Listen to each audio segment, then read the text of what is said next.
It went pretty well last week. So last week was pretty exciting, and because of that, I kind of want to, be a little bit more chill this week.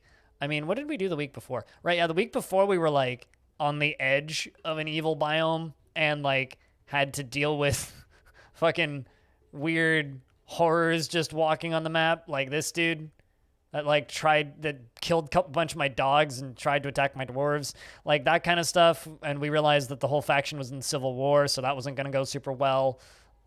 Week one, we re-embarked on a fortress and then got everybody imprisoned. I think they're still there, but we also got a baron in like a very short period of time because that fortress is in a state of disarray. So I would like to do something that's a little bit chill because the last like 3 weeks of this season of day forts have been kind of bonkers. So I kind of want to just keep it chill. An Otterman fort on an ocean. Are you using Masterwork to embark as otter people? Or did you just make a shit ton of adventurers? I mean, the last time we did a tavern fort, we had a were creature attack a elven caravan. So that, like, there's certainly fun to be had. There's something kind of fun about running a fortress where you don't have any military in an area where you could potentially need a military, which is kind of what I'm thinking about doing. Is just like maybe selecting a different faction this time because like what faction were we in last week? I can't remember the name of it. Actually, there's one called the Mortal Paddle. That was a really good name. Maybe we should go with the Mortal Paddle.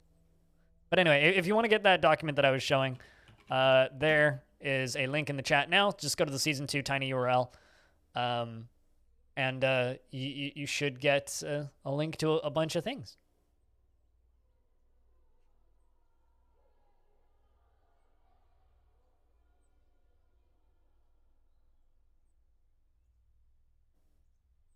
You modded it a little so that Ottermen end up as a faction. Oh, okay. Gotcha. Why otters specifically? That sounds like something FG would do.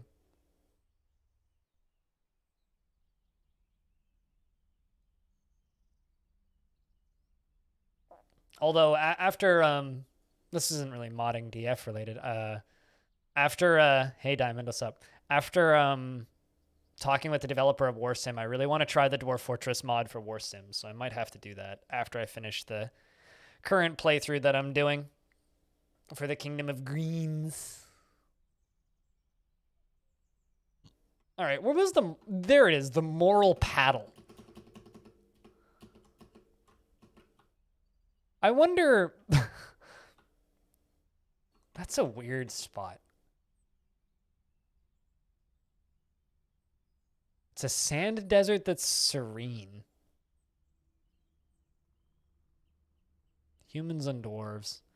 Maybe not. I don't know. Moral Paddle might not be the best faction to go with for a tavern fort.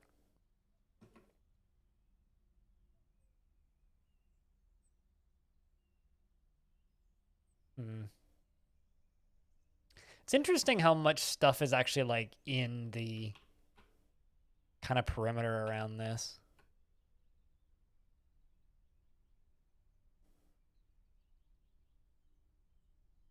Ooh. Now this is somewhere we have to embark on at some point. Because this is a cool spot. Look at this. It's a volcano. A nicely placed volcano.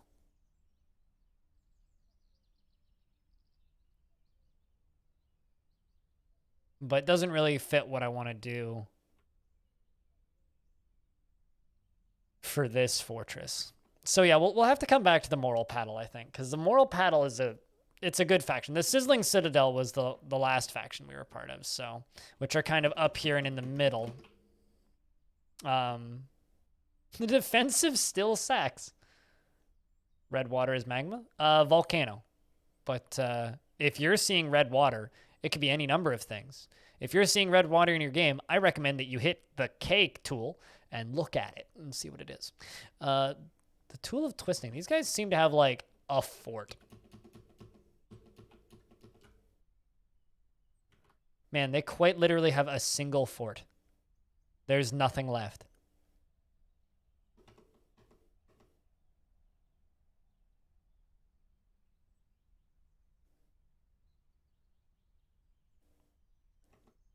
Man, I almost want to do this faction. There's also the Dagger of Steam, which also seem to have a single fort. Man, that would be a thing. If we embark on a dead faction and just immediately get a king.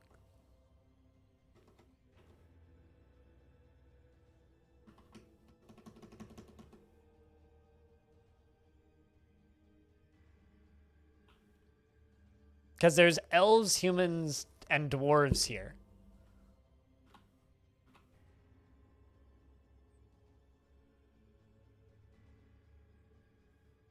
I mean, they're at war with goblins. But everybody's at war with goblins.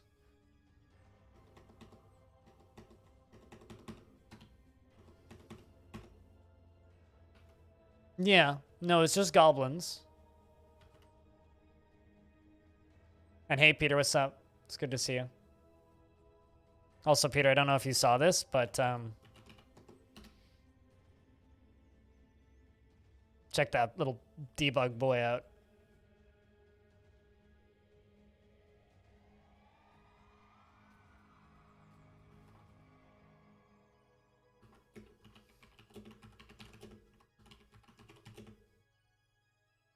Dayfort idea recap. Are you asking me to give you a recap? Because I literally just talked about it all for the last 10 minutes. Maybe in an hour. Come on, man.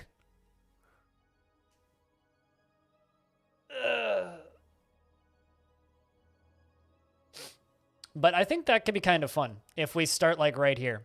Also saying, please, could you give me a recap of what the plan is for today's Dayfort, instead of just saying, Dayfort idea recap, Mr. Demand, do thing for me now, is going to get one response from me. No. Maybe in an hour.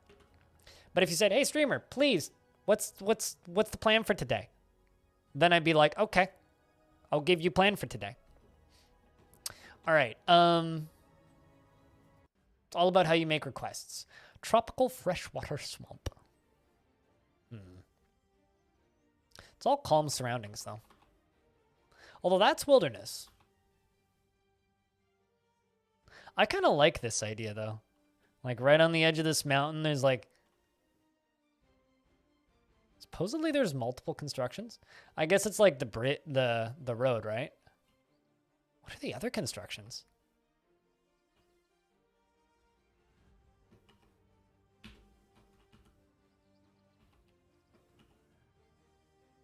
That could be fun. Holy shit, it's on 4 biomes. The mountain, which is hot. Tropical freshwater swamp. And another mountain. They've all got deep metal, which we're not going to worry about too much. This might be a good spot for a tavern fort. It's basically a dead faction, though, which could be interesting. Like, if we embark on the Tool of Twisting... Like, I don't know how dead they are. If anybody has the save open, you could go look up the Tool of Twisting and see just how dead they are. But they appear to have a single fort. So that would be kind of fitting. It's like, well, maybe this faction is just like, hey, let's move in over here.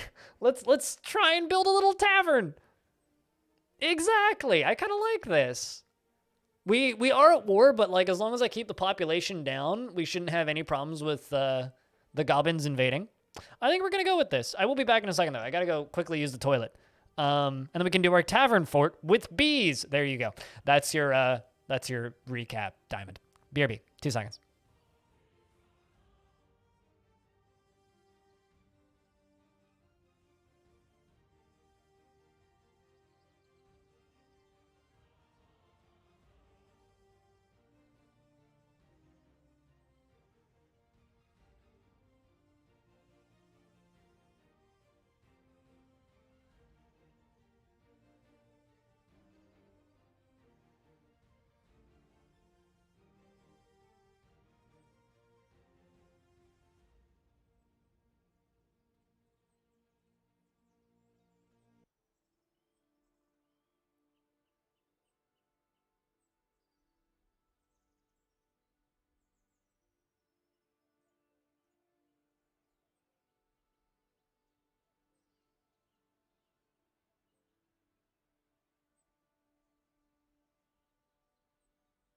Not the bees. What did the bees ever do to you? Nothing, because everybody just says not the bees. King of the innkeepers. I mean, there's a certain possibility we just embark and immediately get a king, which, I mean, why not? I realize I've selected a large area. The reason I'm doing this is because this is a day fort, which means by the end of today, we will abandon this fortress one way or another.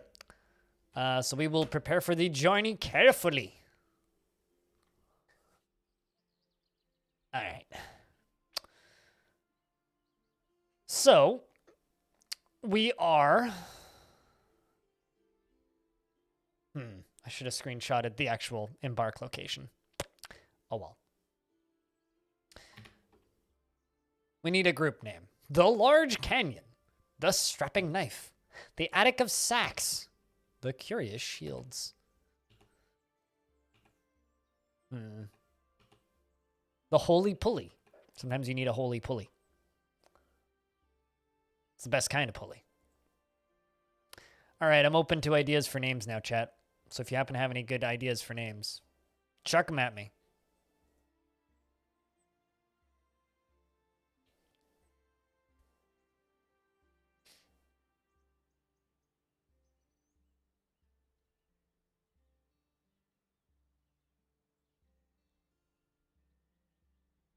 Could go back and forth and get what you desire. The Joyful Lashes.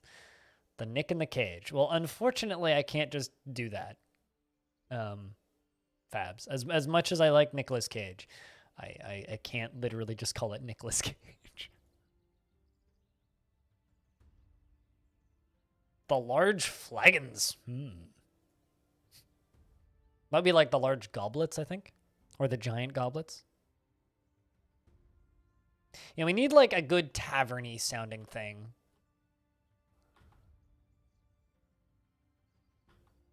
Because I can't just type in anything and I have to use words that are in Dwarvish, and Nicholas and K. Well, Nicholas is not something that's in Dwarf Fortress.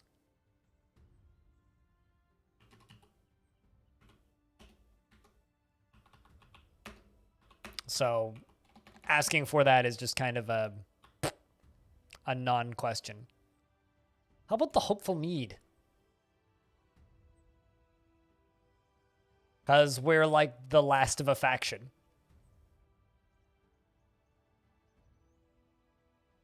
Or we could even go for like the Hopeful Ages.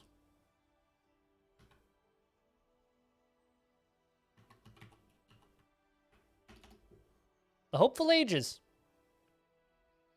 Zanosanam. So trying to rebuild a faction. Let's begin this week's document, shall we? So I need week, whoops, four. The Hopeful Ages.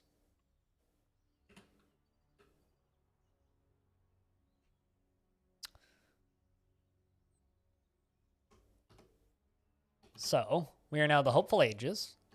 The fort name.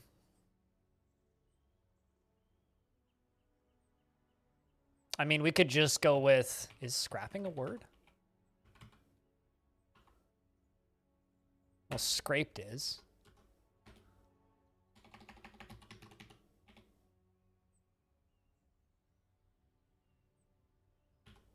How about scraped bars? What's the closest thing I could get to scraping barrel?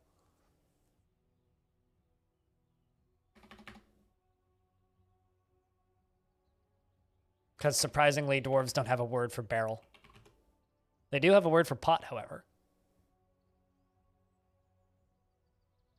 I don't know if I like scraped, but I do like bars.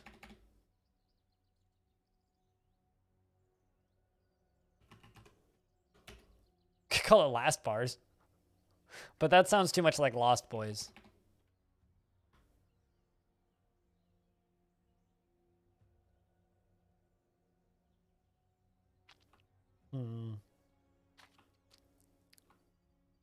Or you know what we could call it?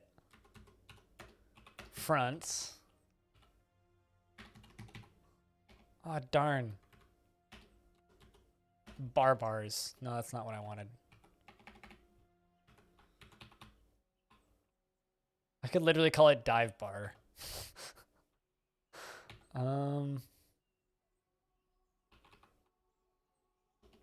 Bar ended. Bar end. Bars. I don't like just having dumb names. And I also, for the fortress names, I really like just doing the front compound, end compound. I don't like doing a thing of thing as fort names. It just never sounds as good. Did you see that as an option? You guys keep asking things that like are not words in Dwarfish.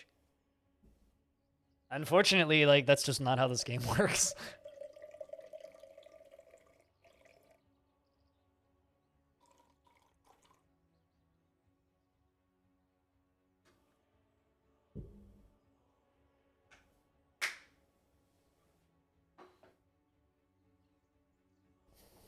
Although, you know what would sound way better?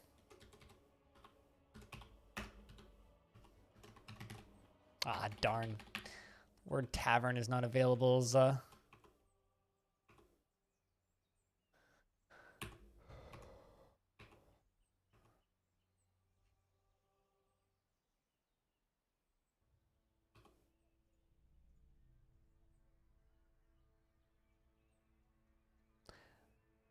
All right, I'm just gonna stop taking your guys' suggestions because nobody is listening to me.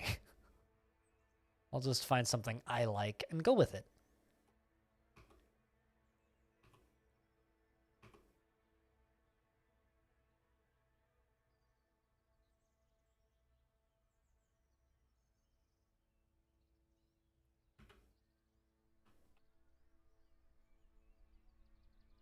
Mm-hmm.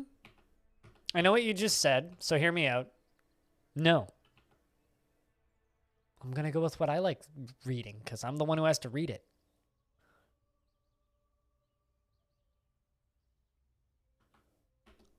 Crawlmire.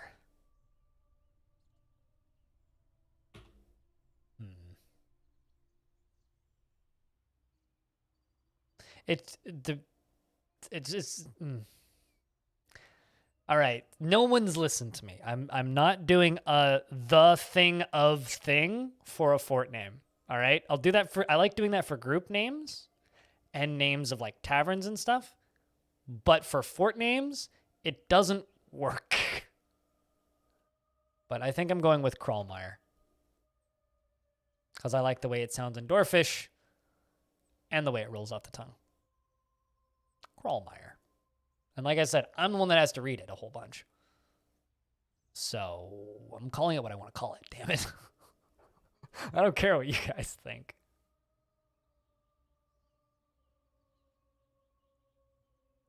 Yes, you did. Bard Rain is kind of funny, but because it means multiple things, right? It's Bard Rain and also Bar Drain. But, eh.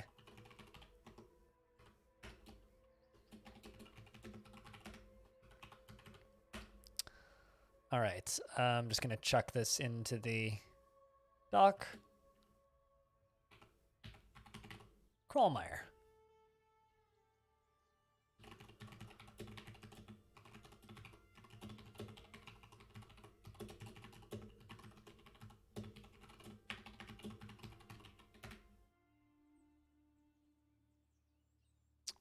All right, so we are Crawlmire. Now this is where we add everything that you guys want. So obviously, you know, it's going to be the Copper Knot. That's a terrible name.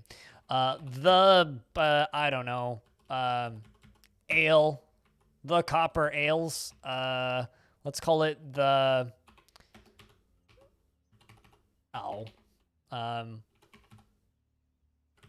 the Honest Ales is the name of our symbol. But obviously the symbol needs to be of... What the fuck's a Beerbus? Chat, what's a Beerbus?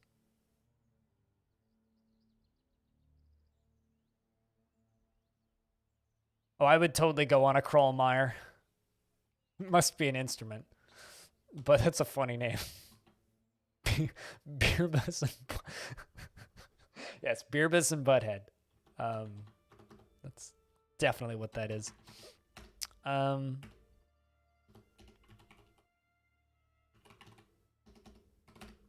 Image of a dwarf.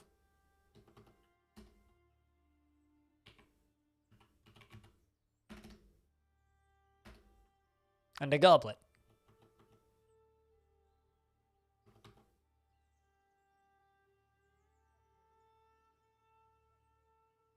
I mean, object. Prove me wrong. There's a thing called Beerbus. I don't know what it is, but it's there.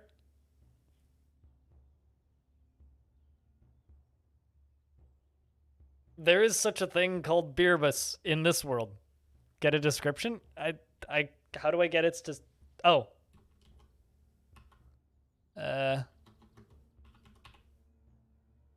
Isn't that it down there? No, that's an ABBA. An ADA? I don't know what it is. So how do I get its description? It just says, and a beer bus. I don't know what that is. It's a glitch in DF. It has to be an instrument for this world, dude. Because, like, you can make or select random instrument. Oh, here, actually, I can get it from...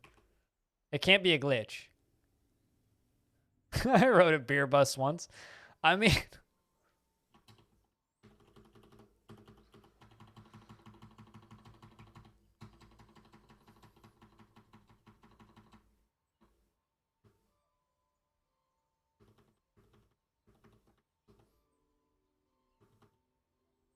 The beer bus is a large handheld percussion instrument. It consists of a stone triangle, and the musician strikes the triangle. The instrument has a single mid-high pitch. The instrument has a choppy, evolving, fragile timbre. There you go.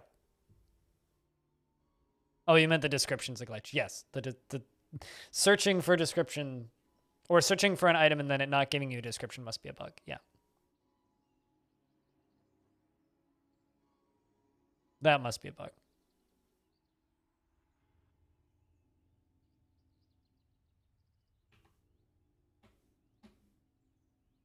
But, eh.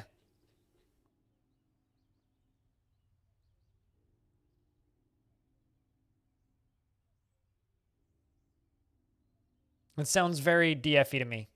I don't think a dwarf raising is yeah, okay. The dwarf is raising the goblet.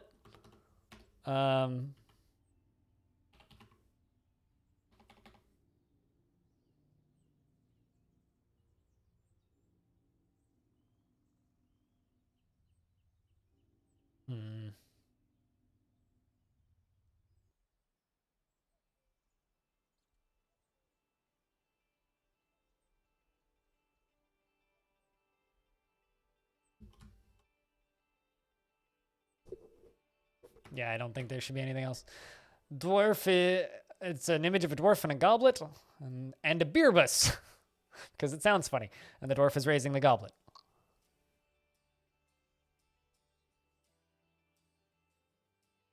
Is it really a cobalt named?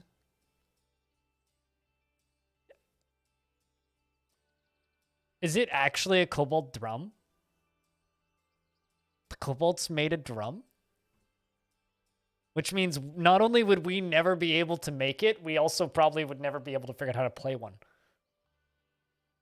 No, that's the Cobalt language, not the Dwarven language. It's just funny that it ended up being called a beer bus.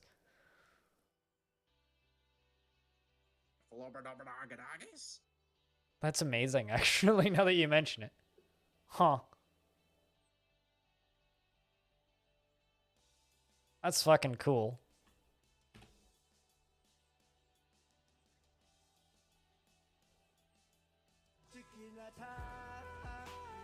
Morning, B-Lug. Again.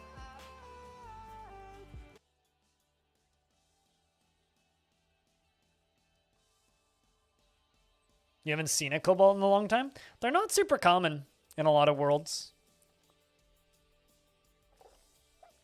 I feel like I either see 10 billion of them or none of them. I also, you know what I haven't seen in a long time? A child snatcher. I have not had to like defend my babies from a snatching goblin in a long time. They can't construct, right? So kind of the answer to that is yes, they do. They do. All right, let's do items first. So we're going to be a tavern.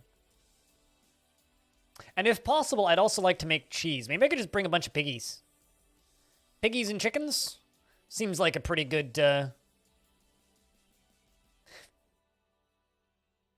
like, tavern thing to go about doing.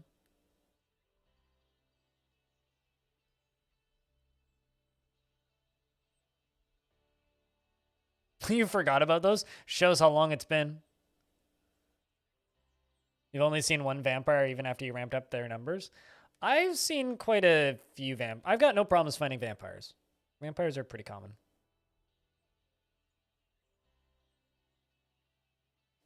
Considering we just typed in the word beer.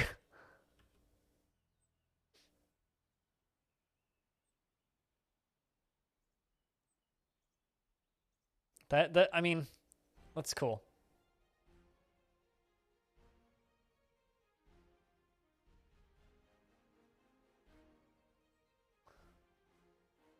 See, now I want, okay. I'm staring at this debug thing in Better Twitch because I still have the tab up where I uploaded it, which is, you know, this, right? Also, this is public, so if you stream and you'd like this guy in your, in your channel, you can have it. But I'm staring at this guy and going, man, I really want an animated emote of him clapping, but he has no hands. So how does he clap? Does he clap his feet? Like,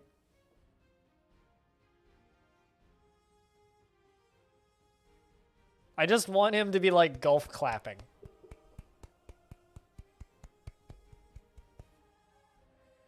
That's just way too silly looking.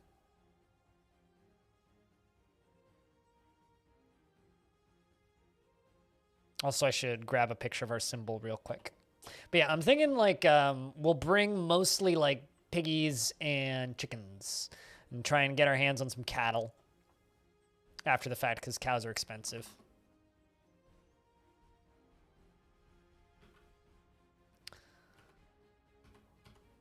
All right, so say 4 sows and 2 boars.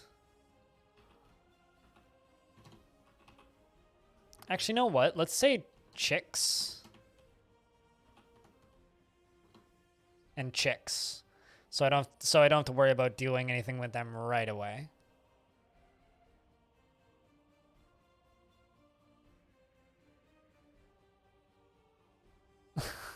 We should just ask Meph, like, does debug guy have hands?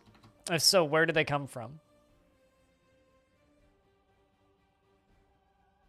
Why not goats? Because then goats will come by and go on about how we have goats. And I'd rather have piggies and chickens. That's basically it. And I don't need all of the animals. Piggies and chickens is enough.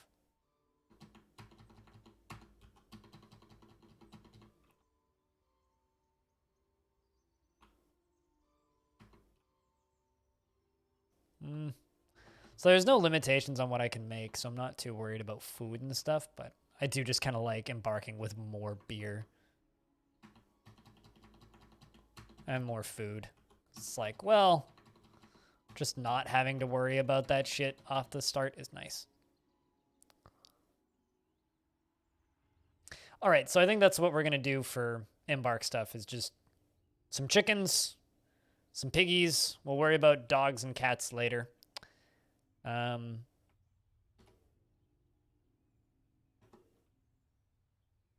Yeah, I never worry about skills because they pick up their skills so quickly. The only reason to really take skills is so that you don't have to worry about like assigning skills off the bat. Which is, you know, good for newer players and adds a lot of ease of use, I think. But what is important, though, is there's been plenty of people who've had names in the Dayfort's season so far. But if you haven't had names and would like a name, raise your hand in chat. I need 7 dwarves.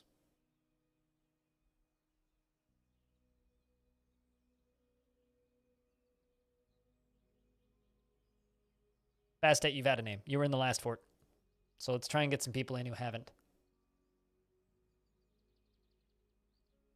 At least not in the original 7.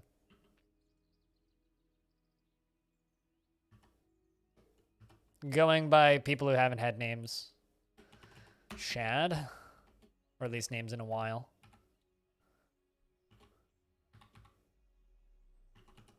Jimadine. Dead? That's not the word I was trying to type in.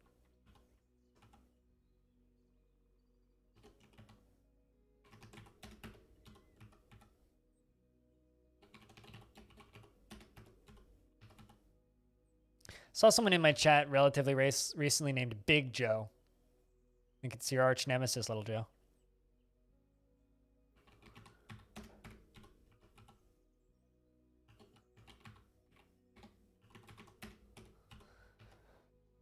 And I need one more.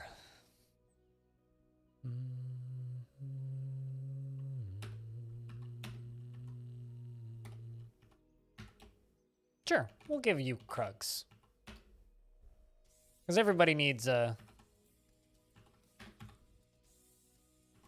my brain always puts 2 S's in there. Like Krugs, S, and then space, and then smash. So whenever I like go to type in your name on YouTube, I always put an extra S in there. And I have to like stop myself. I'm like, no. It's Krugs Smash, not Krugs Smash. Anyway.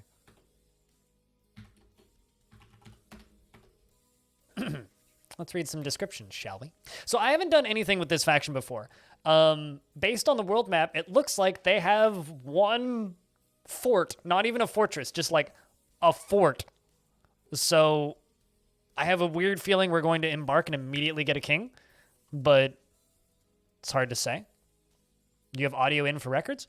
Ooh. So are you running a radio station tonight, Pilot? Because I can make you a role later. Once I'm done streaming. I will toss your body down a well. I will not promise that because I do not know if I will have a well. Shad. He is 69 years old. Nice. He was born on the 14th of Opal in the year 288.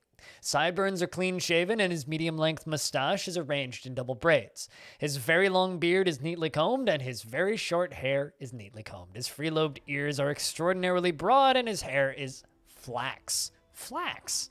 Not one I see super often. His skin is brown, and his eyes are gold.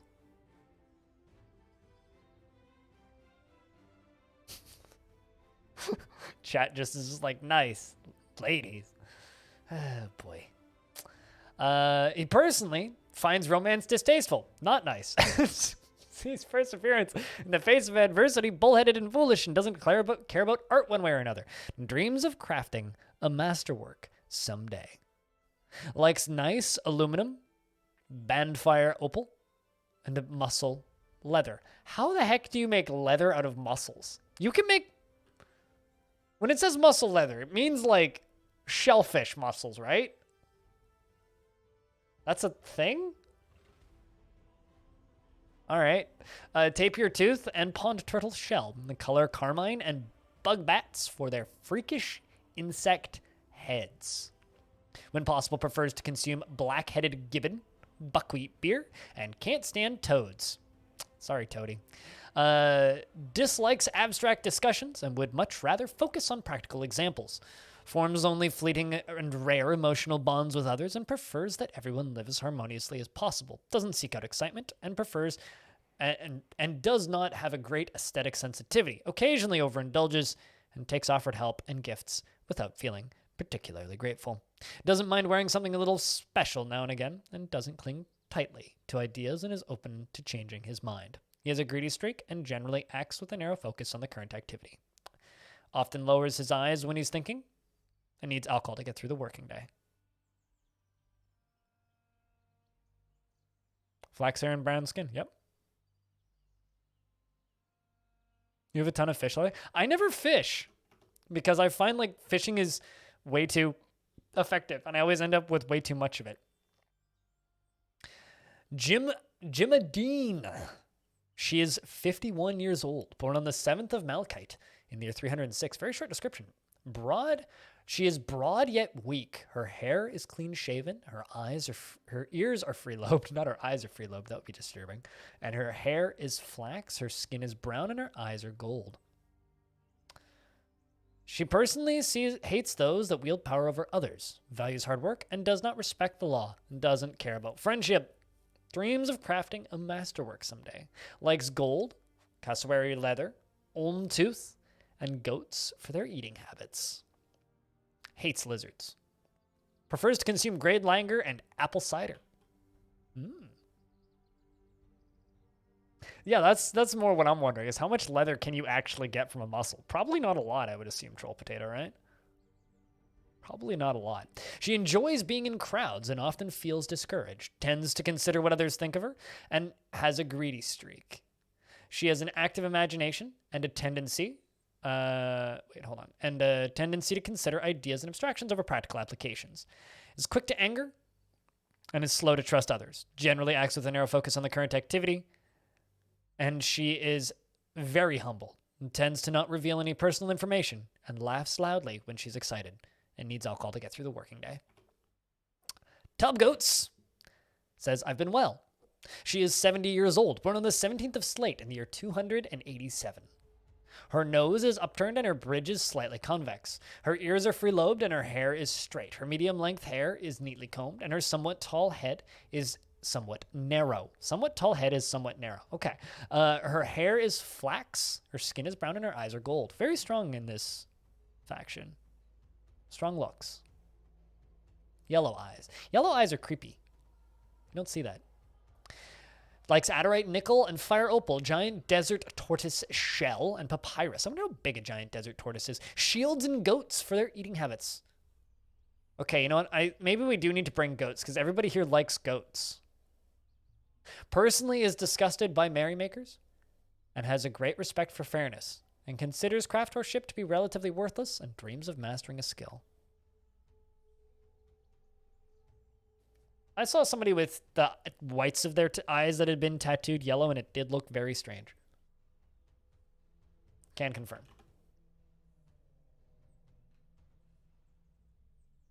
She dislikes obligations and will try to avoid being bound by them. She is conflicted by this for more than one reason. She is very ambitious and always looking for a way to better her situation. She is stingy with resources when working on projects and refuses to expend any extra effort. Rarely feels discouraged and is quite polite. She is assertive and generally acts with a narrow focus on the current activity. She is somewhat fearful in the face of imminent danger and tries to do things correctly each time. And I was thinking this would be a good town guard, fearful in the face of danger. She is a tendency towards forming deep and emotional bonds with others and does not easily fall in love and rarely develops positive feelings. Occasionally overindulges and doesn't mind a little tumult and discord in day-to-day living. Is pleased by her own appearance and talents, and is grateful when others help her out. She tries to return favors, and is not particularly interested in what others think of her. Exhales slowly and deliberately when she starts getting bored and needs alcohol to get through the working day. They are kind of creepy. I would love to see like gold eye. I love seeing like gold eyes on like necromancers and stuff, but on just like normal ass dwarves. So to anybody who hasn't, if you download the world for this playthrough, which can be found in ! Dayforts in the Google Drive up in the top right. It's running in the most recent version. I want to know some things about this faction because I haven't done any research into this faction at all. So this is all new to me. There are two factions I've done quite a bit of research into, and one that I actually read the entirety of the history of, which was the Cobalt Crypts, which are in a civil war. There seems to be like nothing left of this faction. They're like all gone. There is a lot of dead forts around that I think are all populated by humans and elves now, but most of them are just gone. So I don't know what the hell happened, and they all have spooky eyes, which I kind of love. So hopefully we'll get a weird variety of visitors and figure out some lore about this world. I don't always do things in the most efficient way, says Little Jill. She is 75 years old, born on the 15th of Limestone in the year 282. She is skinny and her hair is straight. Her very long hair is arranged in double braids, and her somewhat short nose is upturned. She has a prominent chin, and her somewhat short, free-lobed ears are extraordinarily broad. I don't know what color heliotrope is. I've read it many times, but I don't know what it looks like. I should look that up. Hold up. What color actually is that? Oh, purple? I think yellow is weirder. Yellow is weirder. Because purple would just kind of fit in with like a dark blue, right? Like I have blue eyes. Purple would just kind of fit in with that. Like at a glance, it would probably just look blue. That's just my assumption. I could be completely wrong, though. She is careful with resources when working on projects and doesn't spend any extra effort. Cracks easily under pressure and doesn't try to get things done perfectly. Finds helping others emotionally rewarding and occasionally overindulges. That might be our doctor. She is brave in the face of imminent danger. Ooh. And is not inherently proud of her talents and accomplishments. She acts with a narrow focus on the current activity and tends to be a bit stubborn in changing her mind about things.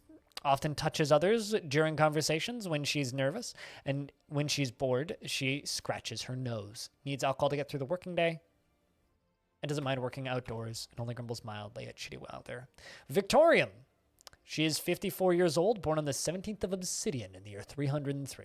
She is skinny, and her very long hair is braided. Her gold eyes are deeply sunken. Her free-lobed ears are somewhat short. Her nose bridge is slightly convex, and her hair is flax, and her skin is brown. So they all have brown skin, yellow eyes, and flax hair.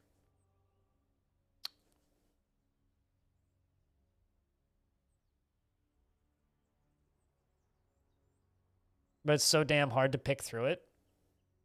I don't know how many of you have listened to it, but the interview that I did with Tarn just a couple days ago, like last week, has me so excited. Just that one line where he states that we have the code to be able to make highlighted text to be able to click through into another window. Like, I'm just dreaming of Dwarven Wikipedia. I just want Wikipedia for my dwarves. That's what I want Legends mode to be. I just want Wikipedia. Just give me all the features of Wikipedia. Just let me have that. And then we could have Wikipedia races within Dwarf Fortress. We could have Legends races.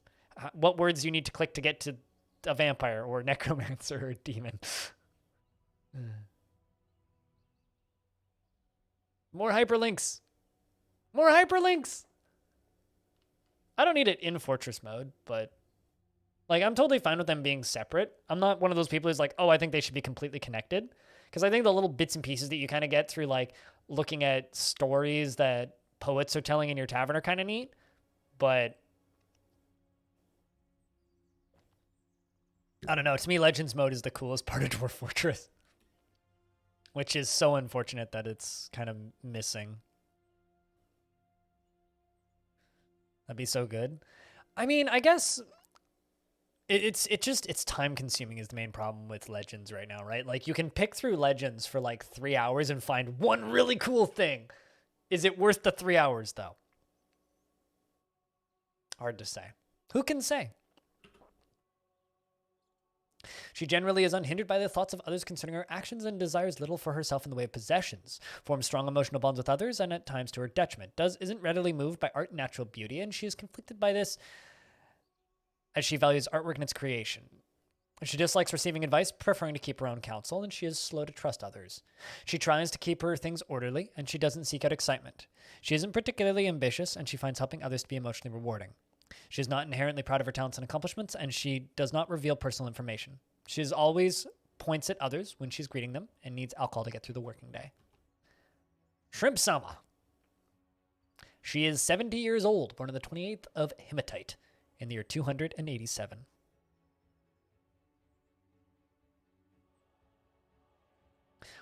Man, what was the name of that game that actually had like a feature brag about was something Gate. It was the guy who made... It was the designer of Civ 5's game. Was it Gates of Rome? No, not Old World. It's the other 4X game. It's the one that nobody liked. Fuck, what was the name of it? I played it once, and it had some really neat ideas, but didn't have enough to grab me. Hold on, let me look through my library. At the Gates. John Schaefer's At the Gates. Because that game had, like, tooltips in tooltips in tooltips. This thing. Yeah, 43% positive reviews seems about right. Yeah, tooltips and tooltips. At the Gates features a revolutionary user interface which utilizes the tooltips and tooltips for the very first time, making it far easier to learn without sacrificing gameplay depth. Yeah, no, literally, like, you can loop tooltips infinitely, and it will just keep spawning tooltips. Here's an example. Like, they found a tooltip on here, spawned in a tooltip, spawned in a tooltip, spawned in a tooltip, and now they're on to this tooltip. But, like, you could literally, like, go hover over fruit, hover over something else, hover over gatherer, and just, like, infinitely have these things popping out. This game had problems, but it was really pretty. I'm sad that game wasn't very good. All right, where was I? Getting distracted here. Personally, doesn't particularly value loyalty and dreams of mastering a skill. She is very ambitious, always looking for a way to better her situation. Strongly prefers discussions and ideas and abstract concepts over handling specific practical issues. She doesn't tend to hold on to grievances, and she's brave in the face of imminent danger. We got a few dwarves that are brave in the face of imminent danger. Prefers to present herself modestly and doesn't feel envious of others. Sometimes acts with little determination and confidence and doesn't try to get things done perfectly. She can easily fall in love and develop positive feelings, and she thinks she is fairly important in the grand scheme of things. Doesn't go out of her way to help others and rarely happy or enthusiastic. She is conflicted by this as she values parties and merrymaking in the abstract. She can be wasteful when working on projects, and she is given to flights of fancy. And she occasionally can lose focus on the matter at hand and is curious and eager to learn.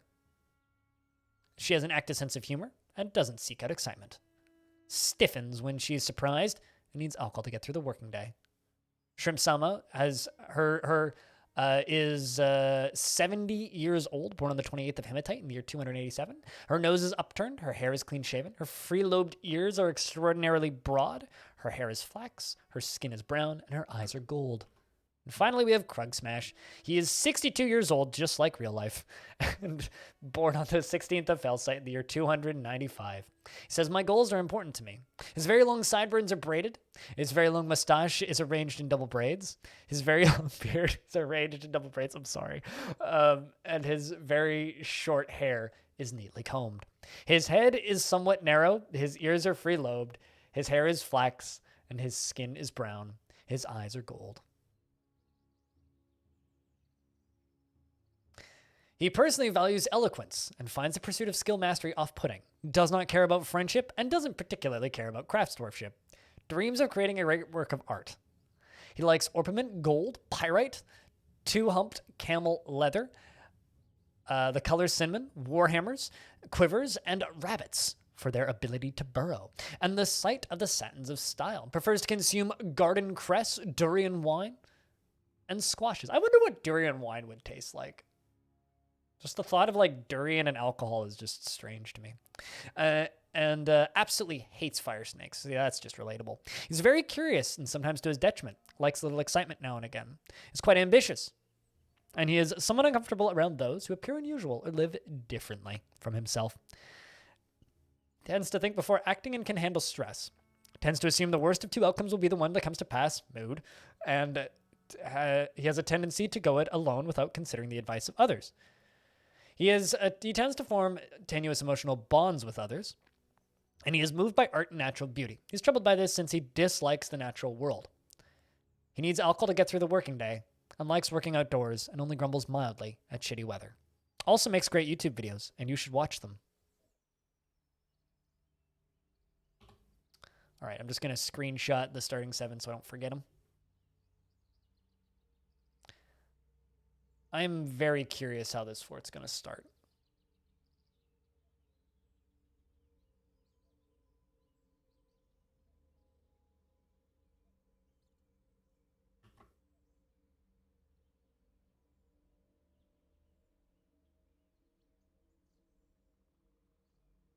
Okay, well, so we, just as a roundup, are Crawlmire, the Fortress of Crawlmire.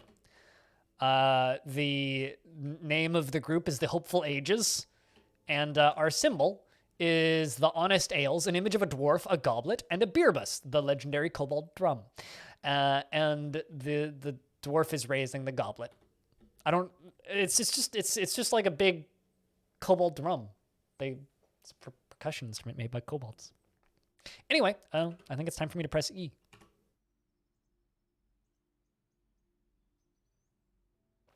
And sip my coffee.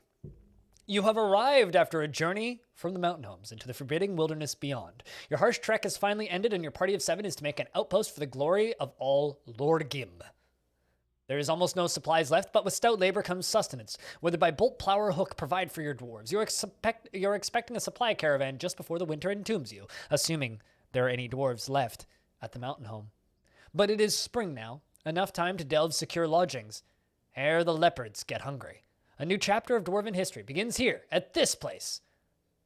Danes Beshus. Crawlmire. Strike the earth. I'm going to throw Crawlmire into the title of the stream so I don't forget it.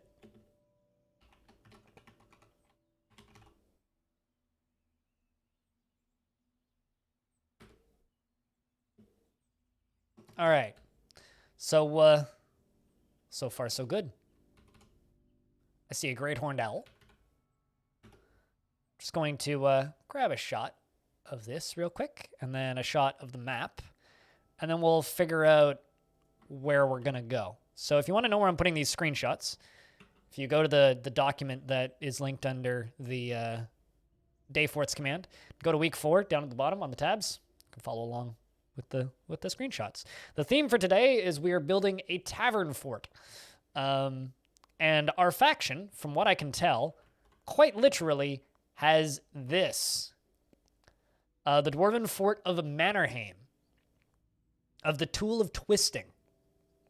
So it's screwdrivers. That's all that's left.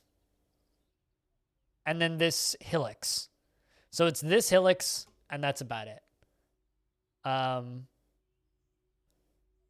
There's also the Dwarven Fortress of Shot Ink, the civilization of the Rainy Whips that we are skirmishing with, supposedly. There's also these guys. There's a few, like, hostile Dwarven forts that we're supposedly skirmishing with. Watch them just invade us and kill us all. The Hideous Witch. Goblin fortress that we're at peace with.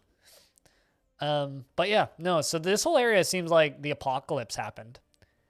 There's a few humans and some elves, but mostly it's just the Rainy Whips, which did something. I'm not sure what, but they seem to be dark dwarves. Dark Dwarven Pits of Cruel Beard. That's a good name.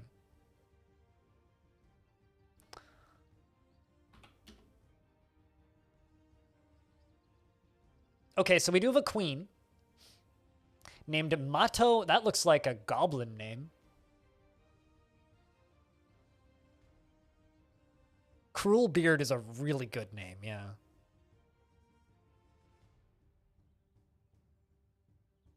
But the whole goal of this fortress for me is to make a public above ground tavern and try and export cheese and make mead. With the whole goal of figuring out as much about this section of the world as possible, because I've done nothing up here. So I haven't looked into any history of anything. No, this is a different world. So for anybody maybe who's lost, I have a series called Day Forts. Every Saturday, normally. Sometimes it's Sundays if for whatever reason I don't end up streaming on Saturdays. But usually on Saturdays, where we have this one different world, which I generated. It's available publicly if you type an exclamation point Dayforts and go to the Google Drive link and download it. The whole pitch of this series is we play through and finish one fort every week. So I will either embark it, or I will embark and either retire or abandon it, depending on how it's doing. The last one got destroyed by a forgotten beast and an invasion of zombies. I don't know what's going to happen to this one, but they're meant to be kind of one-offs. So this is not the same world as Long Death. This is a different world from Long Death. This is a different version of the game. It's the more recent version. Those are some tall trees. Those are like 10 Z levels high. Those are some damn big trees.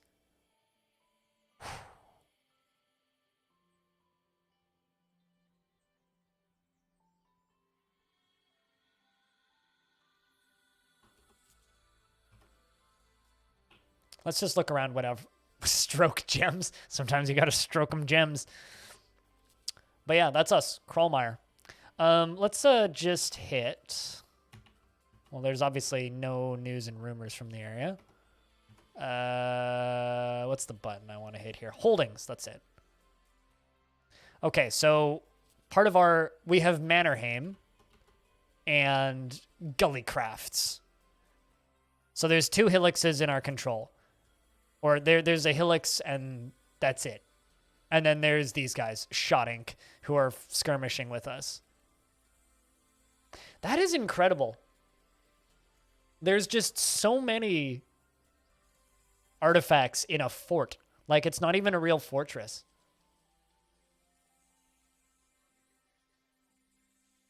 Bell Age? Bell Age sounds like a word. We could make Bell Age into a word, rather. Hey, Teds, what's up? Yeah, I really think that's it. So there's plenty of hostile stuff around here. Like, the Rainy Whips is a faction that we are fighting with quite considerably.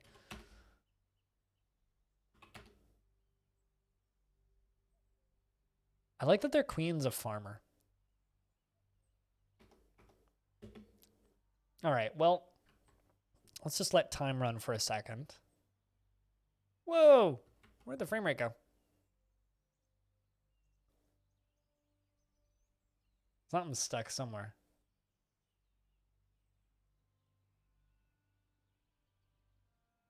Okay, it's coming back now. And now it's back. With a vampire versus minotaur? I set a Cyclops on 2 Ettins. The Ettins beat the shit out of it. Well, we got ourselves a mountain goat and a bunch of capybaras on the map now. All right, so we have deep metal. Whoa! I knew that there was a road here. It's a red sand road. Look at that. Is that yellow sand? So that's yellow sand. Dragon Man, what's up, dude? And then the road just kind of goes this way.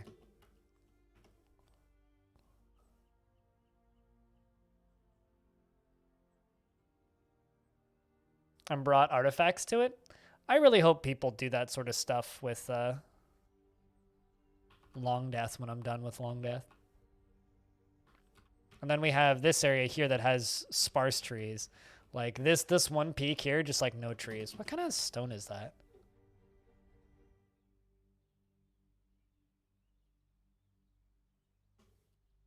Cloudberries, eh?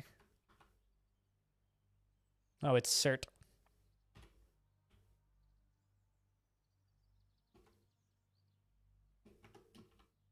Oopsies.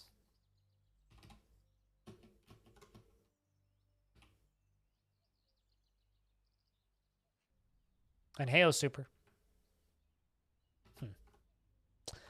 All right, so we don't have any insta nobles. So that's nice.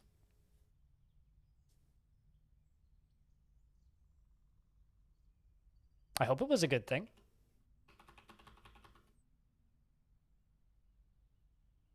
You got all of the achievements in Sekiro.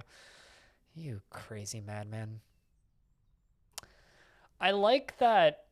Oh, also, apparently, Jimadeen is, who's our expedition leader, is already a lover of Krug Smash and worships an elven force. You cretin. I mean, I let the game run for like half a second and Crugsmash has a lover. Who worships Lun Stable Rain, a deity of the tool of twisting. Takes the form of a female dwarf and is associated with laws and weather.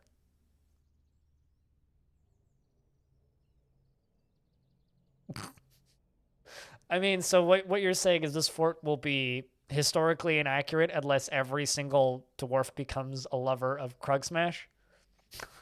Is that what you're saying?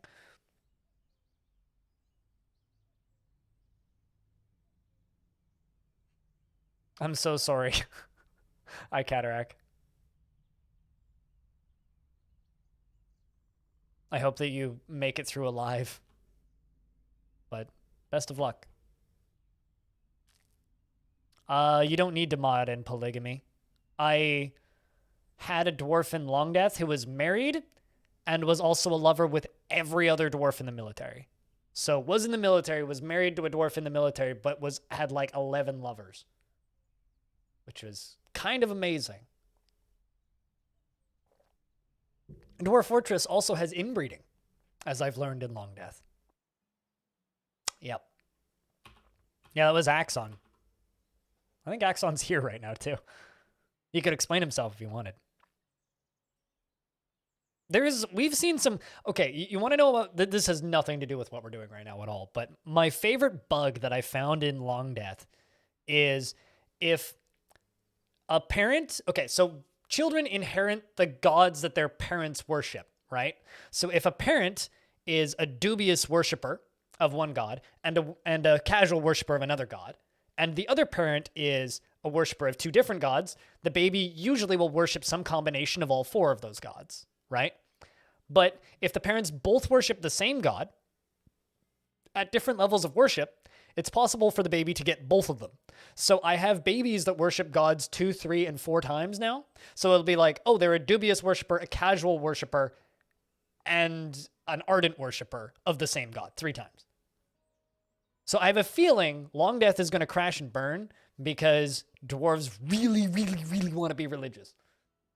Although it doesn't seem to like make them need to pray and meditate more than they normally do. So hopefully it doesn't break the fort, but it might.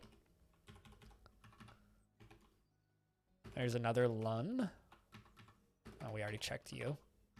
What deities did Shrimp Sama worship? This is the god of laws and weather. Seems real popular. I want to know a little bit more about that Elven Force, though. If anybody has Legends open, look up that. Shidea Quinthi?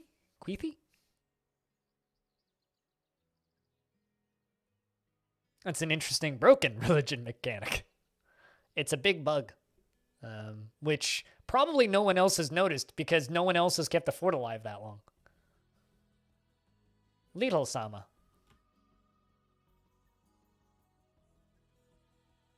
I didn't pick the username. Shrimp Sama did. Tub Goats, what deity do you worship? So basically it looks like everybody worships Lun. Seems to be a pretty simple deity.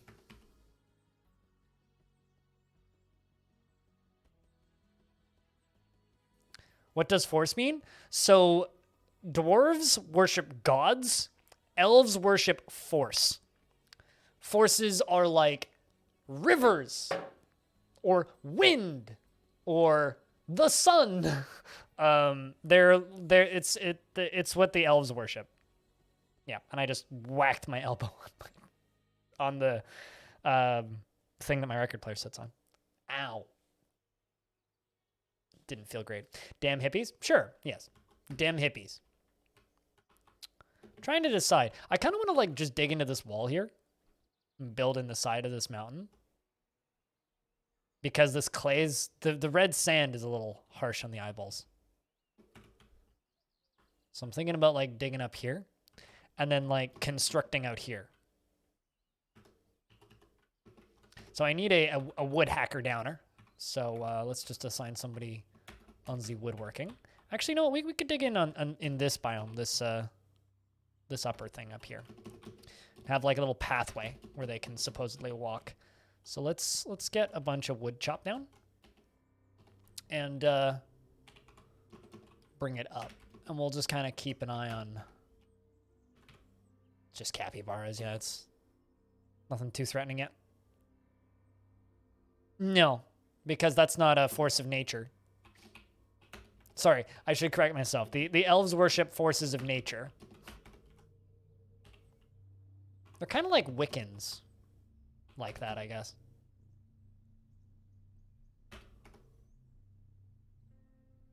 I mean, the gods, the dwarven spheres, their gods could be like of justice or laws, but that's not a force of nature. The dwarven gods have different requirements than the elven gods. Yeah. So culturally, it's a little weird that a dwarf would be worshipping an elven god unless they were raised by elves or raised around elves. Is dance a force of nature? If you try hard enough. Definitely, I would say. Justice through rain, law through thunder. Which means we'll need to build a grand temple. That's a fungi wood wagon. Huh. Interesting. I need some miners. Yo, Krugs, do you like mining?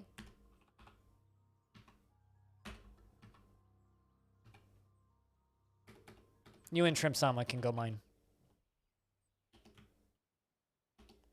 Because we need to dig out a little home. Doesn't need to be too fancy. Just something to kind of keep us busy for the time being while we get all this wood put away. I find like it's very hard to actually make wall defenses for like digging into the side of a mountain. Although, you know, we could also put our home a few layers up. Ooh, mountain goat. I found a goat. Look at that. Hello, goat. Where's your family?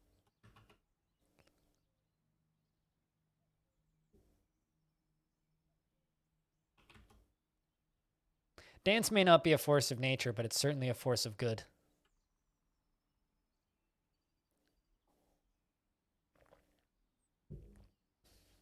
Is that rock crystal? What is that? No, it's a pineapple opal. Gotta put that on a dwarven pizza. Little Joe's become a woodcutter. Off to a good start. All right, so I should make a spot for my piggies. I'm kind of thinking that like we'll build the tavern area kind of out here.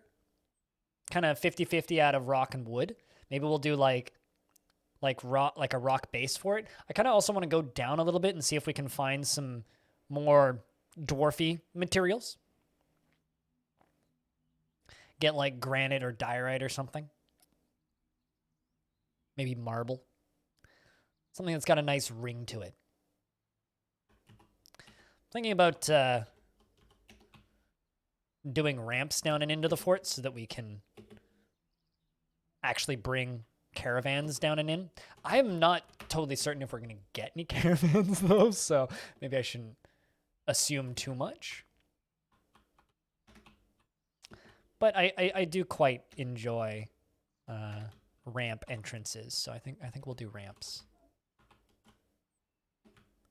Weird noise just came from upstairs. My neighbors above me are moving out, which is kind of amazing because they had an incredibly depressing to listen to dog, which maybe they got the dog because like maybe they knew that they were getting a bigger place or something. I don't know, but it was really difficult to listen to this dog whimper and whine when they would go off to work during the day. Like during the day, this dog wouldn't like bark or anything. It would scream. It's the only way I could describe it, and it was genuinely distressing to listen to. So it's very nice that they're moving out, but there's been some weird sounds coming from up above today because they've been moving out. I just heard like a weird thunk and it didn't sound like it felt good.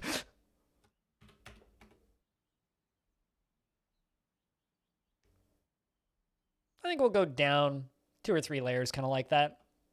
Do a little spiral thing. Because, you know, we're still dwarves. We're going to build a nice space for any visitors to come by, but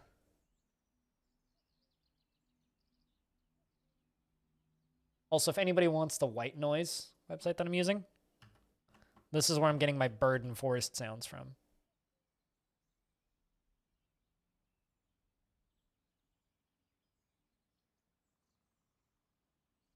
They're quite lovely. It's all free to use. The guy that runs it just asks. He kind of does the Wikipedia thing of, hey, you use this a lot. Maybe give me $5. So I give him $5 a year now. He got me. Small penny to pay for endless background noises forever, as far as I'm concerned.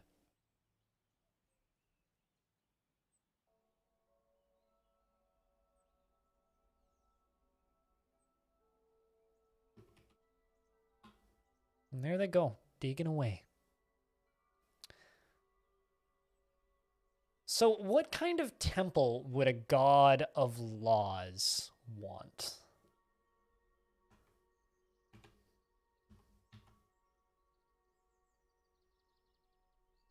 Laws and weather.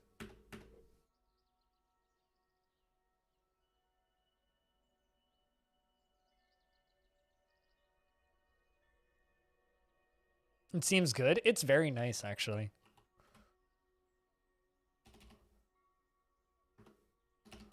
Let's get that done first. Get that filled in. Seem kind of like opposites? Well, they're both very certain. Both laws and weather are both very certain.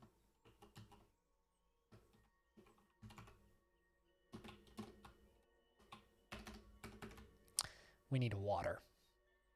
So let's get carpentry up and running. All right.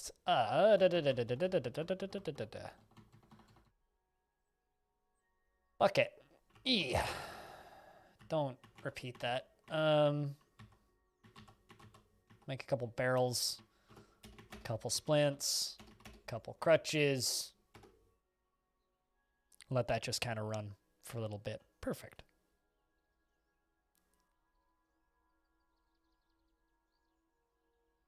Like in a zone on top of the rooms. I mean, that would be the easy way to do it. Dwarves are going to take a little bit of time to mine through this. That's fine, though.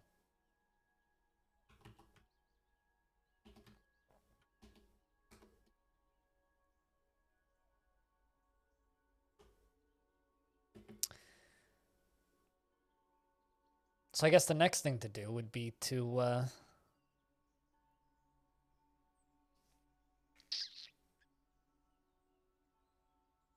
Do I want to start worrying about aesthetics right away, though? That's the question. Because there's part of me that's just like, okay, so next thing to do is to build a little pathway from this road all the way up to where my fort's going to be. But then at the same time, it's like, well, do I need to worry about aesthetics just yet? Or do I need to worry about defense? I don't know how important defense is going to be here. So let's get us a mason shop. Start working on blocks, I think. I need a mason for that, so let's give that to Jim. No, not carpentry. There you go, masonry. Go get that done. We'll just get doors, tables, chairs, and stuff up and running. So let's do, I mean, that's sure. Let's do 3 doors, 2 tables, 2 thrones, blocks, repeat. You... Throw a bed in there and repeat those for a little bit. Thanks, Dragon Man. Cheers.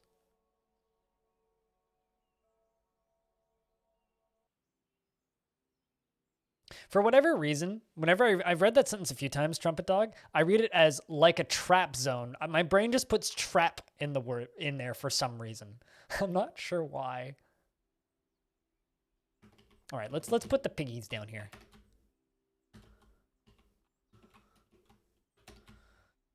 Piggy field.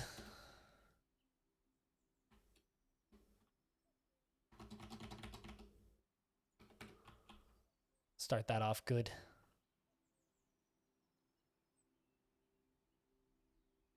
No, I mean like weapon traps. Like, why would I put weapon traps in my... Ooh. Marble. That's nice and dwarfy. I like marble.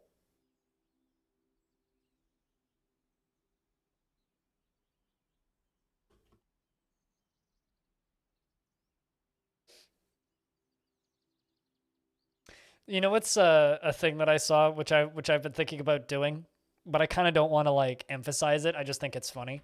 I saw another channel that makes you use, I think it's 500 channel points to type in uwu. Otherwise, uwu is like a banned term in the chat. So you can't type in uwu, but if you use 500 channel points, it'll uwu for you. And I hate it, but I'm just going to let it be.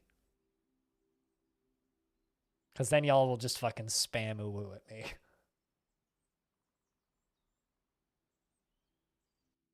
Oopsies. Accidentally closed my white noise when I was trying to close a different tab. Whoops.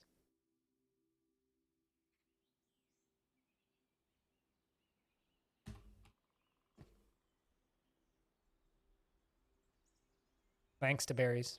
Cheers. Hope you've been well, by the way.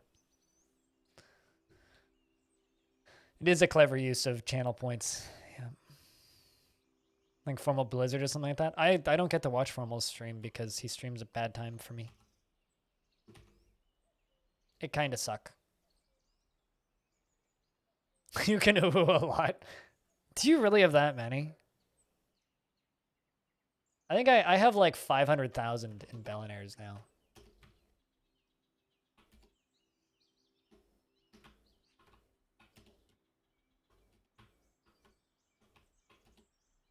This is not going to be super efficient entryway-wise, but you know what? I don't care.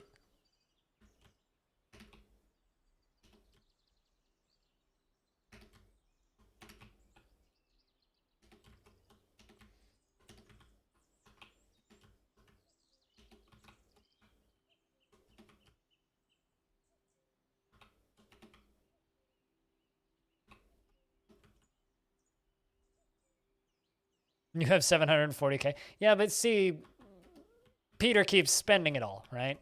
I know another channel, which is Cat on Mars's channel. He, I think it's just 2,000 channel points, and it's just pay your taxes. Like, it does absolutely nothing. And he has several different tiers of them. But they're all just like, pay your taxes. Pay more of your taxes. Pay your taxes. So whenever anything actually comes along where people need channel points, everybody's like, but I was too busy paying my taxes. I can't afford this. We'll see you later, Fabs. Thanks for the gift subs. And thanks for the bits. Cheers. I think one layer further down. You know what? Actually, it's going to be a big entryway, but you know, dwarves are more resilient now. They don't mind the rain.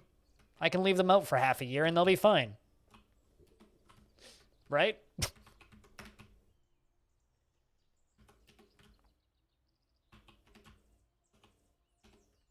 And Fabs, if you're looking for good listening, you should go over to the YouTube channel and catch both the recent interviews I did. One with Tarn and one with the developer of War Sim. Very happy with how both of those turned out.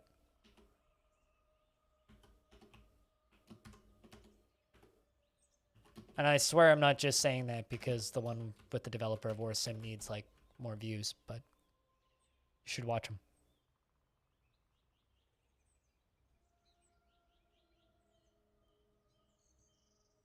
With the fruit fly infestation, I get those once every 6 months and deal with them overnight.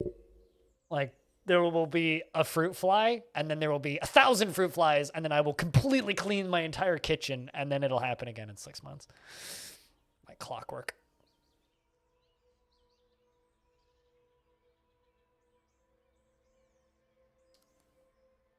Because, like, who can be asked to keep their kitchen perfectly clean all of the time? Not me. Definitely not me.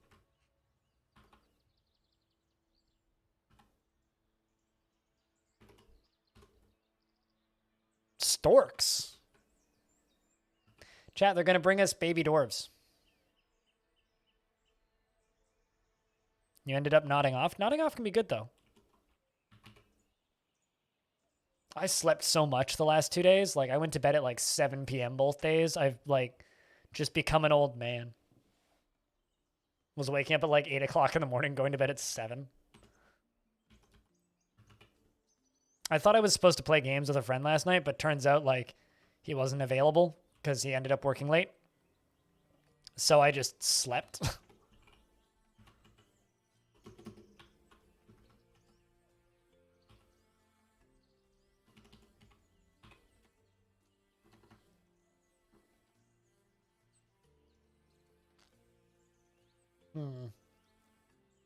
Do I not have blocks? Oh, you haven't started working on blocks yet. Oh, wait. You don't ever want a roommate again? It depends on the roommate. If it's somebody I don't mind being around or I'm already friends with, I wouldn't mind having a roommate. But outside of that, I tend to agree. Fuck having roommates.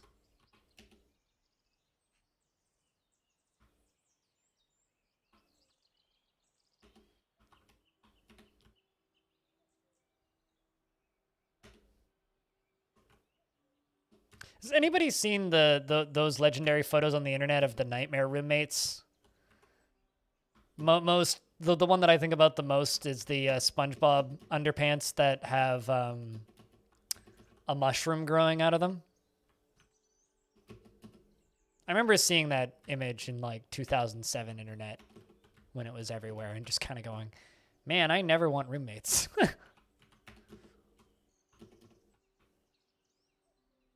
It's not really what I wanted to do, but whoops.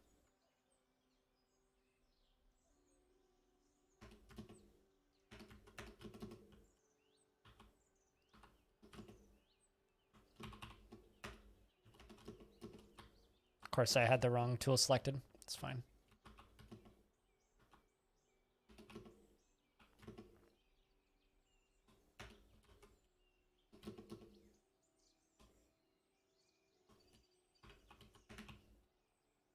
There we go. Perfect. That'll be kind of our central room.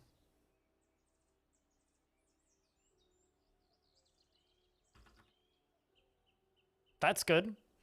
The berries. That's very good. Okay, so now what I'm going to do is I'm going to set this to priority number 1 in the middle. Just the middle bit.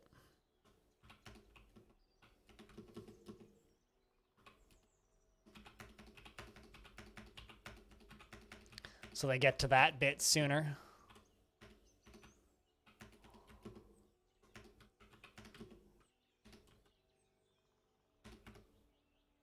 There we go.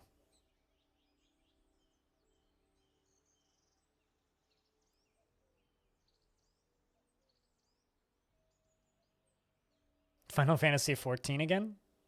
It's been a long time since I've played an RPG like that. Very long time.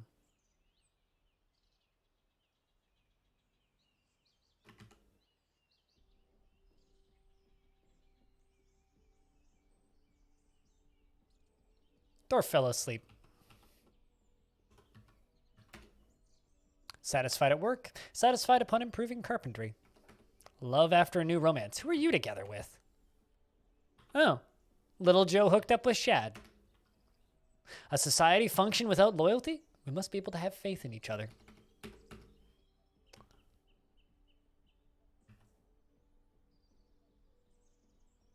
Kind of sad that we have a king. Would have been fun if we just randomly got a king.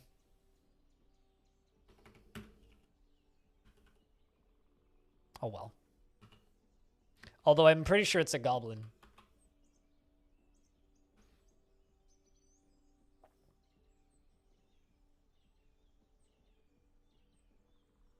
I'm kind of thinking about putting the bedrooms kind of off the sides like this.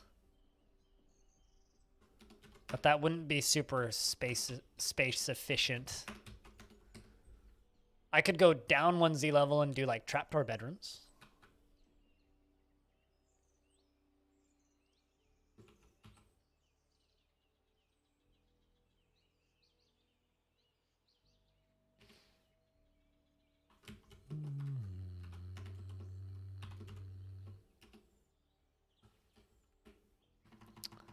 I'm going to put the chickens there. So now the curious question. Are we going to get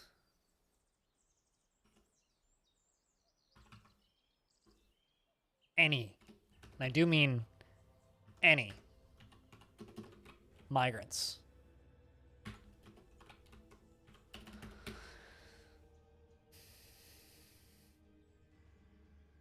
Did they? I didn't even realize that shit was happening, and then all of a sudden it's like I just look at my phone and I see Diablo Remastered announced, and I'm like, no shit, they're remastering Diablo 2. We knew that. We've known that for like 2 years. Who's surprised? And then I was like, why is there a bunch of Blizzard news? Oh, because BlizzCon's happening, supposedly. Okay, well, I will do what I always do and just continue not caring about Blizzard. I haven't cared about Blizzard in ever. I'm not a Blizzard person.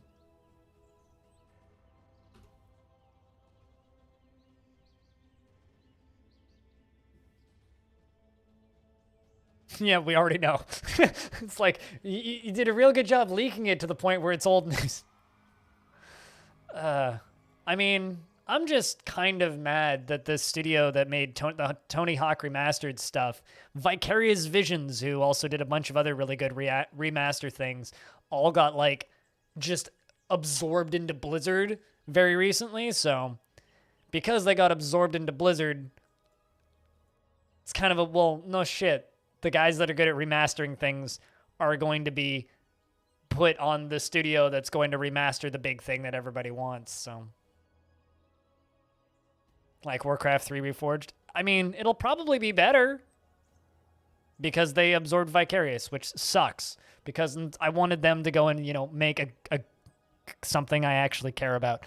I'm going to go grab my food stuff out of the fridge while they're digging this. Back in a sec.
They've just got a lot of digging to do.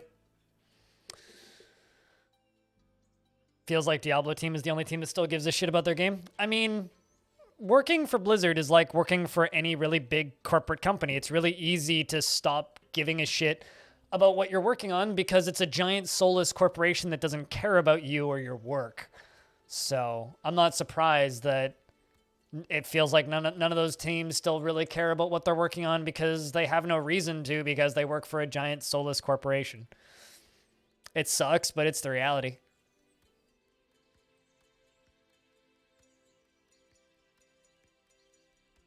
If you work for a company that you respect and like working for, you're more likely to... It's funny that people say this like it's a new thing, though, DeBerries. Like, that's what amuses me about Blizzard and Blizzard fandom, are the people who are like, oh, they no longer run on passion. It's like, they haven't for like 15 years. You're just actually starting to notice now. They haven't for like almost 20, more accurately. Like, ever since the Blizzard Activision amalgamation absorption happened, or even since before then, like, they were owned by a big corporation before that. Like, basically since D2. Like... It's been so long. The wet season has arrived. It's been so long since Blizzard has been Blizzard.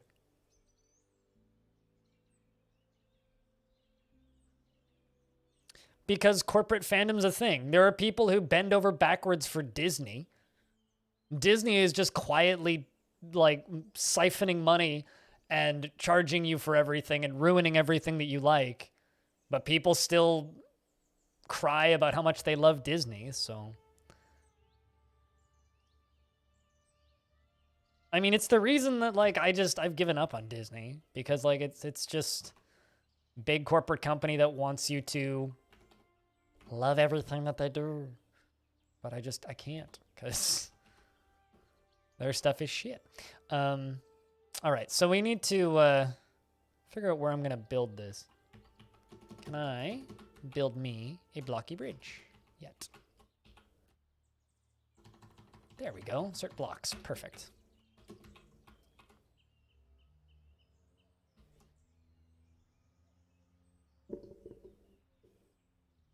But, like, it's true, though. Like, Disney hasn't been a company with any soul, like, as long as I've been alive, but...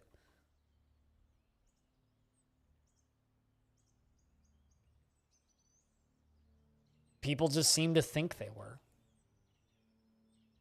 You've never really liked Disney? I mean, I've liked some of the stuff that Disney's made.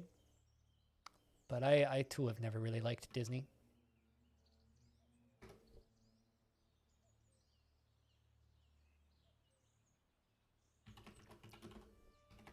I don't know. I guess I've been thinking about fandom a lot recently. And the dangers of fandom.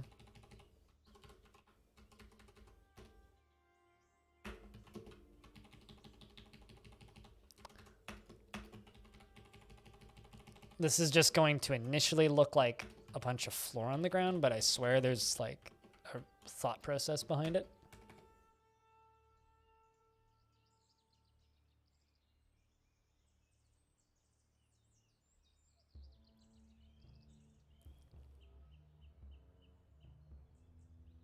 They've never really been a thing to you? I guess you're one of the lucky ones then.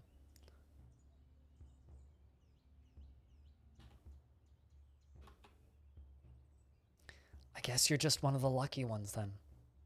Although I say this as somebody who doesn't give a shit about anything that Blizzard does. Those Diablo animated cinematics, metal as fuck, dude. All right, I think we've made enough beds. Cancel that. Swap over to menacing wooden spikes. Do that on repeat for a bit.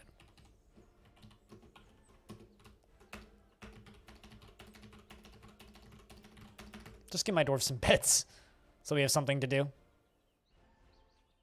Wonder who does them? It's Blizzard's internal animation studio that does all of their cinematic stuff.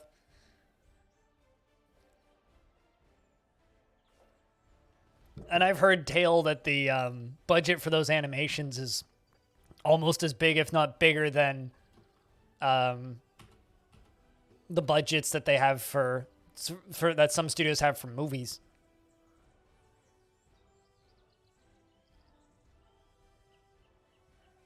Suspended construction on the floor. Well, that's fine.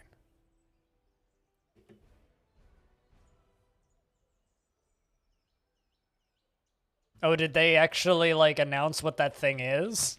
DeBerries? Like, to be clear, I have no interest in Overwatch, but I also kind of have no interest in Overwatch 2, I guess. But I am mildly curious to know. It's a glorified expansion pack? I mean, what isn't? I guess the real question is it a full price glorified expansion pack, or is it just a glorified expansion pack? Because, like, people love the Warhammer, the Total Warhammer games, and those are very much just, like, glorified expansion packs. I need some wheelbarrows.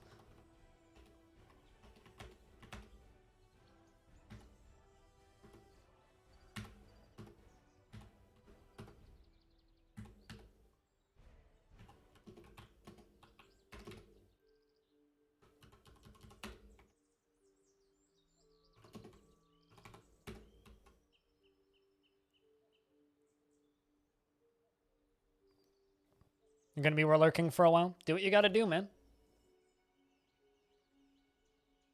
what you got to do, man. Do what you gotta do. I still can't get over the dwarven pits of Cruelbeard. The dark dwarven pits of Cruelbeard, who we are allied with, by the way. That's such a fucking cool name.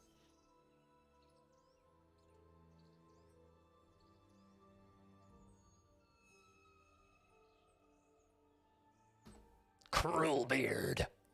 Cruelbeard sounds like the name of an indie game developer that would develop like a independent, like kind of mix of Terraria and Diablo. Like that sounds like an indie dev name. It's like, oh, what do you do? Oh, I work for an indie game studio. Oh, well, what did you make? Well, we're called Cruelbeard, and we made a loot-based, just a regular dwarf. Regular dwarf also sounds like a indie developer name. So we are a dormitory there.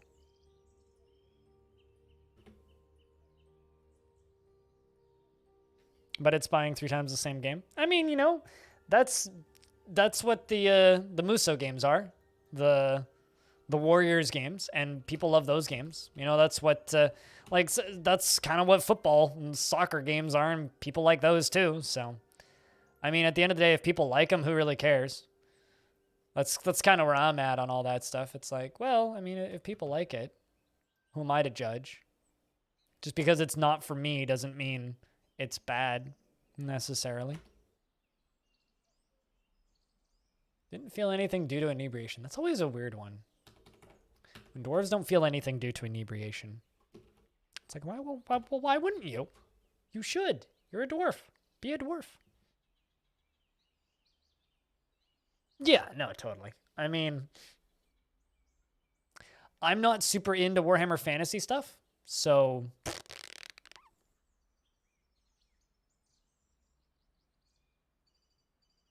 Also, thanks for screen capping that, by the way, Stone.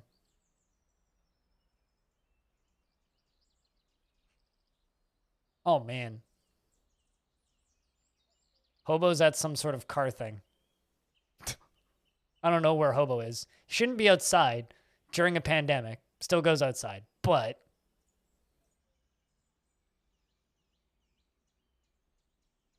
Those are cool-looking cars he's posting on Discord. For anybody's wondering. Cool looking cars over on Discord. I don't know where the fuck he is right now, but... Oh, I'm well aware of Dark Tide, yeah. But, like, it's not out.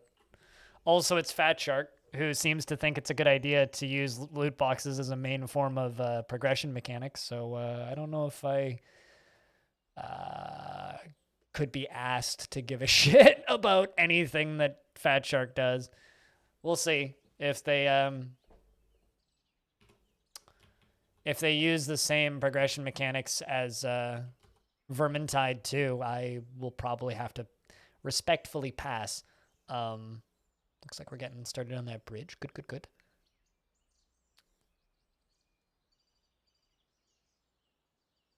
No, totally. I mean, Vermintide 1 was a fun game, but I took one look at the progression system of Vermintide 2, and I was like, you know what? I'd rather not. I also don't really like grindy loot games. That's not for me. I like Left 4 Dead because it's not a grindy loot game. But I look at like Dark Tide and Back 4 Blood and all that stuff, and I go, they're just gonna make it into a loot game, and then I'm immediately uninterested because I've never liked loot games. So we'll see. I don't know. I'm not particularly keen on it, but I'm also like not writing it off from default, so we'll see what it ends up being. I mean, right now, the game that I'm expecting to be disappointed by is Ultimate ADOM. That's the thing that I'm worrying about, and it's out, so that's out. So I don't know.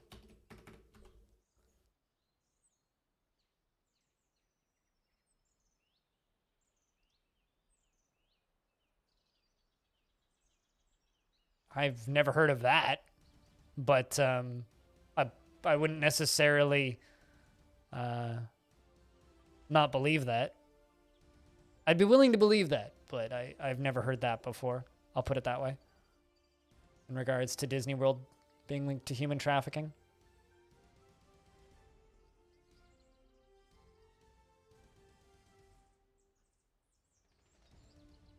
Netflix is making a Dota TV show? What? Pardon? I mean, I guess there's lots of characters in Dota and lots of people that are very aware of. I'm actually more surprised that it's a Dota TV show and not a League of Legends TV show. I mean, Dota's fine.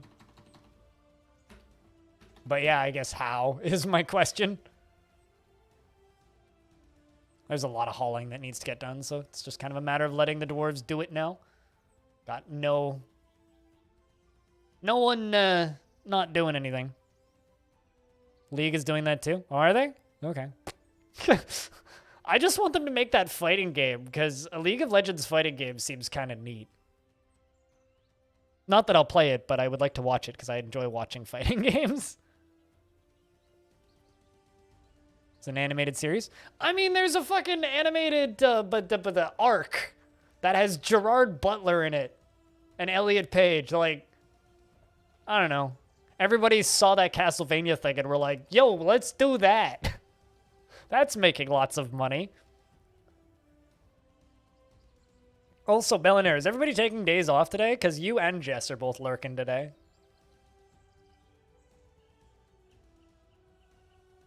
You are? Okay.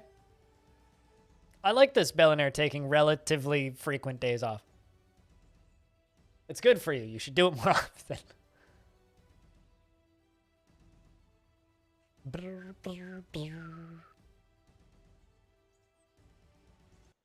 You were taking care of your sister's kid? Gotcha. Yo, Bellinaire, have you played War Sim? I don't know if it's a game that you'd like streaming just because it's literally all reading. But you should play that thing because it's cool. Like, just off stream. Try it out. Because that thing is neat.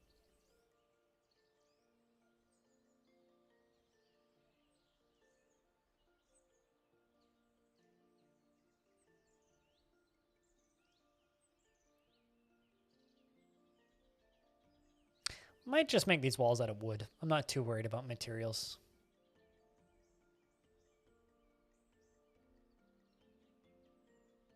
I think Tavern is going to be kind of tucked into the walls over here. Let's start, like, digging it out, actually.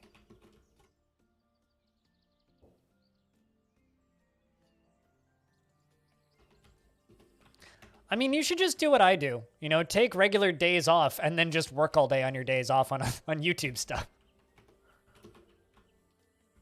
Like, one day a week to do a curator review. And, I don't know, schedule everything.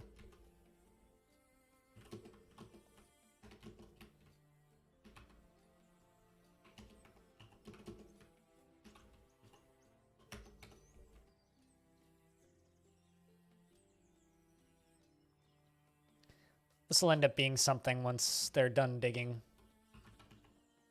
all this stuff out, because there's so much digging that needs to be done. So much digging.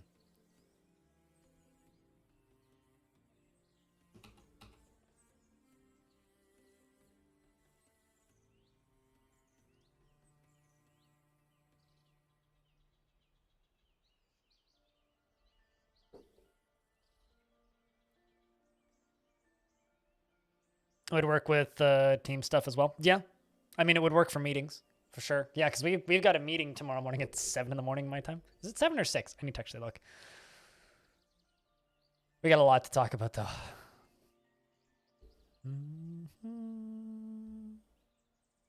Yeah, because for those of you who don't follow Halcyon Frequency Stream Team stuff super closely, we got stuff in the works.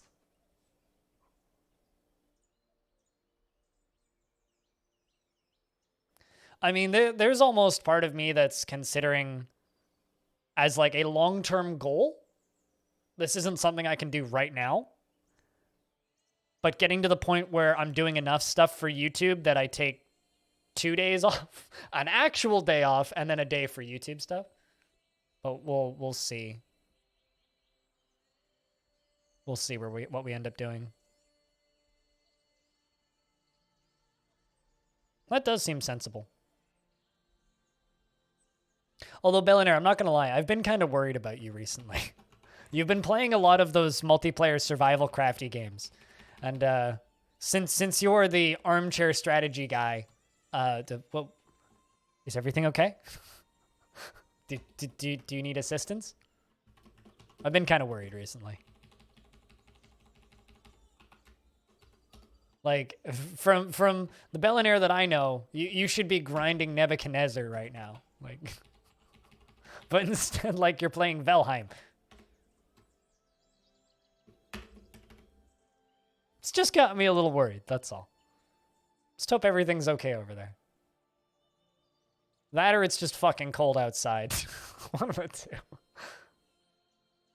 Although, speaking of things to be worried about, it was minus like 5 and 6 for like 5 days in a row. Then we had snow. Then we had sleet and snow and hail and rain. Then we had freezing rain. And now it's like 10 degrees Celsius outside. I'm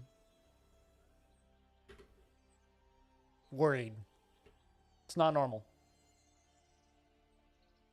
It's concerning. Very fucking concerning. But the wind was insanely brutal. It was like that when we had those cold days. It was like cold, and that's before wind chill. I don't know what it was after wind chill. Like, I couldn't even go outside. It was just bad. I didn't even want to go outside to like vape or anything. It was like very much I'm staying indoors. Fuck this shit. But the weather was nice enough yesterday that I was able to go buy more plants, so I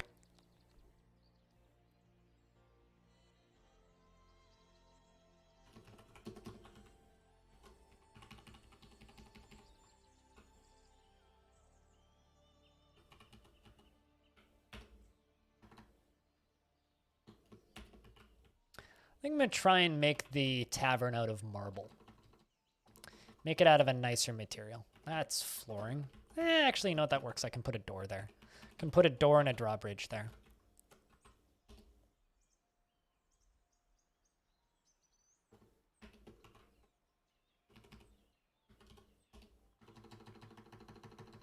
Once we get these blocks all the way, these walls all the way around, then I can start working on the tavern itself.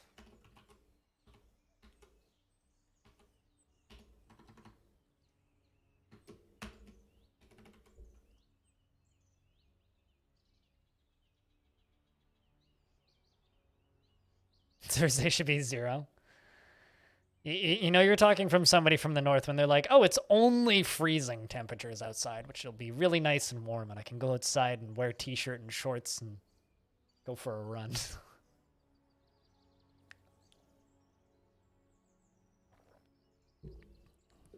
But then there's me. Like, I used to be that person where it was like,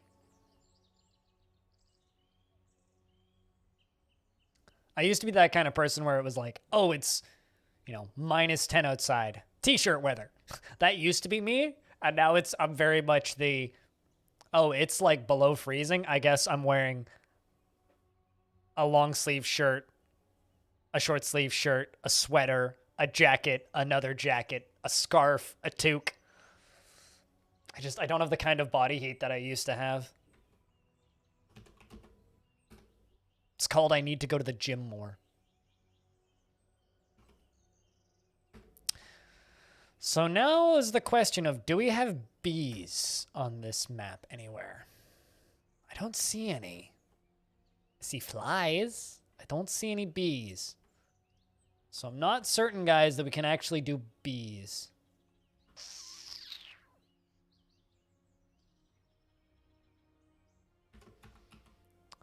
I mean, maybe we can, but so far not good.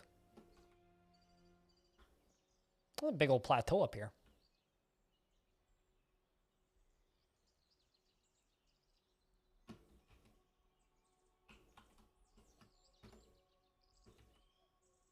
I am a human son. So the Earth revolves around you? That seems like a self-centered complex more than it being a human son.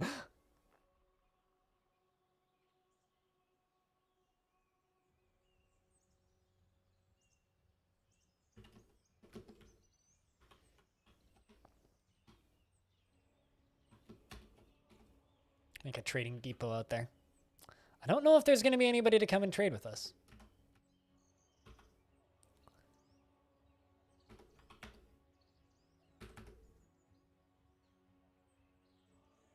Black hole sun.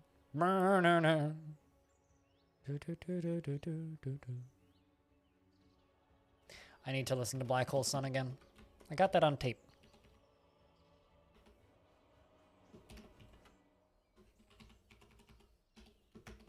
Whenever I listen to Black Hole Sun, two songs pop in, well, a few songs pop into my head. Whatever the name of that Scar Symmetry one where he sings about this, the black hole and the sun. Black Hole Sun, and there's one other one that pops in my head. Supermassive black hole. Songs and black holes that go together like cheese and wine. Winter Sun? So is Nightwish just like done, or are they going to keep going without Marco? I've been wondering that for a little bit now. I kind of hope they're just done. Because I can't imagine that band without Marco.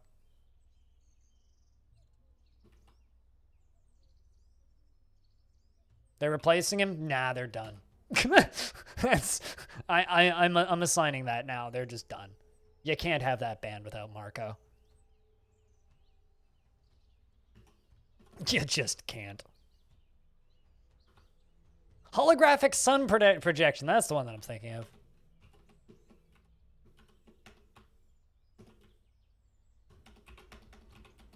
I need to listen to more Scar Symmetry.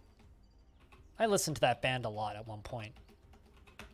So this is going to be the tunnel over to our farms. Farms are going to be over here for plump helmets and such.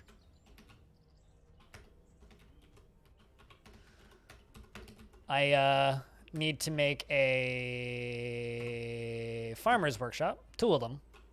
We need to start milking our piggies.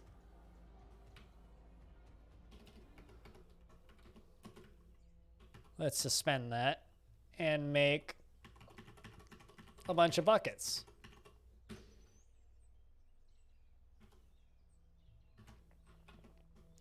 Tub goats. Guess what?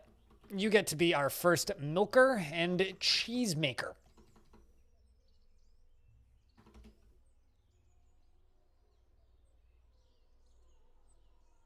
No, you can't replace Marco. I don't know, like they've been through, that band's been through too many vocalists. They've ceased to be the band that I used to listen to. They've ceased to be the band that I used to listen to, and that just kind of sucks. What time of year are we into? Late spring? You gotta love that pig cheese, man. How do they make it? I don't know. I don't ask questions like that.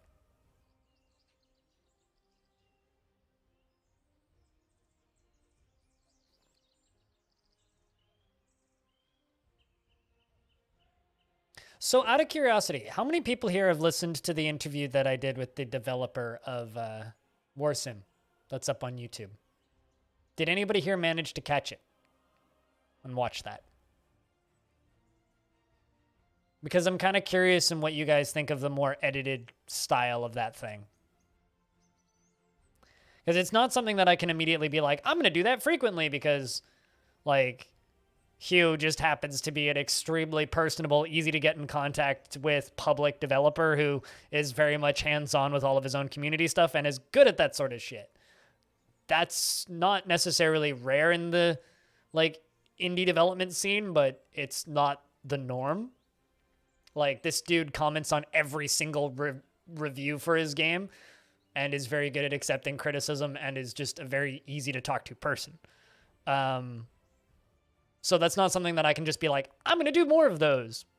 But I'm just curious as to what you guys thought of the actual format.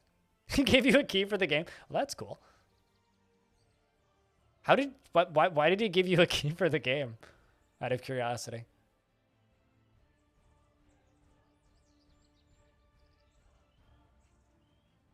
Like, how does that happen?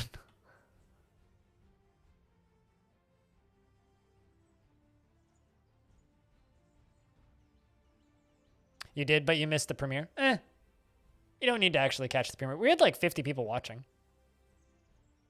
Just showed up in your chat? Interesting. He just gave me a key on Twitter out of nowhere in 2019. I actually like went and looked it up when it was. It was like right when I was in the middle of moving my channel over to DF, so I was just like, I can't do anything new right now.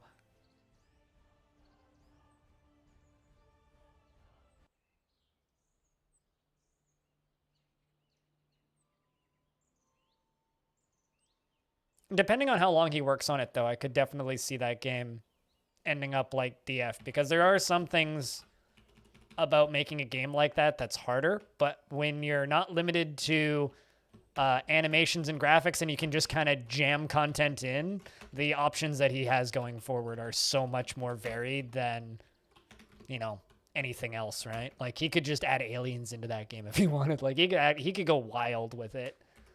I don't know if he will, but he really could just kind of add anything into it that he feels like.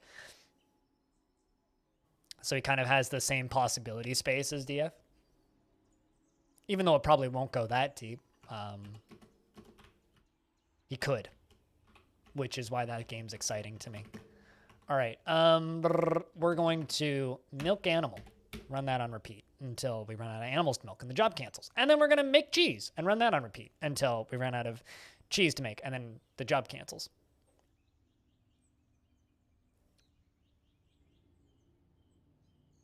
I mean, I'll be completely honest with you guys when I say the only reason I run premieres is it puts a tip button on the screen. And sometimes people use it. That's quite literally the only reason to do premieres. Is it's there's suddenly a possibility that people will toss money at you. Which sounds kind of shitty, but it's the reality.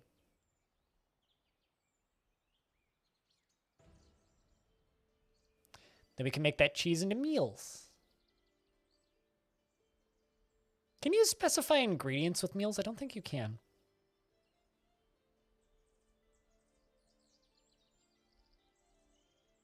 That's weird. Cancels milk animal, no creature. Okay, well, don't milk animals then.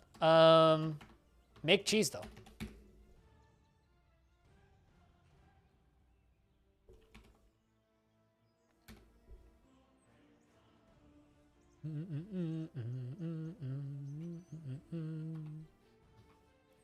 And Victoram, we're going to put you on plant gathering.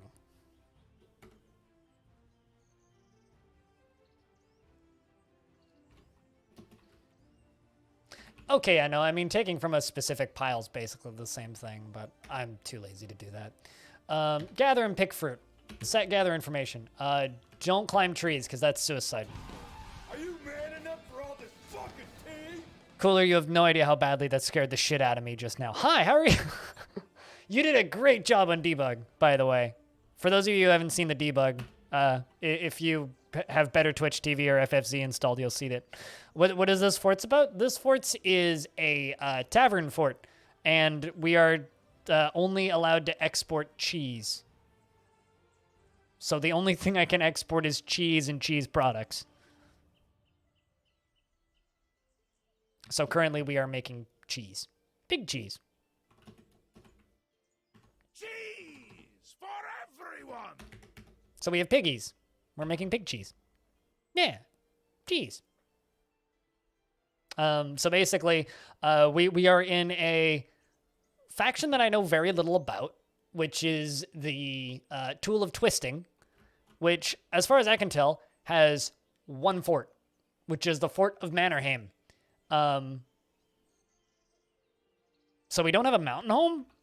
We do have a hillocks, a single hillocks, with 75 dwarves in it. So it's a very small faction. We're also at war with a bunch of local dwarven forts, which we're skirmishing with. And there is a dark dwarven pit that we're allied, or no longer allied with, actually. Wait, no, that's the wrong one. Where's the one that we're allied with? Oh, we're just at peace with them. We're no longer allied with them. There's a dark, and although it's, where was it? There it is. Yes, this one. The one that we're allied with. The Dark Dwarven Pits of Cruelbeard, which is maybe my favorite name I've seen in a long time. Also, Archkiss, the Inferno of Stopping. The Inferno of Stopping? Right. That's the name of an artifact that's there. That's a thing that exists. I won't question it. We got lots of digging to do. Unfortunately, we appear to have dug into sand, which is fine. Sand is kind of our life.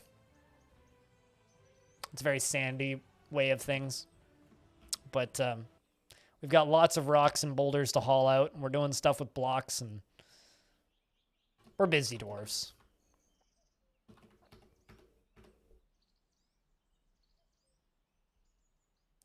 Needs unrotten milk item. Well, hope it's a good thing we've got plenty of pig cheese then. I'm going to make a food. Actually, I need a place to put a food stockpile. Well, I'm going to make this into my kitchen, so I'm just going to make this high digging priority and get this area dug out because this is going to be my kitchens anyway. So let's just get this done. Could totally make glass windows if we have time. I think it's almost lunchtime. My tummy's grumbling. My tummy knows that I have a canned tuna sandwich waiting for me, and I'm excited. I forgot how good tuna sandwiches are. It's been a long time since I've eaten tuna, and tuna sandwiches are kind of great. I used to eat tuna sandwiches a lot when I worked in the factory, but because they were easy to make. But yeah, so that's going to be our kitchen and food stores. So we're just going to get that done.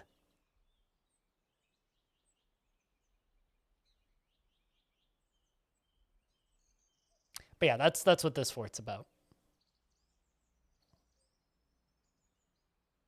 Yeah, or disallow ingredients to be used. But that's the thing, right? I don't want to disallow ingredients to be used, and I don't want to limit what a kitchen can make. I just want to say, make meals using this. But, oh well. We got pig cheese regardless.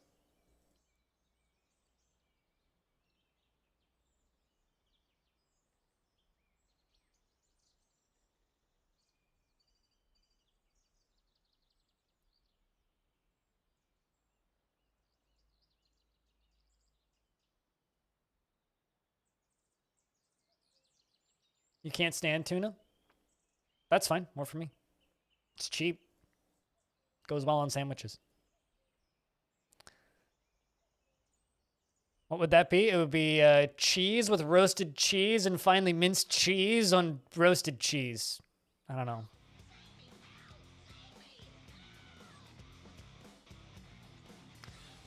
The legendary Eurypterus themselves with 15 months. Fun fact, that's 3 more months than a year.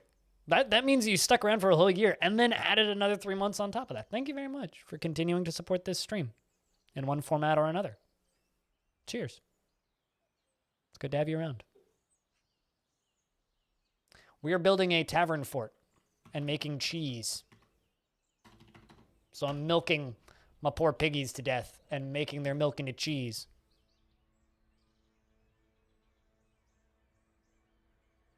We've got a bunch of piglets already, so lots of cheese to be had. Yeah, I mean, like, I know how to do that, right? Archand, like, I've done that before to make very specific meals consisting only of cheese. I've done that. Or not specifically of cheese, but for specific vegetable types I've done. But what I want is, like, you know how you can, like, design a statue or specify certain materials used out of specific types of stone. I want to just be able to do that. So it's more like me dreaming out loud for a feature that doesn't exist, less of me saying, how do I actually do this? Because I know how you actually do it, but that's not what I want. I want to just be able to hit D and be like, designate these 4 ingredients. Because I still want them to be able to use the other ones. I just, for a specific job, want to only do that. That also, yeah, and it's why I never encrust anything with anything, is because I'm way too afraid of it, of them encrusting with the wrong materials. Or encrusting the wrong thing with things, and it's so tedious to have to like, oh, this stockpile feeds that. That's the sort of stuff that I have a feeling the Steam UI will make much easier. I mean, that's the problem with everything with DF, right? I assume that there's nothing to do, there's nothing in DF that's super complicated to make it more accessible. But there's so much of it when you actually think about, okay, well, everything has like its own weird quirks and needs its own thing in its list. It's just tedious and time consuming. Especially after talking with Tarn recently, it very much just sounds like, oh, none of it's hard, but it's all tedious and time consuming. You know what I mean? That's the problem. It's not that it's hard, it's just tedious and time consuming. Yeah. Just like anything.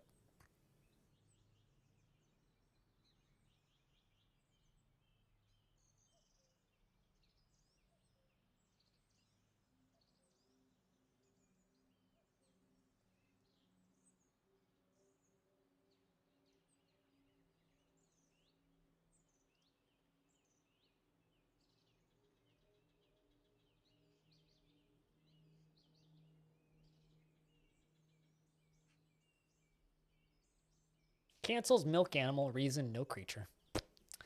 Make sense. Coding in general is tedious and time consuming, and probably when it's Toadie's code, it's probably more tedious and more time consuming. But, you know, comes with the territory, right?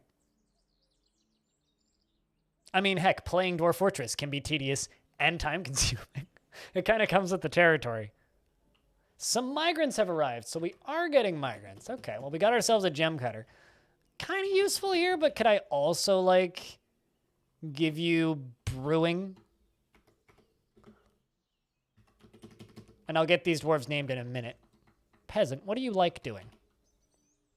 Want to craft a masterwork someday? How about I give you masonry and stone detailing? You're a bone crafter? How about I give you something more helpful? Dreams of mastering a skill? Are you brave? Doesn't handle stress well. But you dream of mastering a skill. Well, you're a bone crafter. How about I give you weaving and stone crafting? And as a more minute-to-minute side gig, you already have brewing. Yeah, that's fine. Furnace ops, sure. We'll just let the rest walk in. See what kind of livestock we get. A bunch of them are probably just going to get butchered. Up to 14 dwarves. It's helpful.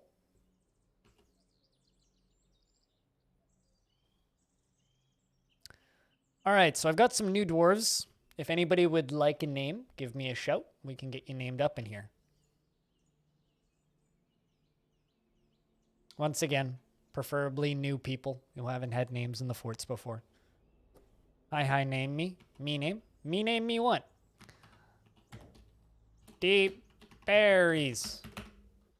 She is a worshipper of Lun, stable Lirin, who we recently learned takes the form of a female dwarf and is associated with laws and weather.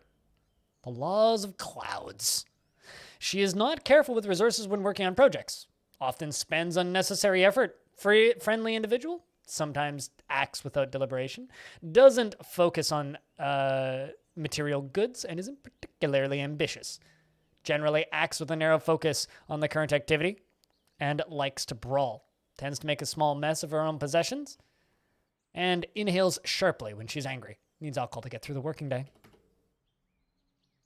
Cooler, you did such a good job on that. The problem is now I really want a one where he's just clapping, but I don't know how he would clap.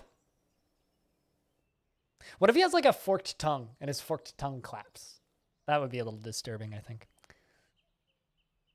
That's something I want to know. Does Debug Guy have teeth? Chat, does Debug Creature have teeth?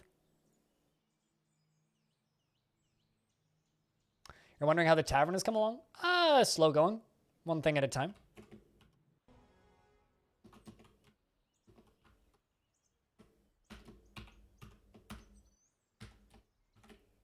Got some more animals to pasture. Oh, hey, we got a puppy. We have a lamb. And I think a gosling can go in with the chickens. Probably protect the chickens. And a baby alpaca, which I'll give its own field to.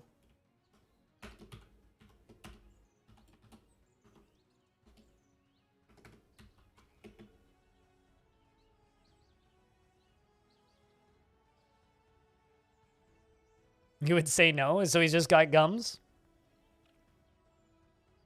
But yeah, no, monkeys. The tavern fort's so far been pretty chill. We've got a bunch of storks flying around. I haven't actually opened the tavern up yet because I don't quite have enough miners, but we just acquired another miner.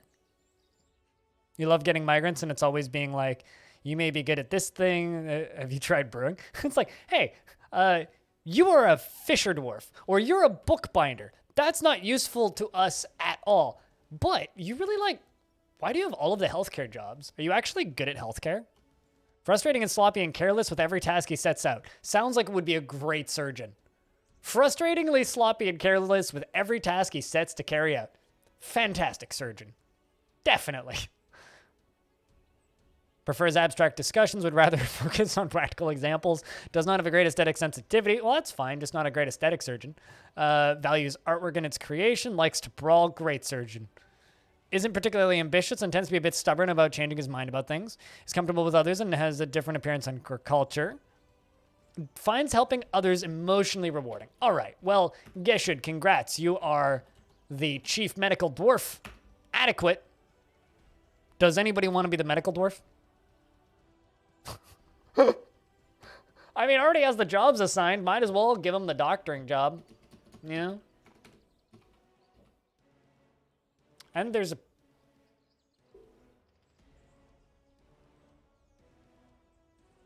The defended denomination now has many worshippers in Crawlmire and requires a temple and a priest. The location must be built and furnished. The new position must be appointed by you.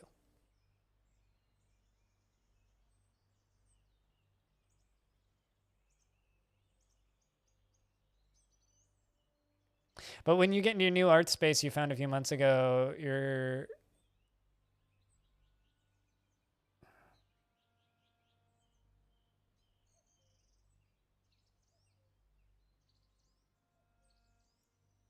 You want to paint some of them in fine oil paint? You know what you could do if you want to repaint them in fine oil paint?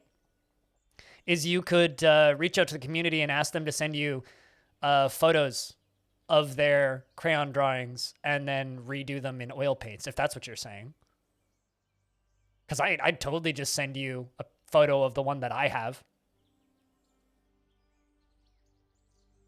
Laugh and say no? Absolutely not. We're totally going to make this. I'm absolutely going to make that. Because a temple would be fun. Question is, what religion is it? I have a feeling I know. Location, temple.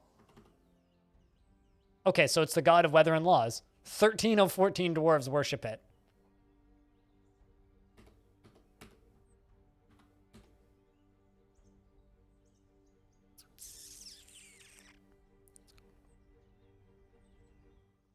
Sits in his offals and compiles reports. I mean,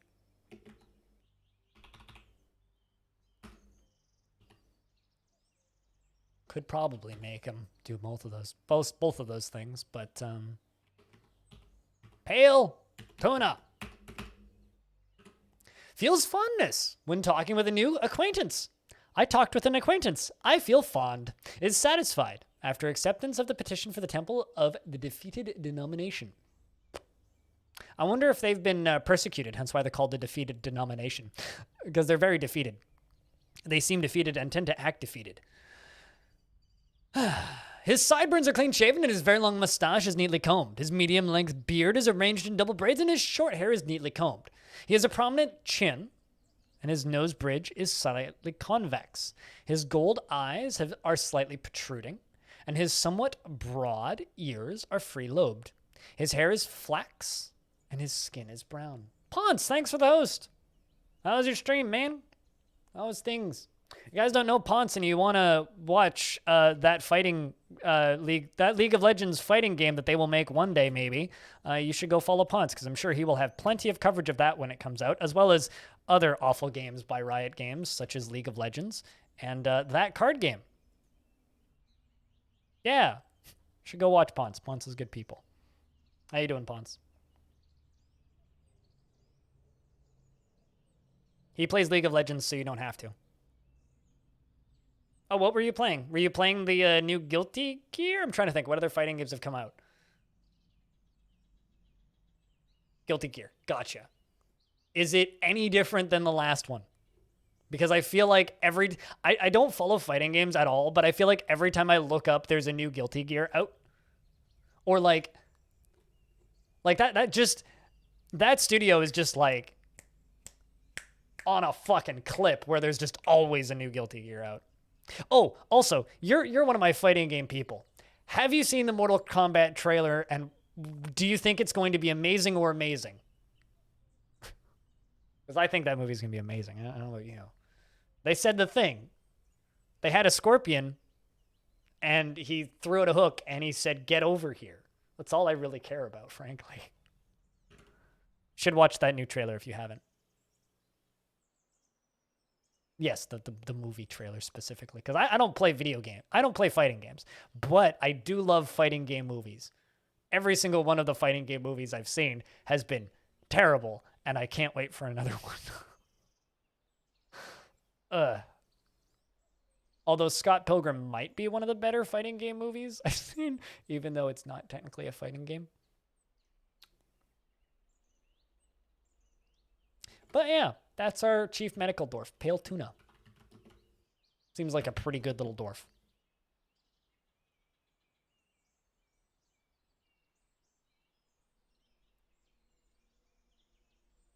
I mean, I think Ponce shits on League of Legends more than I do. So... And Ponce has probably also hated League of Legends longer than I have, so... Also, Ponce deserves a pink badge. So I got too many of these, and I should give them out. Be a VIP. I mean, I still unironically enjoy watching League of Legends. So, although one of my favorite things ever was when my friend Mike... Infrared Mike raided me with like 300 people. And I asked him what game he was playing. And he was like, "Oh, Jurassic World." And I proceeded to just talk about how garbage that game is for like 15 minutes. And he didn't say anything for the entirety of the 15 minutes and then was like, "I thought it was pretty good." I'm like, that game is garbage. It's easily the worst game that Frontier's ever made. What the fuck? Why would anybody play that shit? It's like, I liked it. It was very funny. I don't think he's rated me since, actually. True story. Still good friends with him. Good guy. If there's ever another convention, he'll be the person I hang out with the entirety of the convention, because... we're like convention friends. We don't talk, and then there's a convention, then it's like, "Mike, where are you? We're hanging out." Every PAX, me and Mike hang out for like the entirety of it.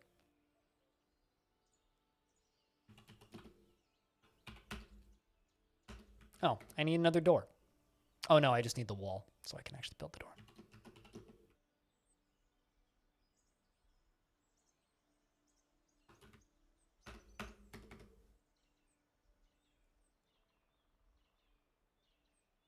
You've been free of League for a year and a half, but watching it is still neat. I don't play League anymore, but I still watch V-Man and I still watch Ponce. I haven't played League since 2014. but I was really early in League. To give you an idea, the first champion that was added when I was playing League was Xin Zhao. And I remember when Ari was announced and we were like, the fuck's this anime shit? So yeah. Is Volibear still amazing like he was a decade or so ago? He's been I think everybody's been reworked since you last saw him if you haven't played League in a decade or so.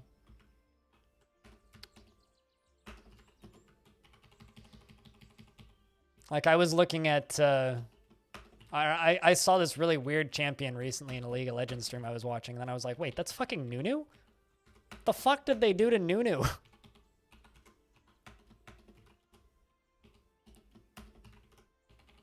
Then I felt weird and broken inside.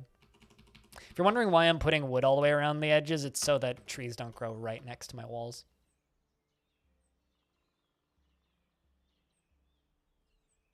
Games are just too dang long. Yeah. It was great when I was unemployed and didn't have a girlfriend.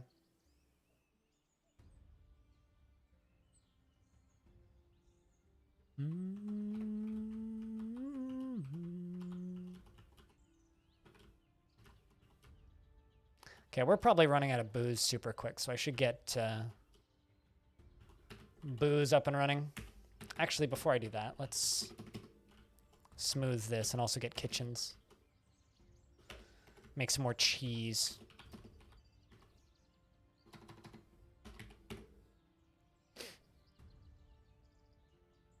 Also, hi, Saigon. What's up? Good. Don't start, stupid. You get the impression that V-Man dislikes the game more than you do. He plays it a lot more than you do.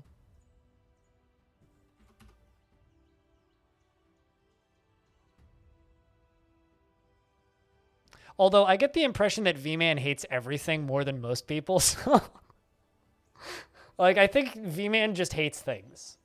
That's like just the status of V-Man, is he just hates things.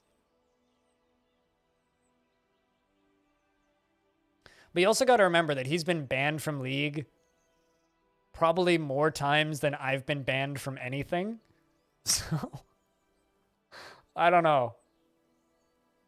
He has a special kind of dislike for the game, most likely. Let's get a couple dwarves working on stone smoothing so we can get that done in a reasonable-ish amount of time.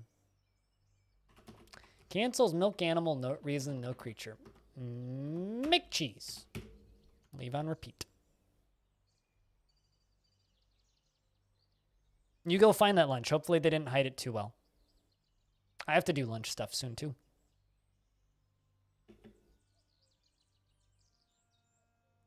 Oh, probably. I'm just doing a thing real quick that's very important. Very important, so you know what type of person V-Man is. Probably. Expressing dislike for things is definitely a way to get joy out of stuff as somebody who likes death metal.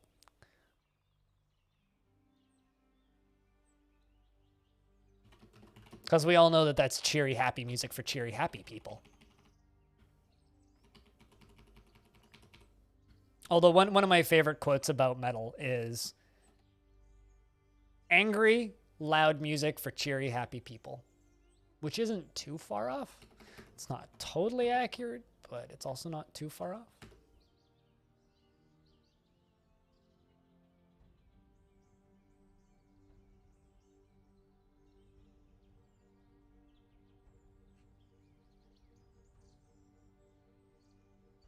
If you aren't complaining, you aren't happy.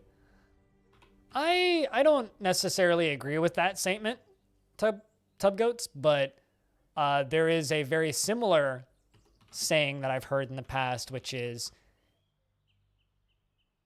if you don't have anything to complain about, then you don't care. Because people who care complain. And if I'm complaining about something, I like it and I care about it.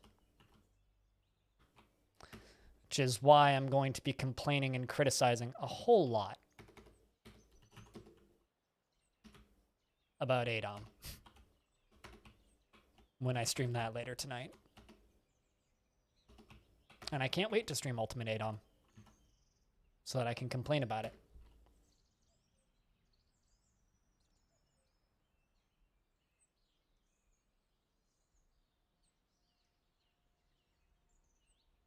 Well, I mean, the biggest outlet that I've been missing since the pandemic started is my ability to burn off steam. And my way of burning off steam is going to thrash metal shows and hitting people. There's no better way to burn off steam than going to a mosh pit and hitting somebody real hard. And then, of course, high-fiving, shaking hands, hugging, and then going outside in between sets, smoking a blunt, and then doing it again! Fucking doing it again!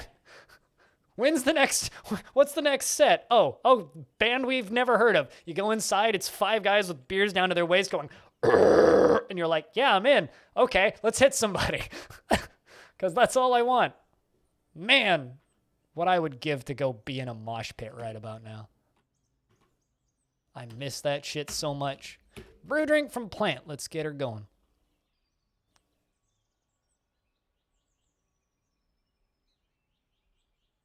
Yellow Grossler. I want to know what that looks like.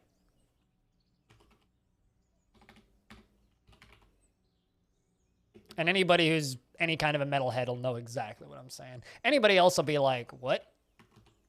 But, man, there's no better way to burn off steam than just to go hit a bunch of fools.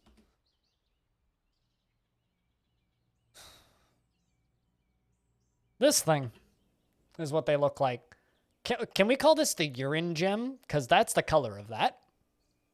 Well, maybe not that. That's more orange. But that's definitely pea color. Same with that. It actually just kind of looks like sap.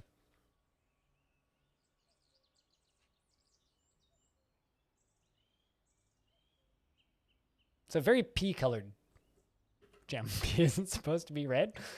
Stop eating beets, Hayes.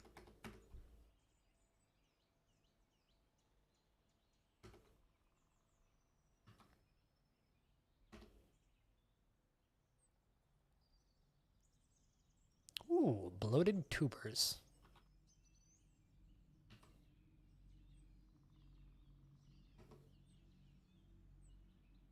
I think we ate all of our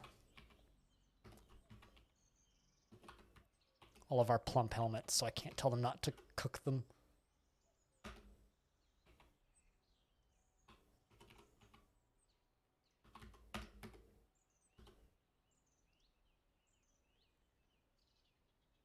Why are we looking at shiny things? We needed a reminder of you. Shiny, happy people holding. Anyway,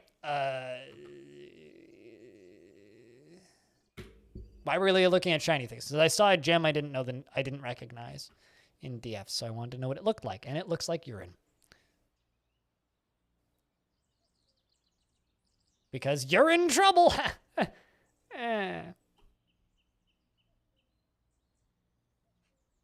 You fell over and several people tripped over you. Must have been a shitty mosh pit. Because here's the thing. No matter how inebriated you are, if you're in a good mosh pit, you're never going to touch the ground. If you're in a shitty mosh pit, you will definitely hit the ground. But if it's a good mosh pit, you'll never touch the ground.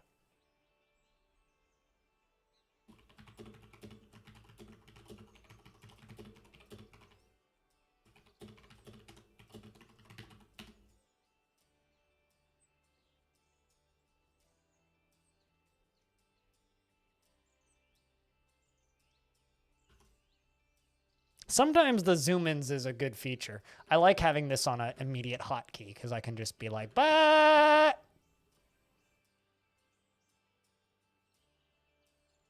And then you can do this and just be like, the key's stuck down and I can't stop changing.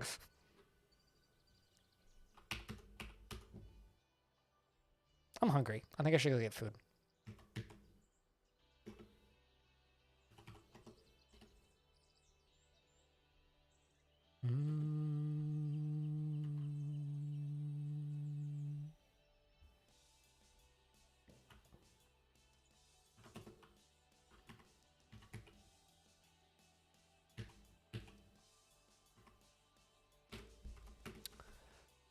Apparently all we have left is fruit. Do I have no farmers? I might very much have no farmers.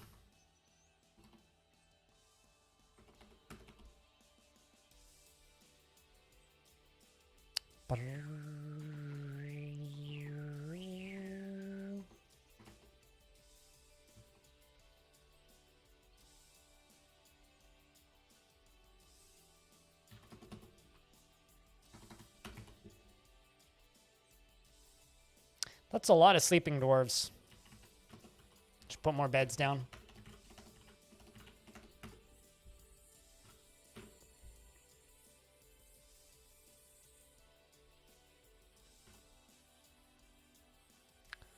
Throw full watermelons at the crowd. That sounds slippery.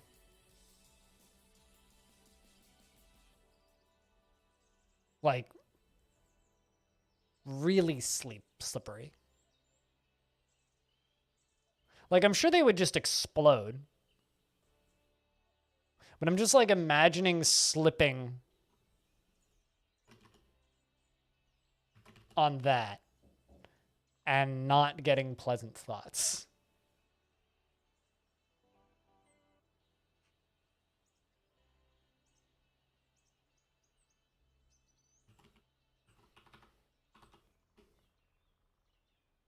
I don't know. I don't really want to imagine slipping on that.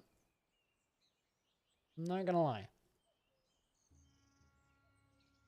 Don't really want to imagine slipping on that.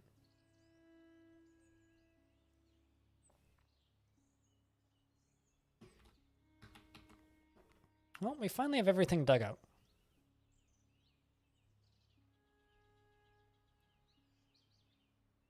Pretty sure he was out cold.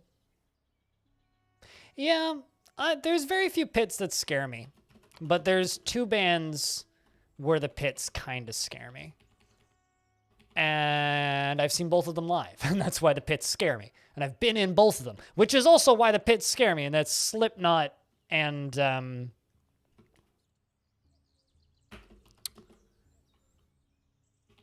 Slayer.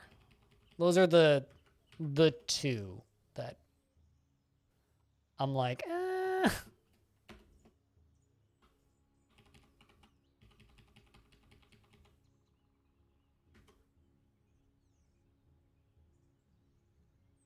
They got soft. Oh, I've been in Lamb of God's pits. Lamb of God fans are old. It's like moshing with a bunch of old guys, which can be scary. But although the reason I would say Lamb of God pits kind of scare me is every time I've seen Lamb of God, they've been opening for either Slipknot or Slayer. So it kind of... I've never been to just a Lamb of God show. No Outpost Liaison. How curious. Apparently my...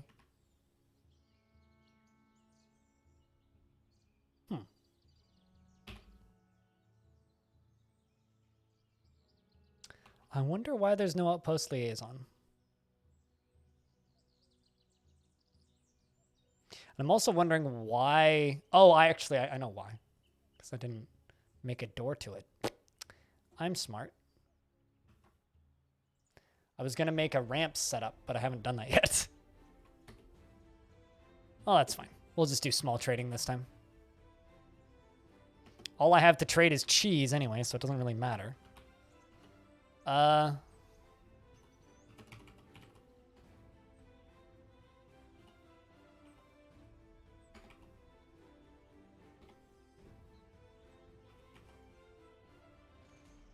Clearly, that's not all I have to sell is cheese. Did they put it in barrels?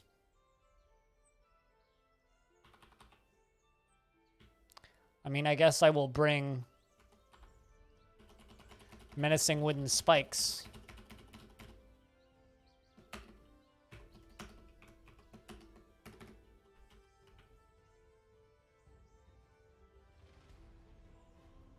You want to know what was a sad mosh pit? And what band has really sad fans? Suicidal Tendencies. That's a sad show.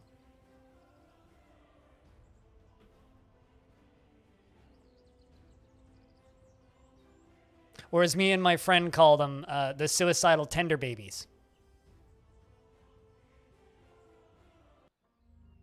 It's a fucking sad pit. Well, I mean, the average Suicidal Tendencies fan is like the biker version of your average Weezer fan. Like, picture a middle-aged, balding Weezer fan, okay? Now imagine that, but with too much leather, some chains, and a bandana on. That's a Suicidal Tendencies fan. And I like some of Suicidal Tendencies' music. But man, that was a sad show. Such a fucking sad show.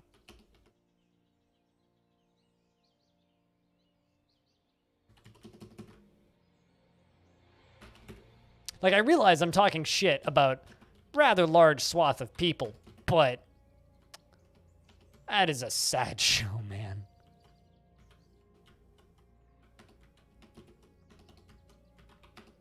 Very sad show. Oh, I saw Soulfly. Soulfly, I think, was actually the last... second to last show I went to.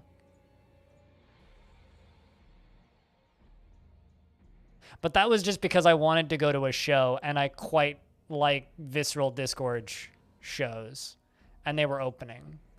So I was like, well, wouldn't mind seeing Visceral Disgorge again. But I think I would rather see them with Pig Destroyer again. If I had to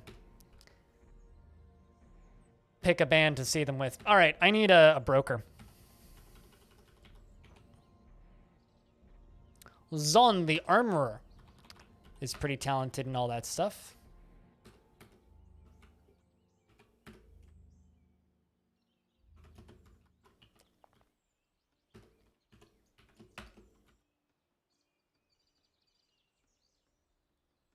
Is there anything specific I'm going to need from them? They brought some wine. I'll totally take some... I don't need guinea fowl blood. Beer, wine, beer, rum. We'll take that stuff. I'm also going to take that short sword. That battle axe. Iron mace. This is probably all behind my camera.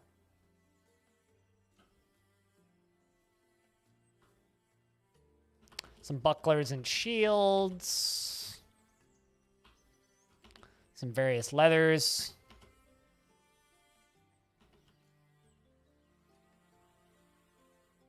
I'd like to get some, yeah, there we go. Some silk, some pigtail cloth, just in case of moods.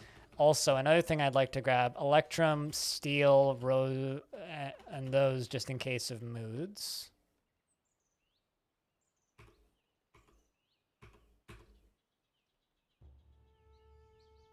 I'm gonna take those 2 steel anvils.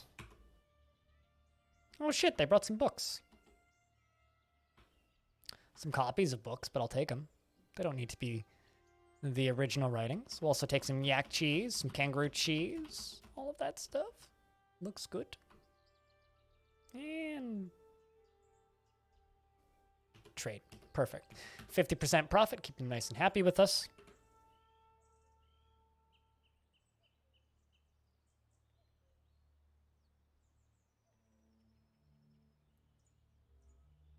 Okay, see, I don't mind pits that are out for blood, but it needs to be a packed pit, and that was a pretty packed pit when I saw Soulfly. It wasn't a problem. It was an active, like, good-sized pit, so it was actually quite a bit of fun.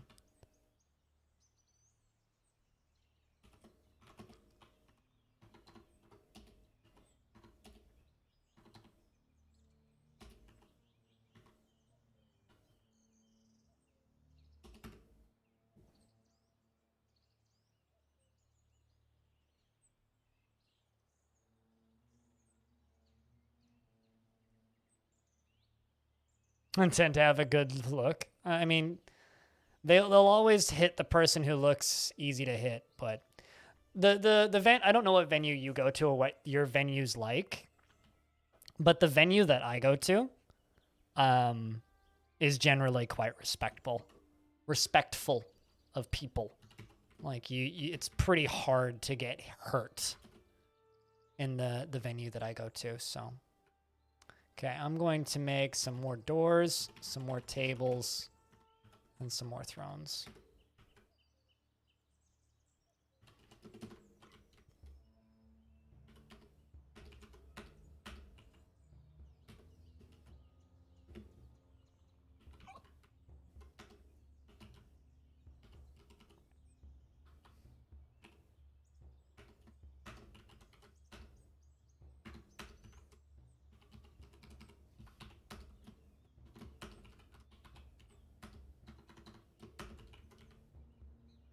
I'm getting hungry. I need to go do food stuff. But I just kind of want to get this stuff going.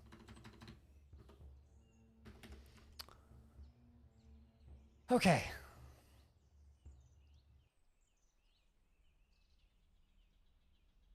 Oakland is one of the more violent ones. Gotcha. I've never been there. I'm not familiar with it. No.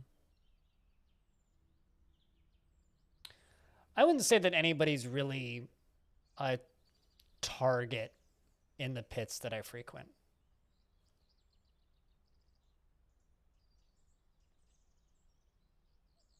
There's no venues that I would say are particularly violent. There's just like crowds that are unpleasant to be around just as people. Like, there's certainly pits where it's like, oh, they're just like yelling and not particularly nice, like that kind of stuff. Going to go cook some food. I need to get myself a cup of tea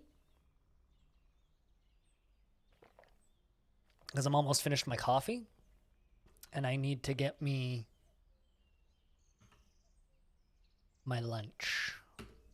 We've still got a good amount of food left.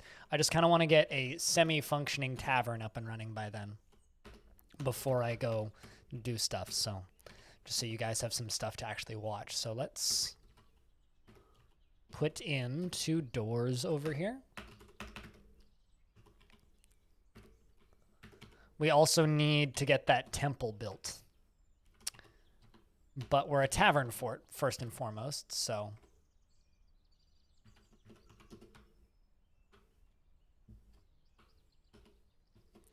I'm just going to wall that off for right now. I'll unwall it, but right now I want to wall it off.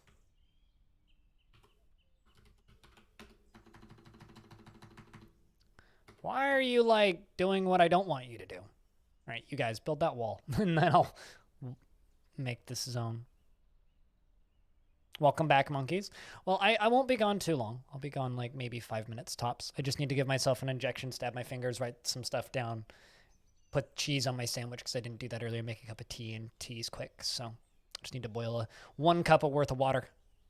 I'm trying to like wean my caffeine intake, my coffee intake down to 500 mils of coffee a day from 1 liter of coffee a day. Which isn't too bad. It just means I need to make tea halfway through the day because I like having hot liquids to drink. I like my hot beverages. All right. Whoa, dude, fuck yeah, dude. That's fucking sick. Hell yeah. Woo! You know what's something I would love in DF? I need a good tavern name. You know something I would love in DF is the ability to make false walls.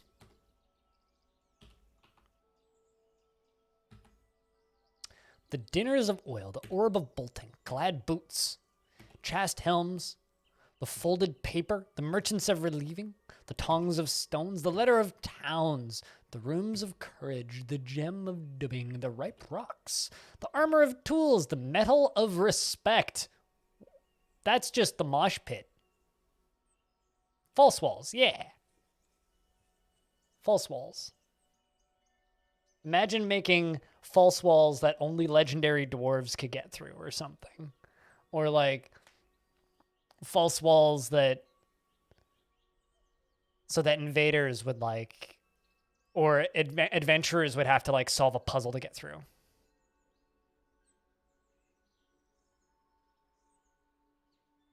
No, I mean like the entrance to the mines of Moria.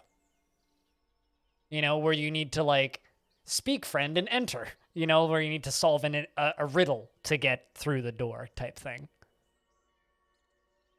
Yeah, that's what I mean. Where like you need a wizard to like wave his hand in front of it for it to appear and look like a door.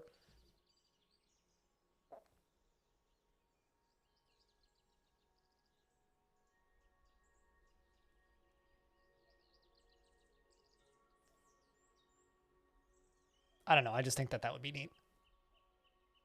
Anyway, I'm gonna go with Medal of Respect because that's gonna be the name of my tavern.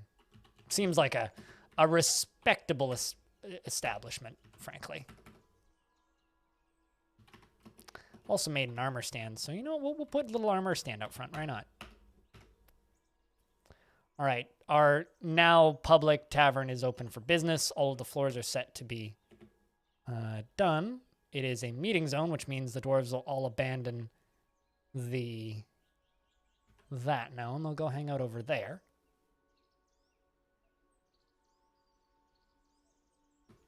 And I think that we'll do the temple one layer higher. It still doesn't have proper roofing anywhere. So we need to do that still. But we can do that when I get back from my lunch.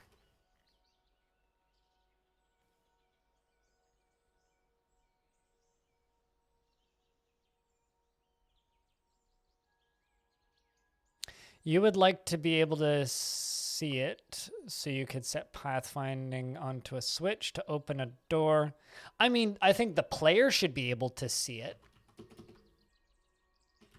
Like maybe make them a distinctly different colored wall, but I don't think that the dwarves should be able to see it if like that's a distinction that like I can easily make.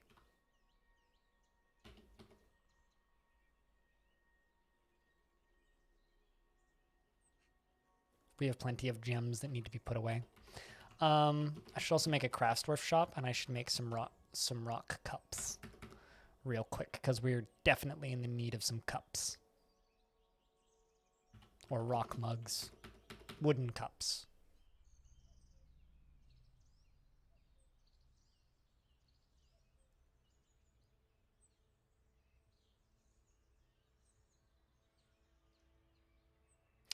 All right, chat. Open sesame? Exactly. Open sesame. Me says open.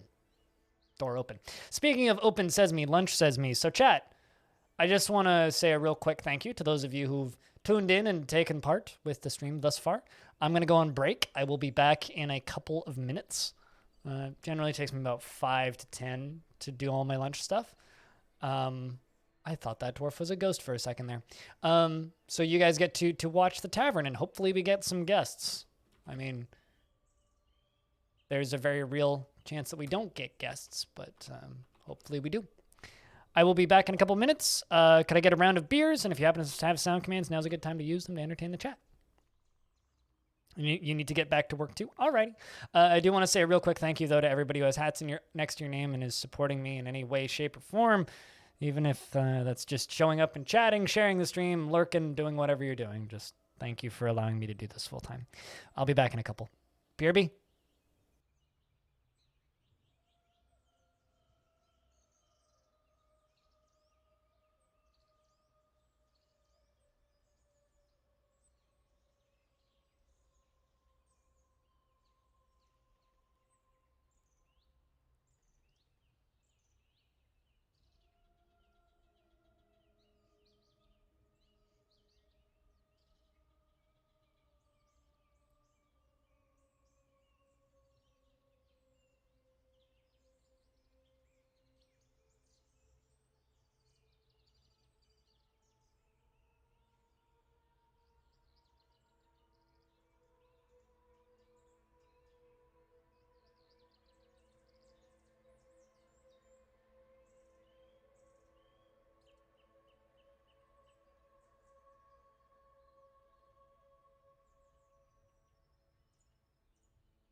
I just decided to eat my sandwich over at the kitchen while I was making tea, so it took me an extra minute. And it seems like a migrant wave showed up the literal second I left, so that was terrible timing. Anyway, I'm back now. So thank you very much, everybody, for waiting. Took a little longer than ideal. But I had to make tea, so. Hope you guys didn't get too bored while I was gone. And Hadouken of Ruin. I'm not sure what you're saying props to, but props accepted. I don't know what the context is there. No visitors yet, just chinchillas. And I have lemon tea, lemongrass tea. Very simple, light herbal tea. Thank you, Bastet.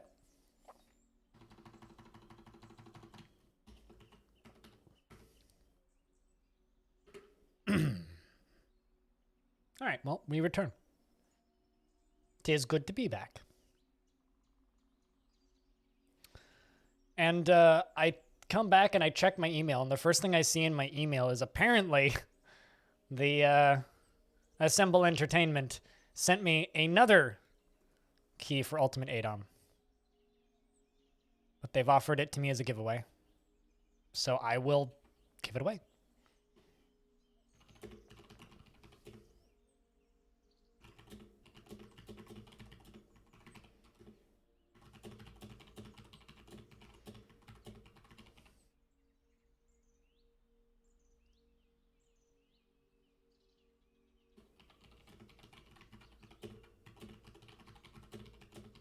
What time is it over in Germany right now?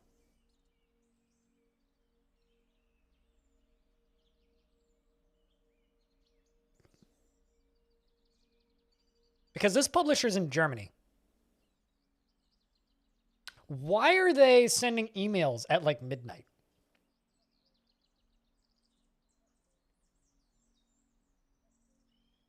Also, why is there a dead animal? Two dead animals. In fact, oh, because I have a hunter and a ranger. And they clearly killed two chinchillas. Well, we should make a butcher shop, I think. And start butchering the... I like how I make a tavern and like immediately there's a dead animal in it. Three dead animals in it. Hope somebody has a butcher's job assigned. Yeah, looks like you do. Perfect. Can you go and butcher those animals that you just went and left in my tavern? That'd be cool if you could do that. Oh boy.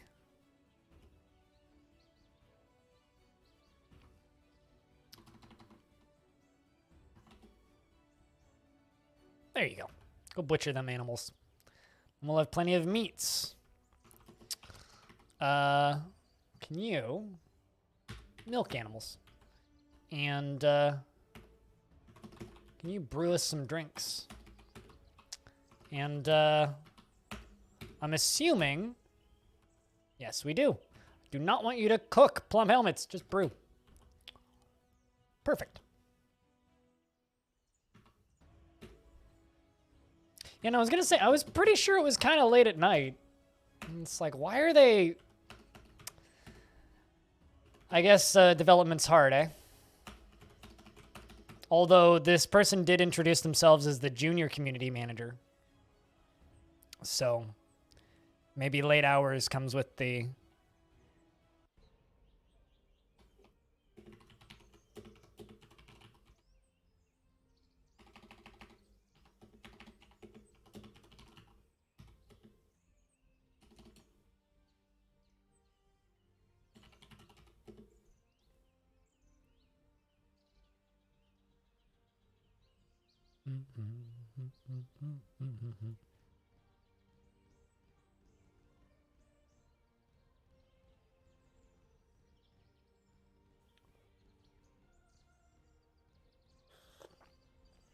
But yeah, no, that's not ideal.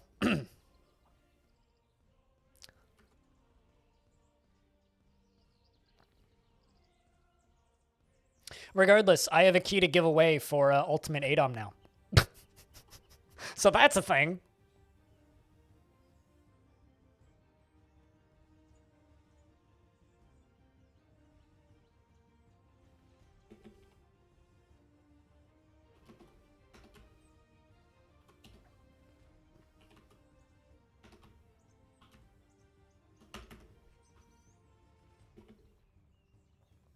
So I don't know when I'll give that away. Probably tonight, a little later. Once we're a little bit more in the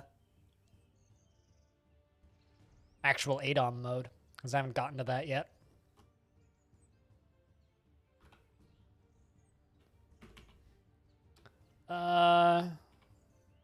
Gather refuse from outside. All right, so I really need that temple. I need to build that temple. That's the next thing that we need to do.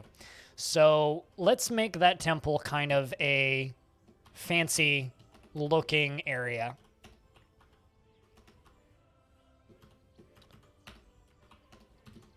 And then I'll get on your guys' case about not doing a proper round of beers while I was gone. I mean, I asked for a couple of beers, and man, you guys really fudged that up, so. So this is going to be the temple of weather and law.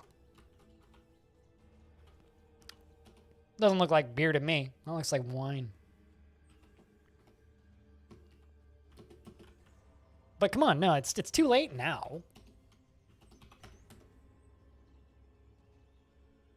Because I went off to lunch, and then I asked for a proper round of beers to keep the chat going.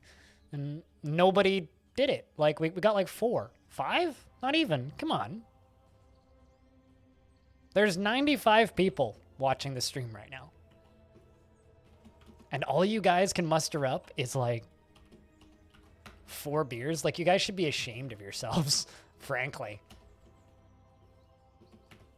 That's like upsettingly low beer ratio.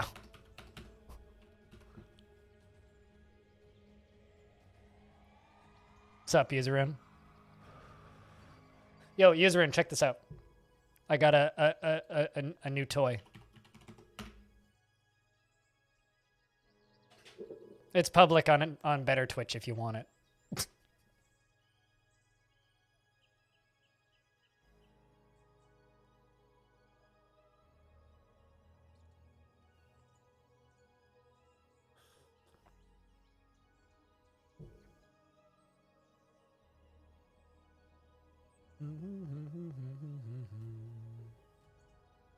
A blue Gorlak? It's the debug creature.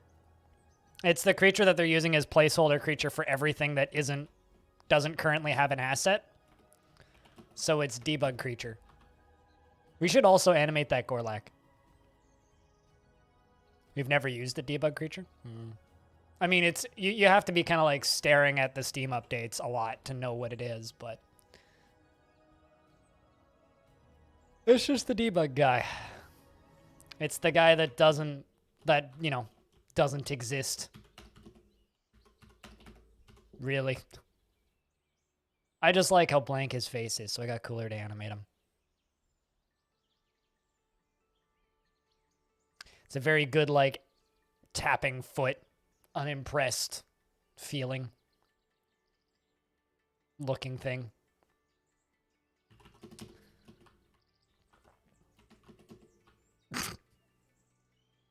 But yeah, no. Just this little animated guy. So if you want him in your chat, you can have him.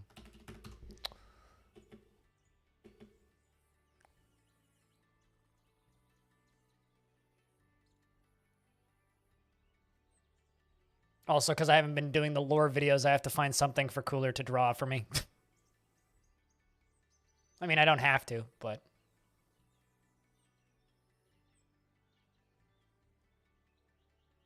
gotta keep him busy doing something.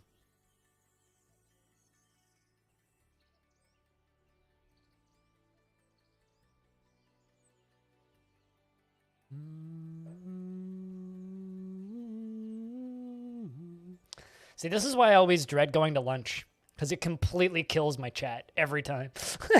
Everybody falls asleep. Like, chat's just like, all right, it's time to go to bed now.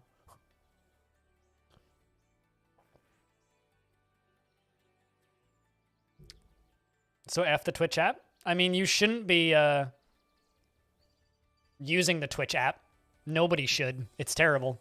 You should just use Twitch in a browser with Better Twitch or FFZ installed, or you should use Chatty and Live Streamer, VLC. You shouldn't use the Twitch app. The Twitch app is terrible. Has no plugins, no chat options, nothing to make it good. There's absolutely no reason to use the Twitch app ever, period. It's just really bad. It's a repurposed other app that was designed for something completely different, not live streaming. So it's not a very good client.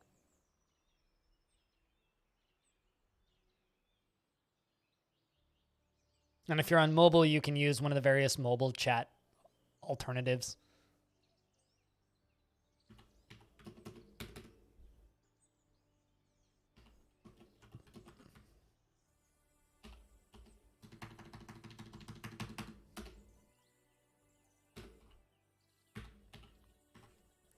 So this will be a temple, the defended denomination, the Temple of Nets.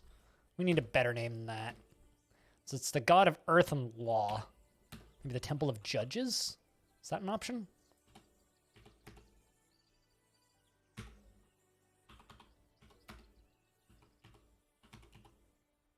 Temple of Judges. There we go. That'll work. We got a lot of value to add to this thing.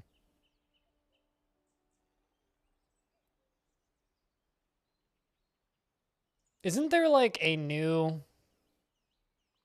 curse client now? Pale Tuna? I've never been into Minecraft. Period.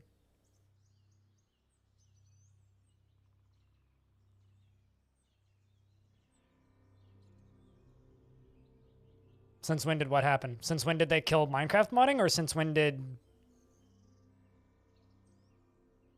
a new curse client appear? Yeah, I don't use any of that stuff. Like, I don't like using launchers for things. I would rather just click on an icon on my desktop to launch it. So like, I never got into modded Minecraft stuff, so.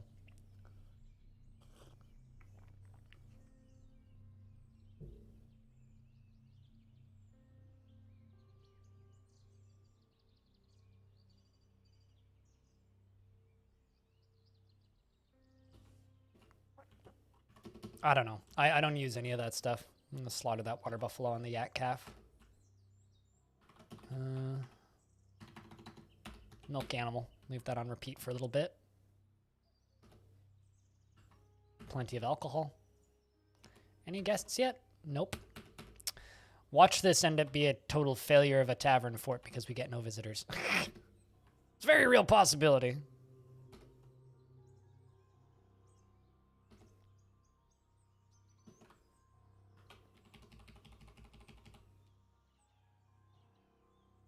Good luck removing whatever you're removing.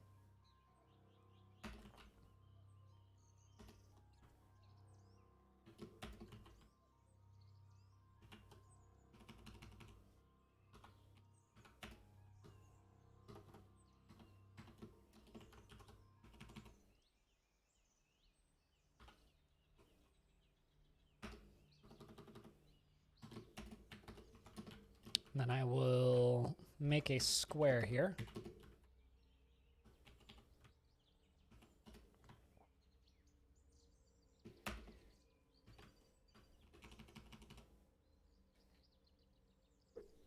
Yeah, no, the Twitch app is completely pointless. No one should use it. Even, like, I don't even know anybody at Twitch that uses it. It's a complete waste of time.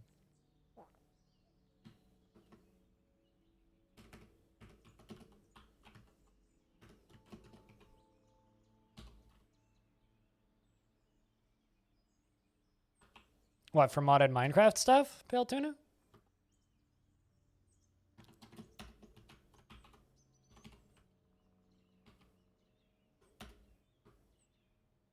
I'm so sorry you had to use the Twitch launcher for so long, Diamond. If I'd known earlier, I would have told you to stop. It was real funny. For a little bit there, all of Twitch's official communication with Twitch partners was directly through the Twitch app. And then, like, nobody used it, so they just kind of stopped using the Twitch app. They were like, oh, everybody hates this. I guess we shouldn't use it.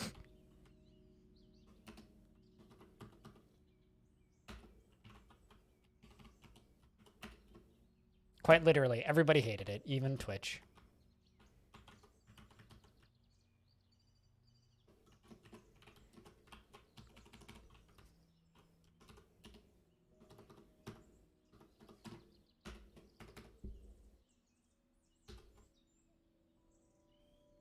Yeah, you'd think. I mean, you'd also think that they'd use like the massive Discord server that's full of all the Twitch partners that is now officially unofficial because Twitch doesn't affiliate with Discord. Man, back in my day, Discord had a booth at TwitchCon. The godforsaken peasant, the godforsaken present, a performance troupe is visiting. A flashy elf poet and a human poet. Well, would you look at that? Our first visitors to our still very holy roof tavern. I say that just because the roof is full of holes, not because it's bad.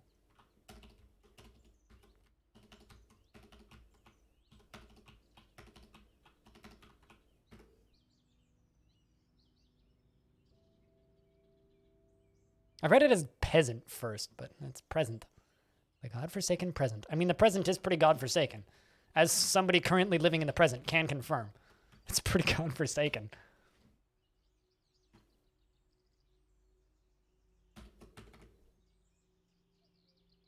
Oh, would you look at that? DeBerry's has been taken by a mood.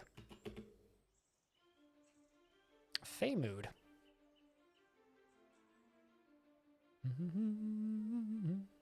Claims a mason's workshop. Alrighty. What are you gonna go grab then, Dwarf?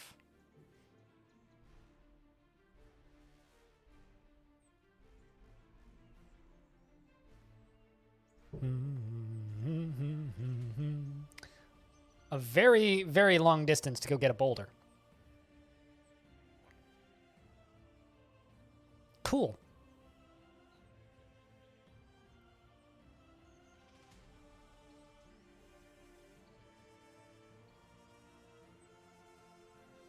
We were godforsaken about 1,000 years ago. I have a feeling we were way more religious 1,000 years ago. Is that more mudstone? No, it's cert, not mudstone. I think that's how you pronounce it.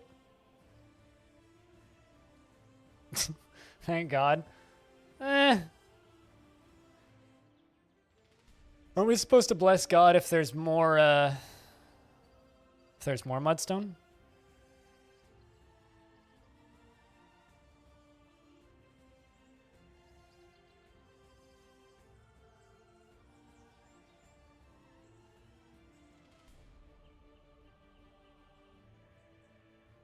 Although at some point all of the brown stones are more or less the same.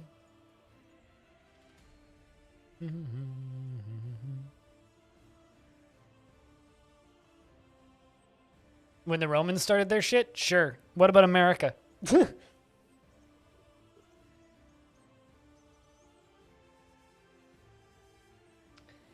Remember, the Romans were around for hundreds of years. They had a pretty long reign. The Roman Empire was there for quite a bit.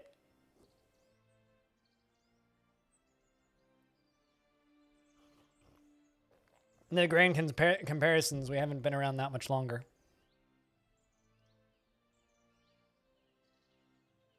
Ooh. So what all did you grab? 3 boulders and some gems. All right, well, make us proud, Dwarf.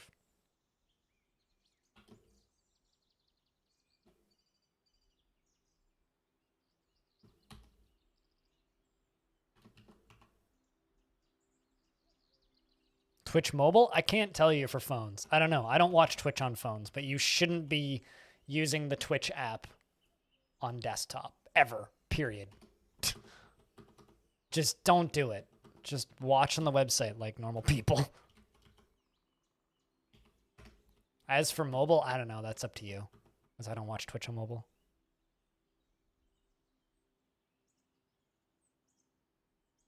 Who streams way too much. What? I'm confused. Why would you feel guilty about supporting me?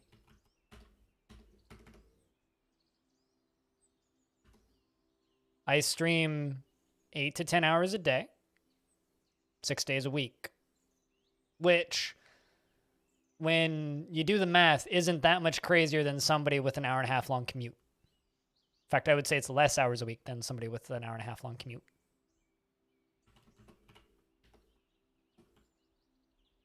But one of those scary streamers who streams way too much. I stream enough to be able to pay my bills and make a living. I don't think that that's way too much. And when I stream extra hours, it's because I want to, because I like it. And, you know, if you don't want to feel bad supporting me, I have an option for you and a solution. You could simply not support me and watch somebody else. Because fortunately, there are many people who broadcast on this website. So if the fact that I am here a lot,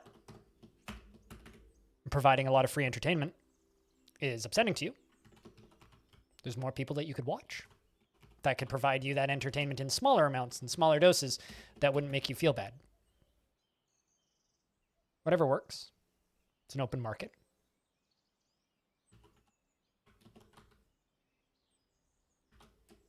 I'm still not sure why it's scary, though, or why it would make you feel bad. Care to explain?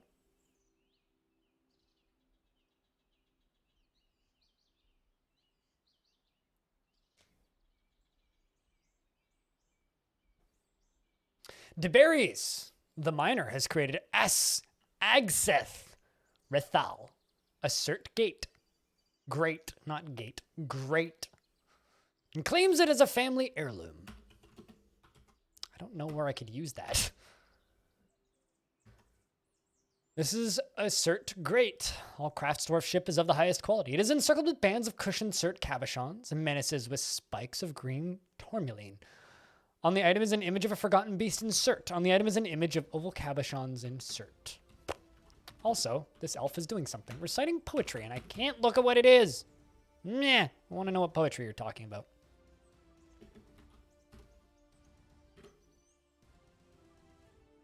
So Super Freak, are you one of those scary viewers who comes out and makes a weird out of like nowhere statement and then never explains it?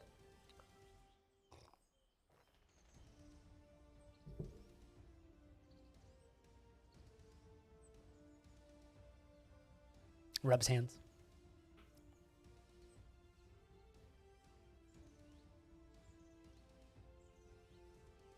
I mean, you've had 3 minutes to type.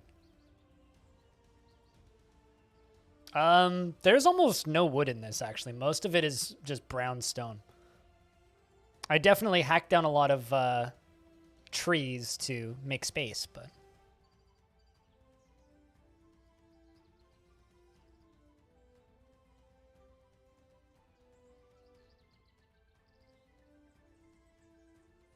The tavern is disguised.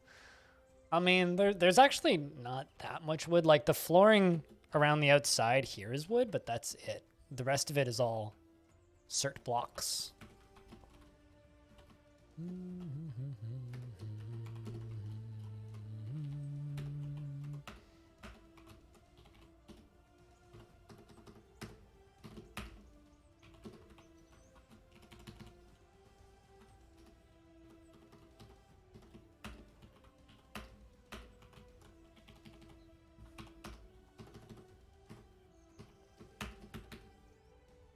And then I get to put my little roof on, which would be nice. Although there's a hole at the end there, which I need to deal with. Just fill that up with wood, it's fine.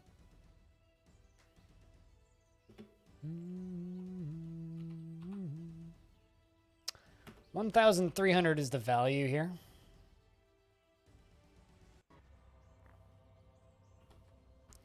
I need to engrave more.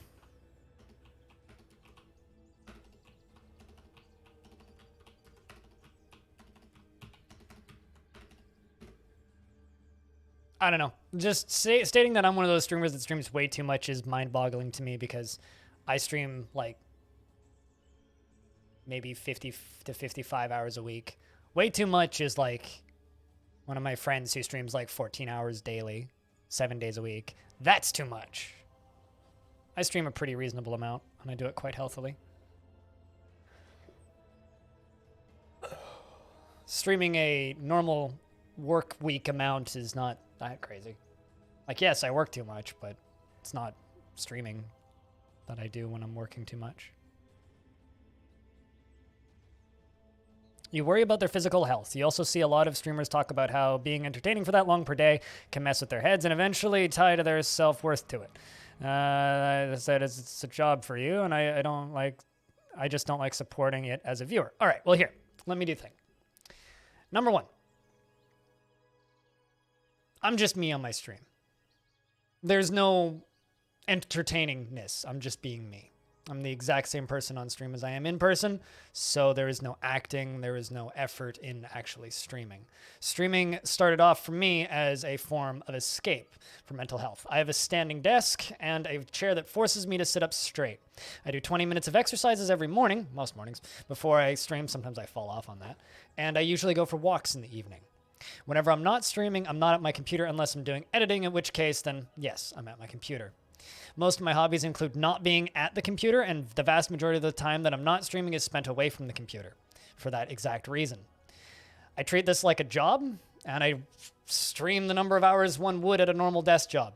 I stream more hours than one would at a normal desk job because I don't have a commute. I worked a night shift job previously and a day shift job previously, and I had a very long commute from one of them. I spend less hours streaming now than I did commuting plus that job. And I was streaming at that point too. Is it bad for my physical health? Fuck yeah. But literally every job in the world is bad for your physical health if you do it improperly. So I appreciate the concern, but if my existence and doing my job and entertaining the audience of people that watch my streams is a detriment on your mental health, please kindly take your shit and never come back. Otherwise, we can be best friends and you can enjoy my stream. If you don't like supporting the existence of me doing my job, I can't fucking help you there. But it's literally my job to be here 8 to 10 hours a day. It is my job. It's my livelihood. It's how I make all of the money I do. It's how I pay my rent. It's how I pay my bills. It's how I pay my internet. It's how I buy my food. How I pay for my meds. Not related to streaming.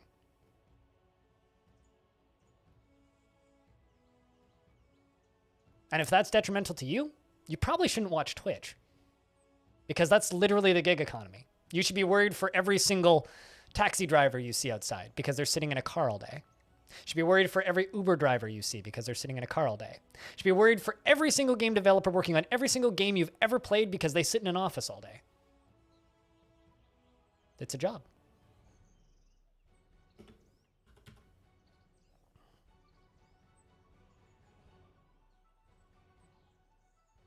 I think that you need to realize that streamers are often adults and capable of taking care of themselves. And the ones that aren't have more problems than streaming. And those problems aren't caused by streaming. Those are problems that they do to themselves. And as far as tying your self-worth to stats goes, that's social media. That's a bigger issue. Fuck what the rest of this website does.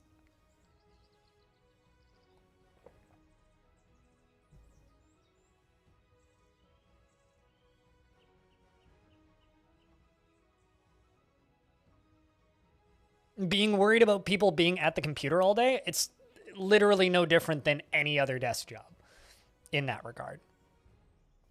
And it's all the way up, it's only up to the streamer to make it healthy or not healthy. I love what I do and wouldn't go back to any of my old jobs if I had to. This is the best job I've ever had. It's also the most hours and the hardest job I've ever had, but I also own my own business. I don't put any more hours into it than any other private business owner. My mother owns her own business. She also works ludicrous hours every week, but it's because she owns her own business. I'm doing all right. How are you, Pi?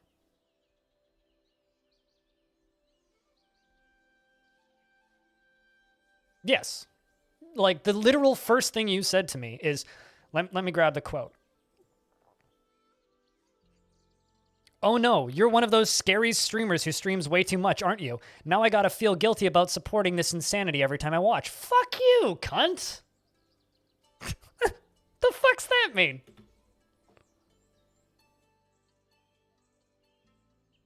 I run a private business. Any private business owner. There's nothing scary about that. I'm self-employed. I work as much as I want, when I want. Take days off when I want. Take time off when I want. Take breaks when I want. Eat lunch when I want. The time that I use for streaming and the time that I dedicate to this, I trade for freedom. You got to wind up to make it actually matter and have some effect, user. Come on, if you throw the big guns out right away, it's not going to get anywhere. So I apologize for streaming enough hours for it to be a full-time job, and I apologize for damaging your ability to support me. Although I should thank you, because you've given me lots of good content. Yeah, literally, like, literally every stream. Oh no, it's damaging me because I'm worried about your physical health. It's not your fucking place to worry about my physical health. And I'll have you know, I'm too busy over here putting plenty of poisons in my body on a daily basis to slowly kill me by the age of 50. So we'll be all fine, don't worry. My physical health is a wreck. It's hard to tell if it's a troll, to be honest with you, user. Hard to tell. Some people are just honestly morons. And honest morons are the best people to make fun of.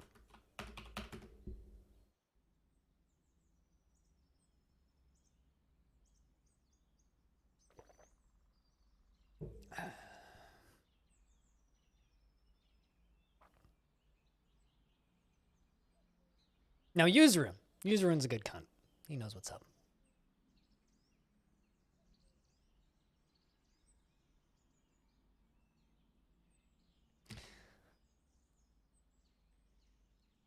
I'm going to be honest, you're more concerned with the 34 million Americans that don't have income? Yeah. I don't know what the number of Americans that don't have income is. That's like the population of Canada, by the way. When you said 34 million, I think 36 million is the population of Canada right now. Not always. You're generally pretty good at it. I would say Hobo's a better troll than you, because Hobo never actually makes me angry. Cooler is also a better troll than you, because Cooler also never makes me angry. You've annoyed me before. Oops, that's the wrong button. I want the dig button. Do the dig button.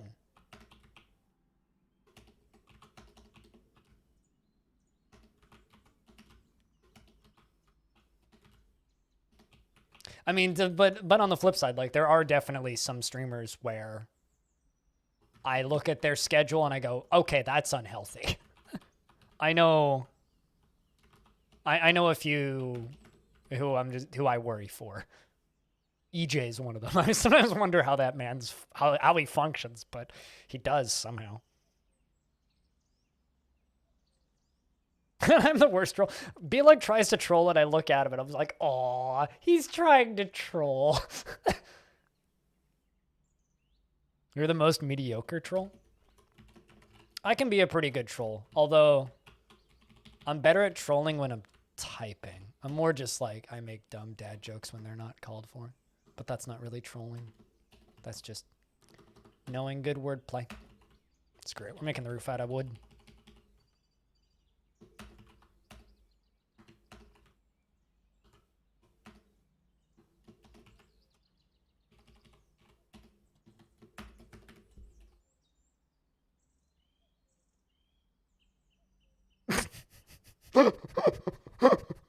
That was a perfect typo, Magna.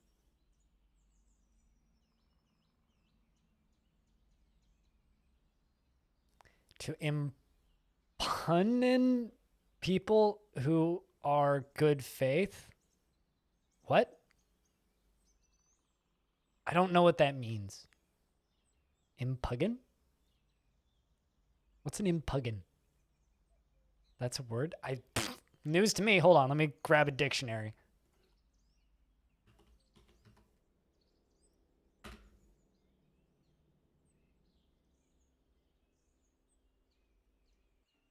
Dictionary.com. I'm not even going to Urban Dictionary. I want like a legitimate response.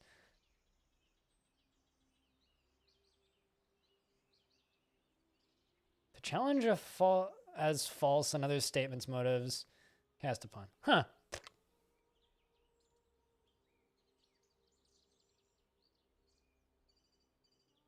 The more you know.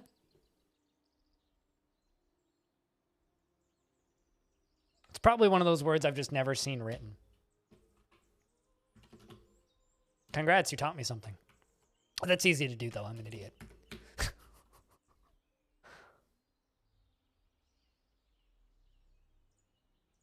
Don't worry about it, Tub Goats. The show's free. The show's always free. The fact that you watch is genuinely enough for me, and if I could just give everybody free subs, I would do that, but I can't. It does look really weird written, doesn't it? It's like I've definitely heard that word spoken before, and I definitely know what the definition is, but it's just a weird looking word. As I've said many times in the past, though, the English language strikes again. All right, how's our temple doing? We're almost there. Let's put some more engravings on the walls. Once it's clear, we'll... Once it's clear of boulders, that is.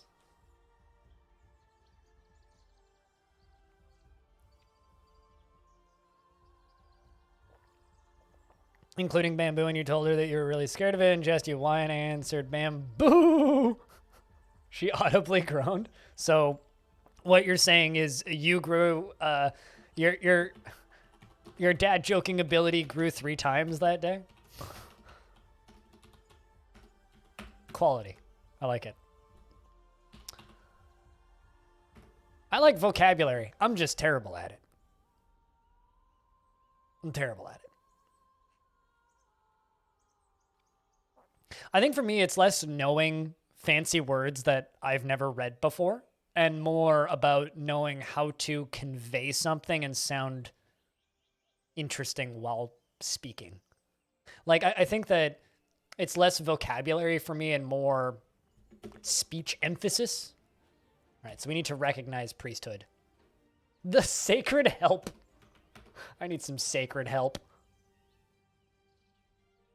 Chat, we need to make Krug Smash the holy man, don't we? Hey, Krugs, if you're still lurking,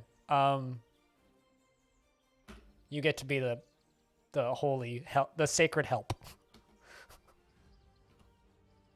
Also, we have a bunch of dwarves available if anybody would like a dwarf in here.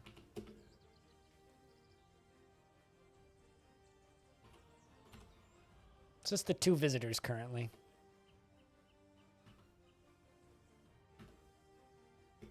You'd like one, W2K? Any preference? We got some rangers, some metalsmiths that don't have any metal to smith. We got a miller, some crafters, a broker.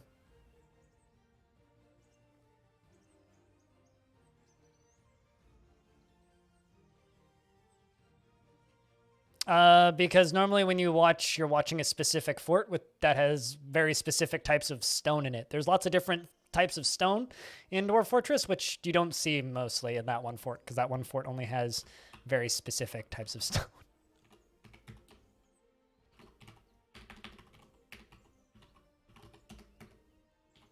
You've killed 2 chinchillas and a wild boar.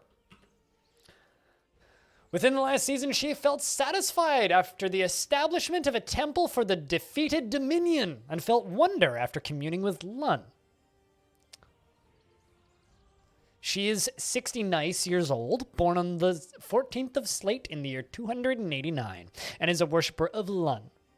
Her hair is straight, her very long hair is arranged in double braids, and her nose is incredibly upturned. Her eyelashes are short, and her gold eyes are slightly close set.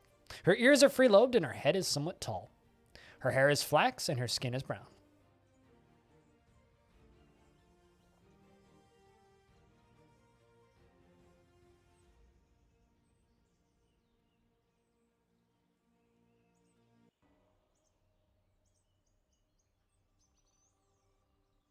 I mean, at the end of the day, you're in my chat, right? So if you come into my chat and say something dumb, I will call you out on it. If you come into my chat and say something smart, we'll have a discussion. If you say something sarcastic and stupid, you'll get sarcasm and insults. Welcome to my chat. We'll either get along just fine, or you can go away and never come back. Frankly, I should have banned you after your initial remark. But I chose to discuss it with you. Perhaps you've learned something today. Perhaps you haven't. Keep calm and carry on. She personally views competition as a crucial driving force in the world and holds a shrewd and crafty individuals to the lowest esteem, respects the law and doesn't care about art one way or another, and dreams of mastering a skill. Isn't particularly curious about the world and tends to make a small mess with her own possessions, often feels discouraged and does not easily fall in love and rarely develops positive feelings. Doesn't try to get things done perfectly and is pleased by her own appearance and talents, is somewhat fearful in the face of imminent danger, and has a sense of duty. Clicks her tongue repeatedly when she's annoyed, and she needs alcohol to get through the working day.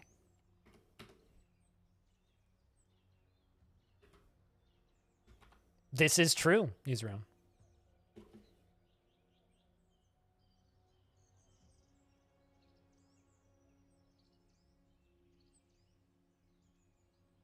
There's a lot of things that are memes that I don't understand. Don't sound like you at all. I mean, it's like you from another dimension and also a dwarf. So exactly like you. The alcohol prior is right. Yeah, I feel that. Needs alcohol to get through the working day. Don't we all? Don't we all? But yeah, Super Freak, I guess the final thing I really have to say to you is it is not your place to tell me how I should run my stream. It is not your place to worry about my health. That's my job. And it's also not your place to tell me what I can and cannot say in my chat.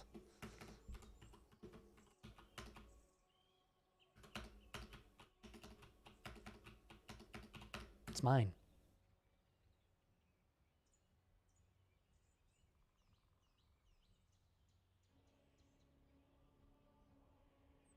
Well, you called me buddy now, so you can just go away forever.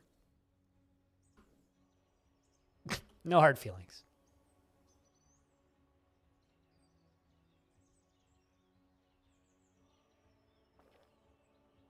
Well, this is interesting. Das Tot, Mind Twists, has been appointed to the position of diplomat of the Tool of Twisting.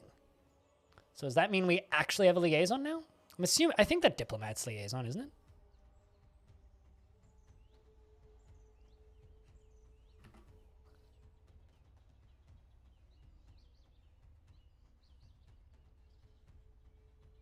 Wondering if that person shows up.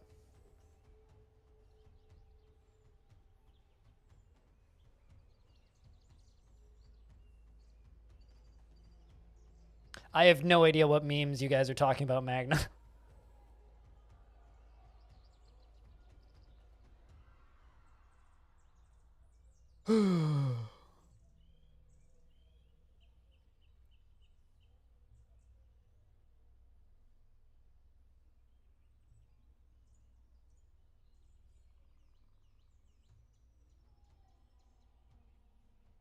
Good work, homing drunk. Good fucking work. Round of beers to that shit.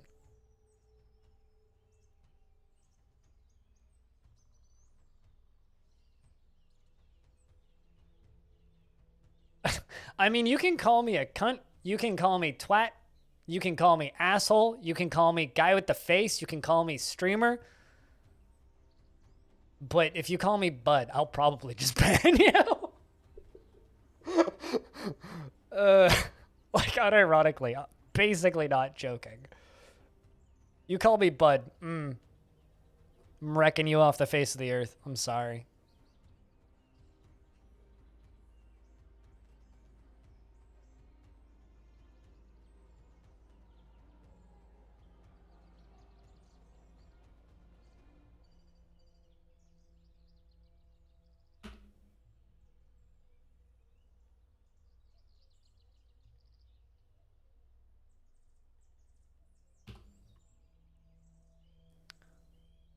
I mean, here's the thing, right? So now we do have an outpost liaison. Something just happened. Someone just died.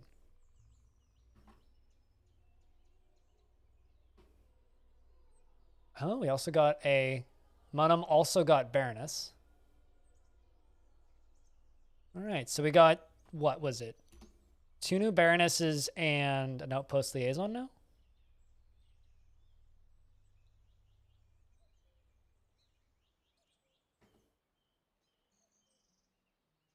You've heard of Wreck-It Ralph? This is Wreck-It Blindy! Here's the thing, right? I work very much on a even keel give and take relationship with you chat, right? You guys treat me like a grown ass adult. I'll treat you like a grown ass adult.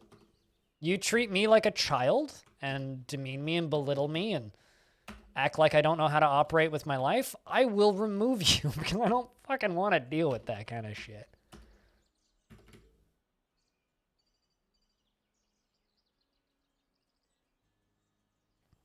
I mean, it's all about context, right? Tubgoats, it's all about context. If you just call me buddy in a line, I'm not going to care. If we are discussing things and disagreeing and then you call me buddy, yeah, you're out. It's all about context. It's sort of like how my teammate Kiri hates being referred to as a girl. She's a woman. She's not a little kid.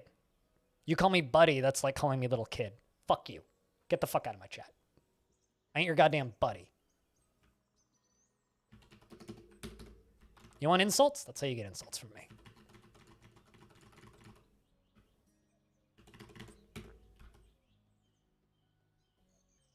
I mean, if you called me chum, I'd just look at you funny.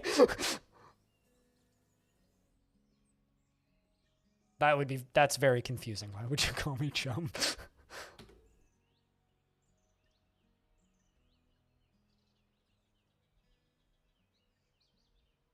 Also, bro's fine, to be clear.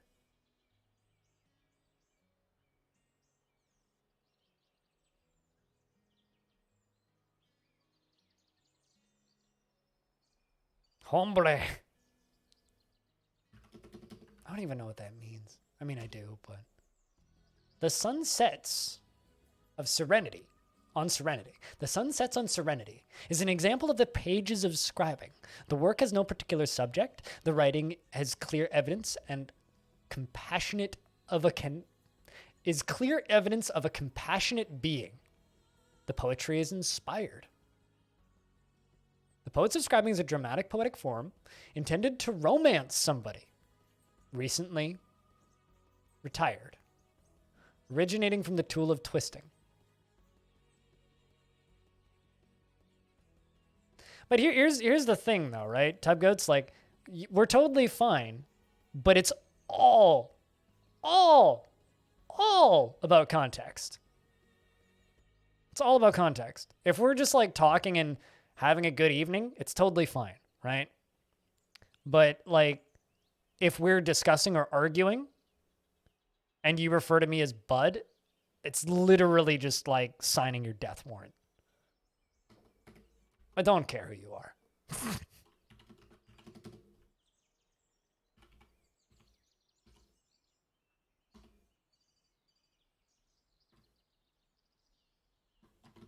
And some people just gotta sign their death warrants to realize that I'm being serious. And I don't think that anybody's gonna miss the person who just got slapped anyways. So, you know, live and live. Live and learn.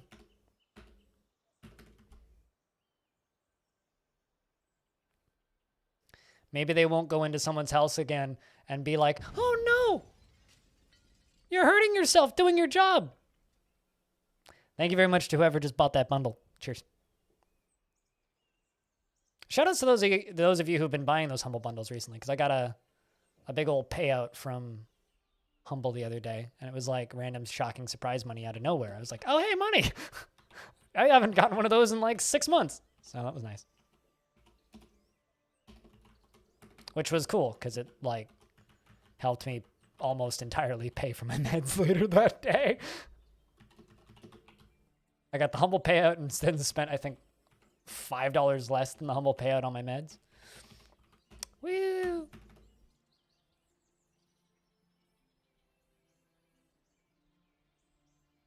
What he's going to develop after the Magic update? I don't know. Probably. Do I know off the top of my head? No. If you consider insulin and needles for insulin and test strips and little finger prick lancets drugs, then yes. I also bought drugs yesterday, but that was from a different fund.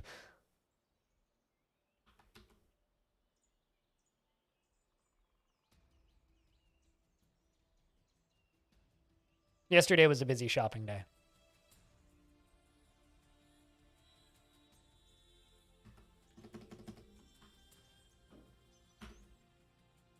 Sun sets on Serenity. I'm wondering if we're going to get another migrant wave.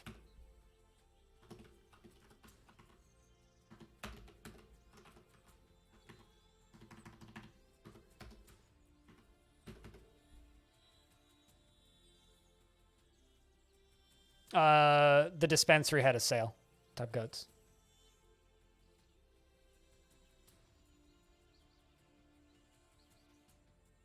That's all I'll say because cannabis isn't legal everywhere. So it gets weird when you start talking about cannabis for certain people where it's not legal.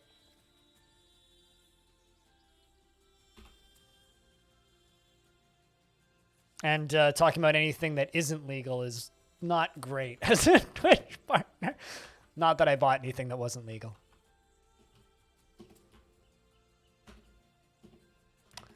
Nah, I'm just a cannabis kid. Keep it simple. Keep it green. That's all I need. Well, unless you count Advil. Which I don't.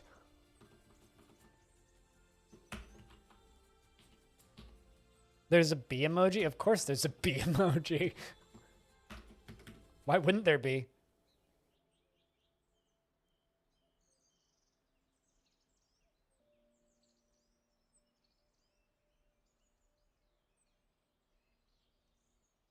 That's the superhero that nobody expects. Balog. And elves have arrived to trade something. Hmm.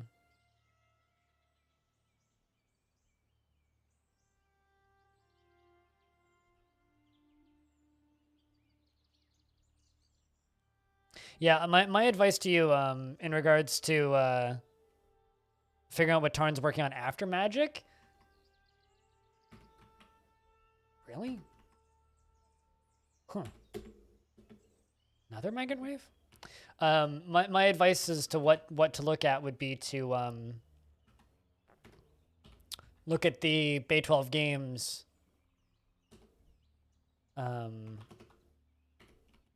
What's the word I'm looking for here? The look at the Bay 12 games to-do list. They have a development list on their website. So just go check that. Because they do keep a list of everything that they are working on in the order that they're planning on working on it. Roadmap, that's the word I was looking for. So go check their roadmap.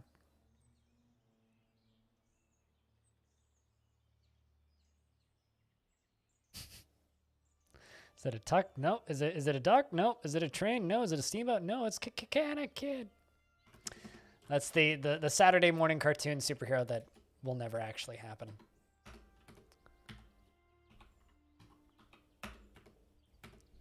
Let's figure out what we have.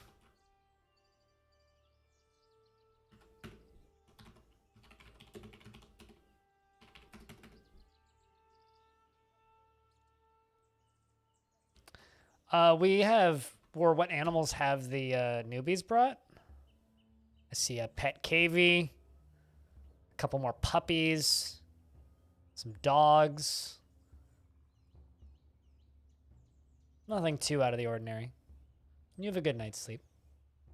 Or a good nap, Aztet. Just don't ever wonder why you can't sleep at night.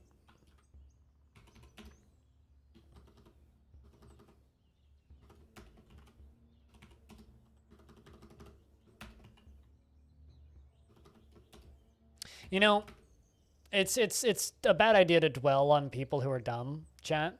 But all I can think is like, does that person who I banned earlier just assume that everybody is going to keel over and die because they have to work 8 hours a day or 10 hours a day? Like, how do you get through a work life thinking that it's possible to go through life without being in front of a screen or in a work position multiple hours a day? How do you go through life like that? Pi, I'm proud of you. You know that?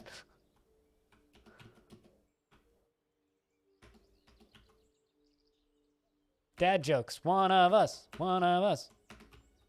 Like, do people really go through their day thinking that it's possible to, you know...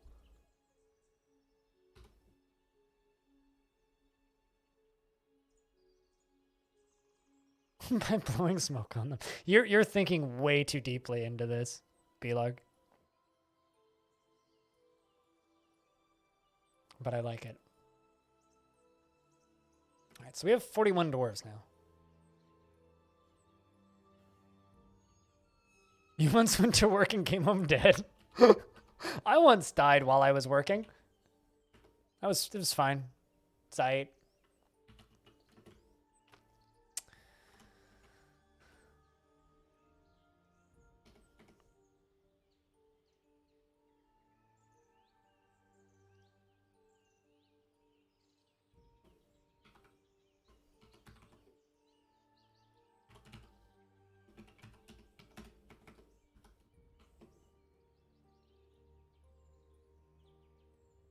New barons were just appointed in your fort. Delightful. The Duke is a were-camel who expelled some years back. Really?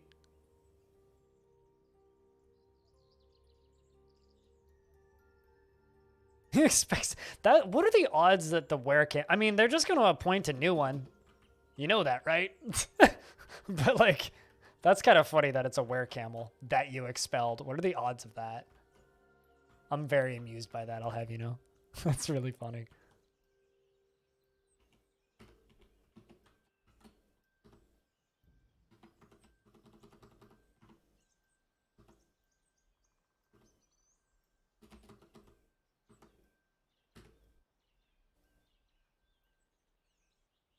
Once, I had a were-kangaroo just visit me once. Although one of the better were visitors I ever saw was a were creature who was just in an elven caravan. I'm like, oh look, elves arrived, and then it turned into a were creature, killed all the elves, killed all the elves' animals, and then started running at my fort, and then turned into an elf and then left. And I was like, bye elves. It was pretty funny. One of the best laughs I've ever had playing DM. It's like, oh look, oh no more elves. Oh look, elves. Oh, no more elves. Goodbye, elves. We shall miss you, kind of.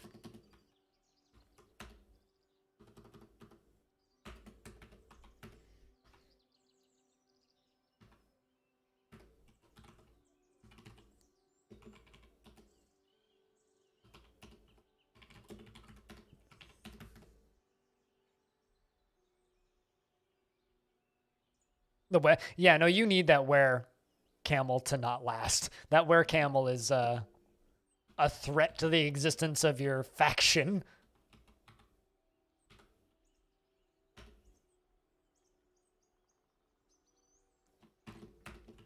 And not exactly a positive thing.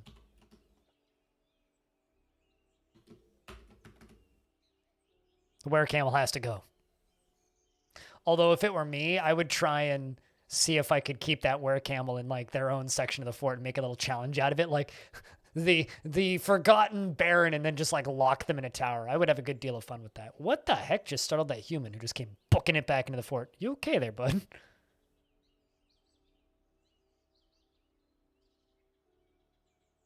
Oh, that's why. The most dangerous creature in Dwarf Fortress is running around. We're all gonna die. There's a honey badger. We are all going... I was wondering what kept spooking my animals. It's this fucking honey badger. Now it's in my fort. We're all dead.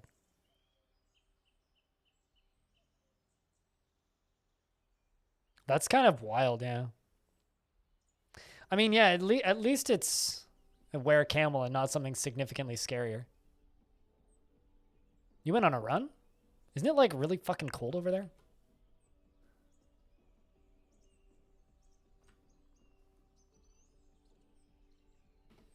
They'll kill it eventually.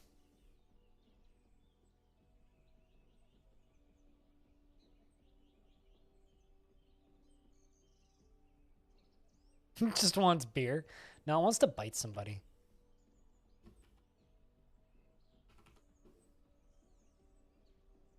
They killed it, though. Krug Smash is hauling it out. So also something just dawned on me. Krug Smash's lover. Okay, so Krug Smash is the sacred help, which is our holy man, right? He's the lover with our expedition leader. So quite literally, the local priest is in bed with the person in charge. It's just like real life. Didn't even think about that when I set that up. That's too perfect. Enjoy your lurks, Pie. Cheers, dude.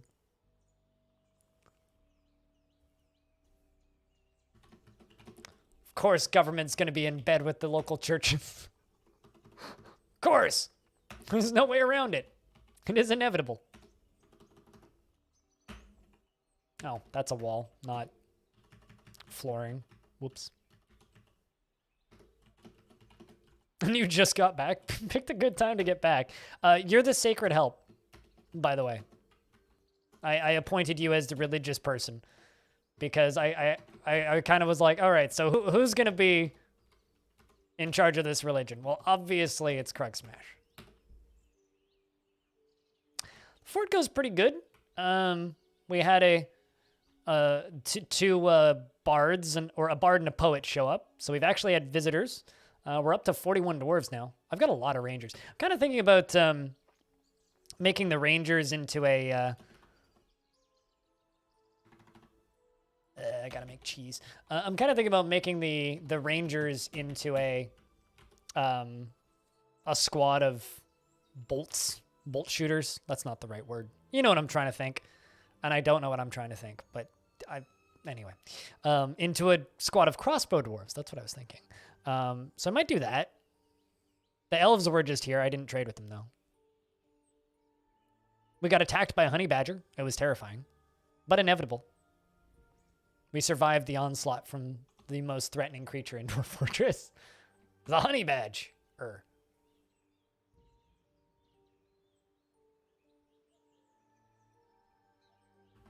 Supposedly we actually have an outpost liaison now. Because somebody died in the faction.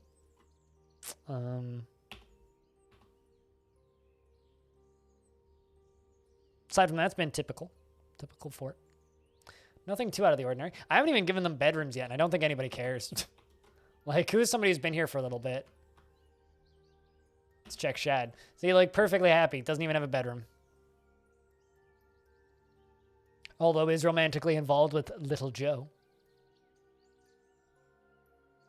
I'm happy to help, says Shad. Well, that's good to know. This is the actual fort, which I should start working on. Now that we actually have, like, the tavern and the temple done.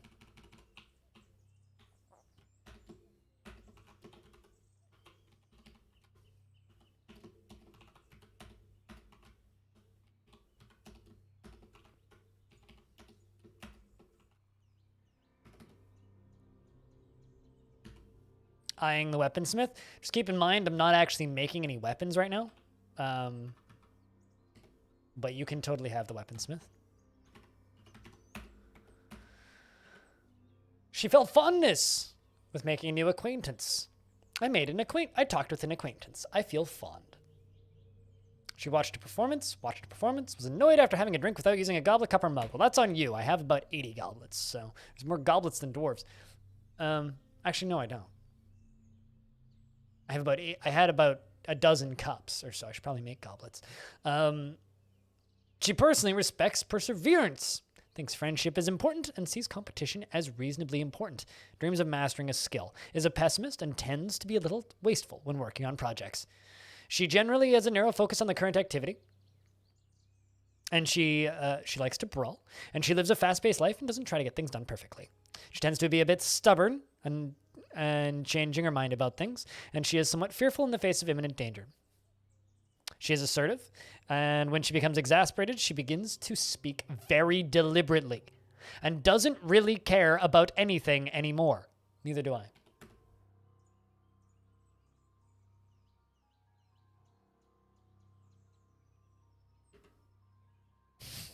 I must not give in to fear. Yes. Well, I mean, most miners make holes, so thus they are holy men, I think. That doesn't quite work, but we'll ship it anyway. All right. Rock mug 10. And fear is the mind killer. Whenever people say fear is the mind killer, all I can think is the voices from Receiver. Fear is the mind killer. What was I doing? Right, this.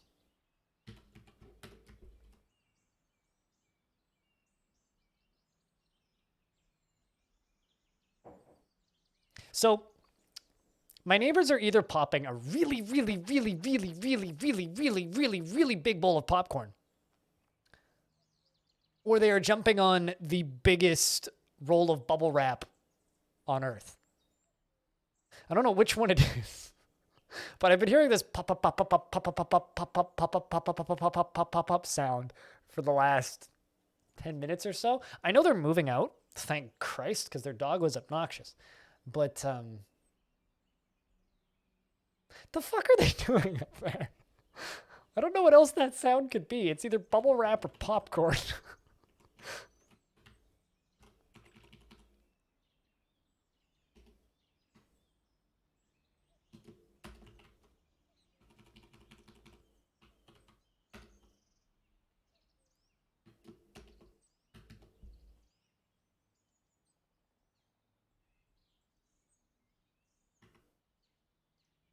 We need milk items, so we can't make enough cheese, but we are feeding our dwarves with cheese. I haven't been able to trade any cheese, but we have been feeding our dwarves with cheese. So far, so good.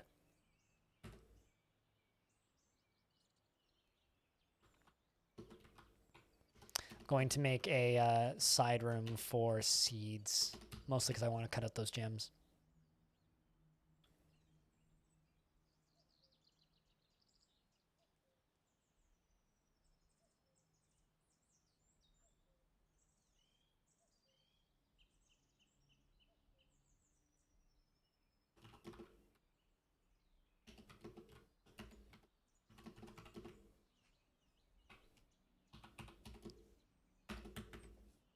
And that'll be my spot for seeds.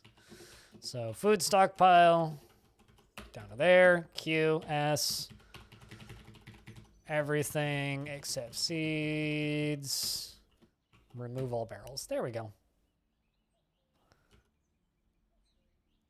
And there go all the seeds to where they're supposed to be.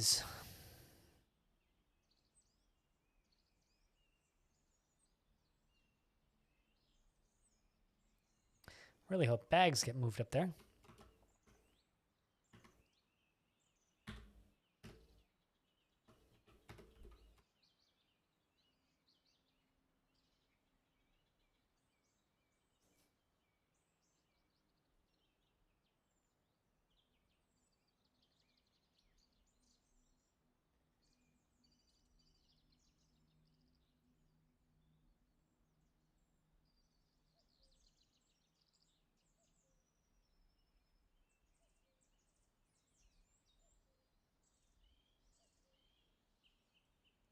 Damn, I just got another response from that PR person. Why no barrels for seeds? It's just the way stacking in DF works. You never want to store seeds in barrels. The way I understand it is when you store something in a barrel in DF, it categorizes the entire barrel as the first thing that's put in them and stacks them vertically. So they can only take the item off the top. Whereas with seeds, with bags, it stacks them flat. And so they can pull any seed out of the bag. So you can have like 15 different types of seeds in one pile and they can take out the seed that they need. Instead of in barrels where they will try and take out one from the middle and then cancel. So to avoid some annoying job cancel spam, you don't put barrels in seed stockpiles. They put bags on there, and everybody's happier. I need a leatherworks. But yeah, always remove barrels from seed stockpiles. Always.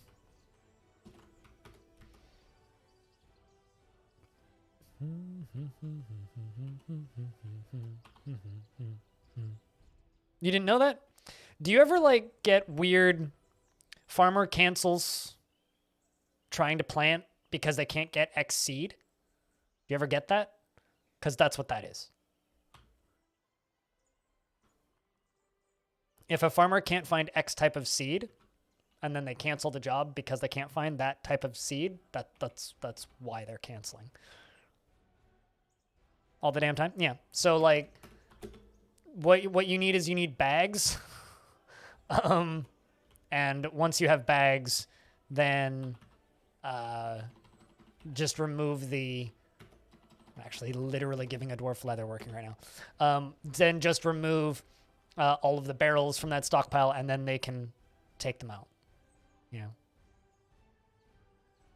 So I've taught you about the moon and about seeds. Wonder what else I know about this game. Speaking of this world, I get a noticeable lag spike every single time the moon goes full. There's a lot of were creatures in this world.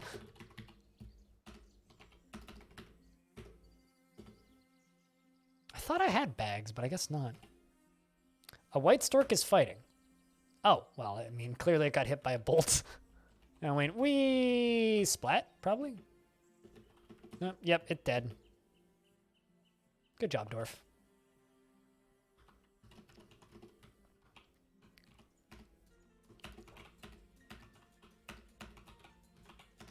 I can't remember who actually told me that first about the seeds thing. I want to say it was Cupo.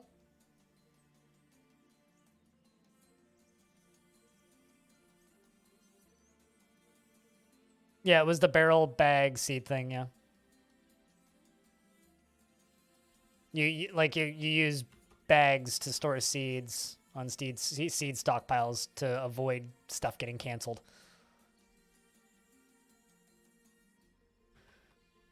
All right, well, I need to give these dwarves their own bedrooms now.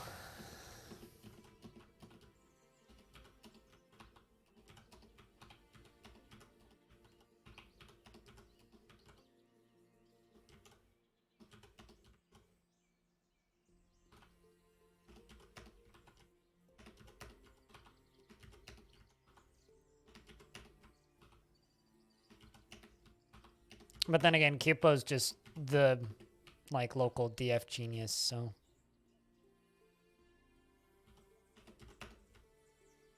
that dude has forgotten more about Dwarf Fortress than I'll ever know. It's a pity he doesn't stream more frequently.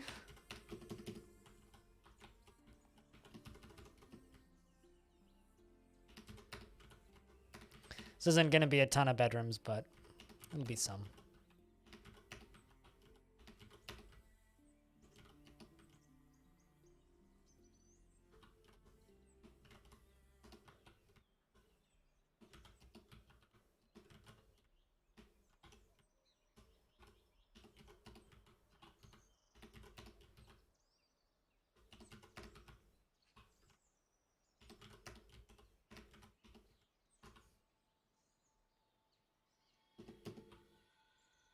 Yeah, he makes the forts that look like a stoner rock album artwork.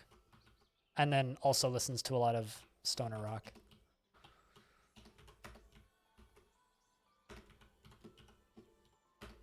The first time I saw his stream, he was animating a Donkey Kong. From one level to another. Every layer looked like a different sequence from the original Donkey Kong arcade game. I was like, what the fuck am I watching exactly?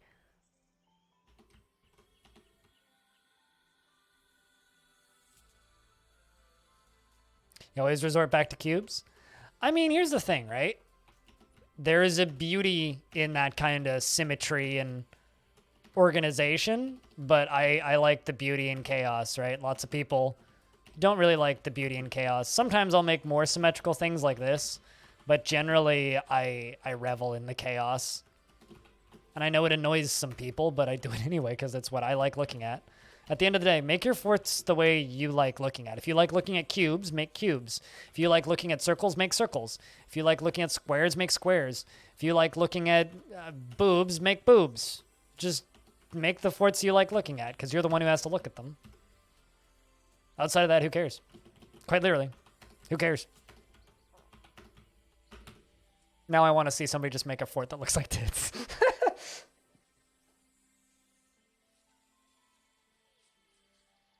Well, then make symmetrical chaos.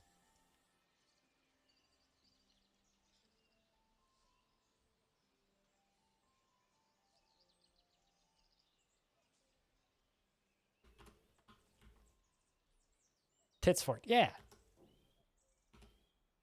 Does Dwarf Fortress have the bird tits? As if there is, I've never seen one. Although I really want Tarn to add blue-footed boobies, but you know.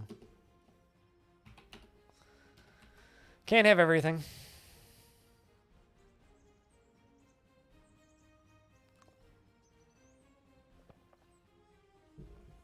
But then again, I learned that, what was the monkey he was talking about in the interview? The golden lion tamarin. Never seen a golden lion tamarin. Although apparently they are vermin sized. Still never seen one. And I look at vermin quite frequently. I can't wait to like have to re-wall all of this.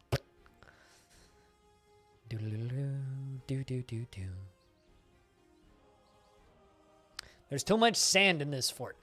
Should have dug down another layer.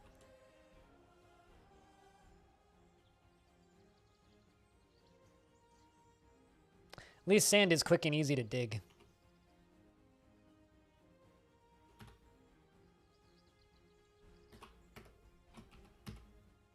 Now, if you look at this, the seed stockpile is now full of all of these bags. It's full of watermelon seeds, guava seeds, all these other types of seeds.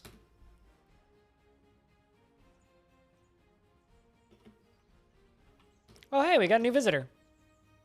Weren't we not supposed to get zombies as visitors?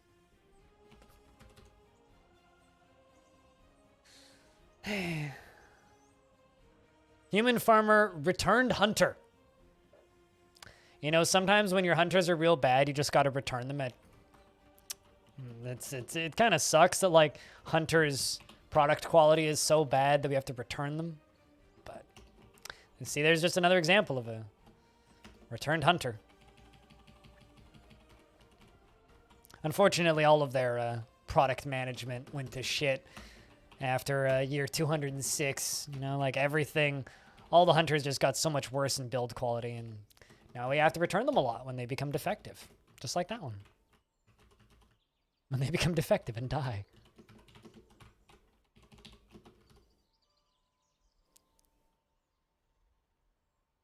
Felt like a genius. Now you can sell those useless ass seeds to the elves. I mean, you can also just assign them to be cooked. That's usually what I do for all the seeds that I don't like. Although seeds are not useless. Or rather, I guess now they're more useless. Previously, they were super valuable because if you had a dwarf that wanted a specific type of food, it was very easy to give them a specific type of food out of seeds. But I usually just allow the ones I don't want to plant as cooking materials, and then they just use them for meals and eat them. Dwarves quite happily eat seeds. Sure, but like they're perfectly useful. A lot of random seeds can also be made into flour, which is a very helpful cooking ingredient to make higher quality meals. If you make mills, which can be fun. It would save a lot of bags. If you have the bags, who cares? You can always make more. Everybody forgets about milling. I do it in Long Death now. It took me like 60 years. There we go. Tavern's done. Good stuff. Yeah, no, that's true.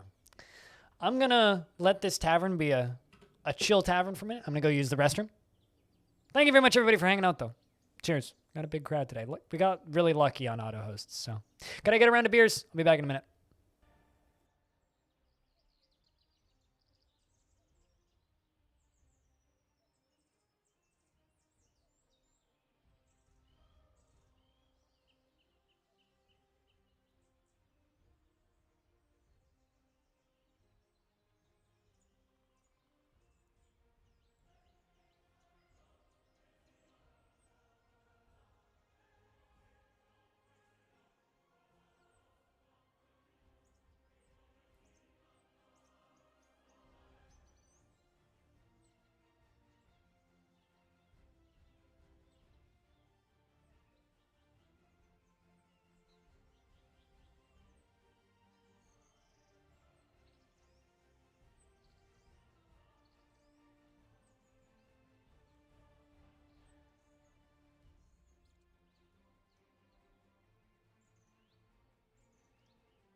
Oh, hey, a jeweler's been possessed. I think that means I'm probably going to need to,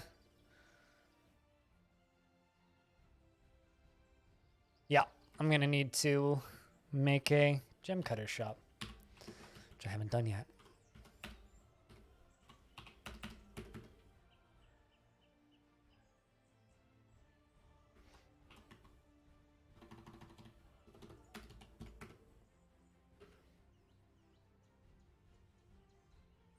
I'm kind of sad that we still get zombies as random visitors. Why would a zombie stop by as a visitor in a tavern? That makes no sense. They don't eat or drink. Grabs a gem, grabs another gem, and something else. What was the third thing? A marble block. Marble, and gems. Any bets on what that dwarf makes?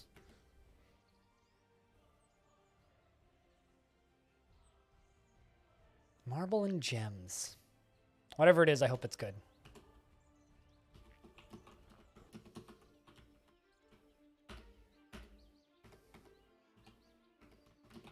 Marmot's fighting with my ranger. Front door.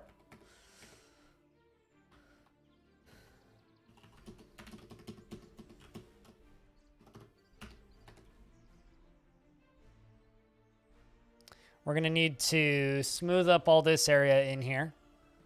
Install doorways.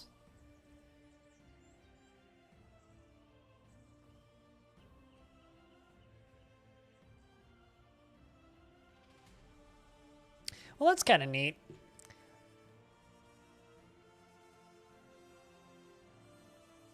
Today ended up being a little bit more eventful than I expected it to be. We got really lucky on auto hosts, and there's quite the crowd here. And I have a key for Ultimate Adom to give away, which is, from what I've played of that game, probably a good price to pay for it. Is not much, but we'll see. We'll see if they've dusted it up at all, because I know a couple patches have come out since I last played. Ooh, a gem armor stand. Now that's cool. Moses, the jeweler, has created Oralumin Catritrid, a green tourmaline armor stand, and claims it as a family heirloom. I think I'm just going to, real quick, throw that in the tavern, because that's definitely something that's got to go into the tavern. But let's take a peek. It's worth 62,400. Wow. This is a green tourmaline armor stand. All Craftsdwarf ship is of the highest quality. It is encrusted with rectangular marble cabochons and menaces with spikes of green tourmaline. On the item is an image of Blunted Swoon, the Untowered Rhythm, a green tourmaline armor stand in Pineapple Opal. It's got a picture of itself. It's a self-portrait on itself. Self-referential, even. I was going to make a squad of Mark's dwarves, actually, which wouldn't use an armor stand. Because I got all these carpenters, and, well, they're not super useful. And I've also got all of these guys. Little Joe, too. We can throw you in there.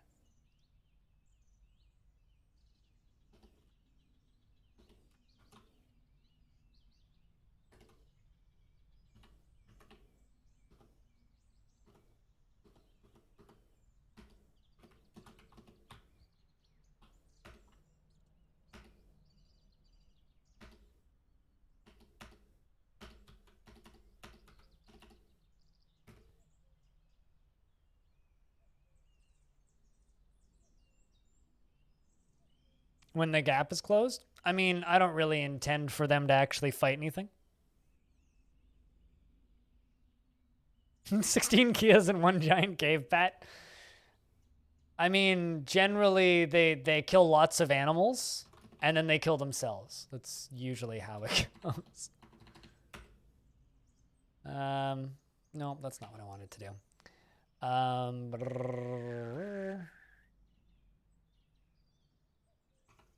From bottom to top. Get in there, boys.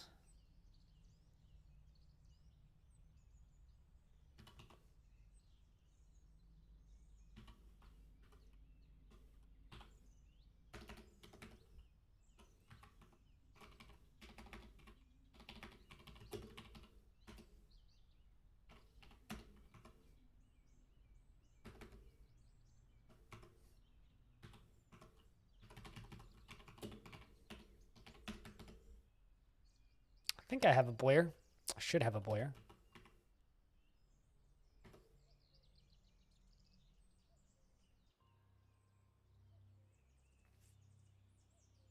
But yeah, no, I mean, I can just make them train in the tavern, but for right now, it just makes more sense to make them train this way.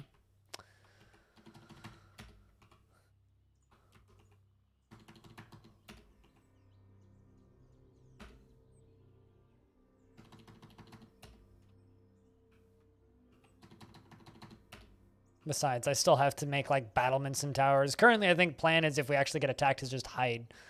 Fucking hide.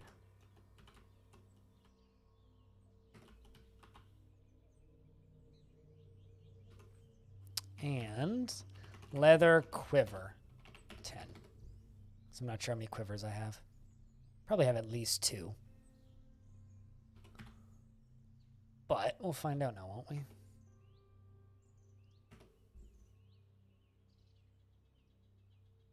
The rest are training and chilling. Yeah. I mean, that's kind of what you do in the military in DF is train and chill. Legendary carpenter, eh?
Just reading something real quick. Hold up.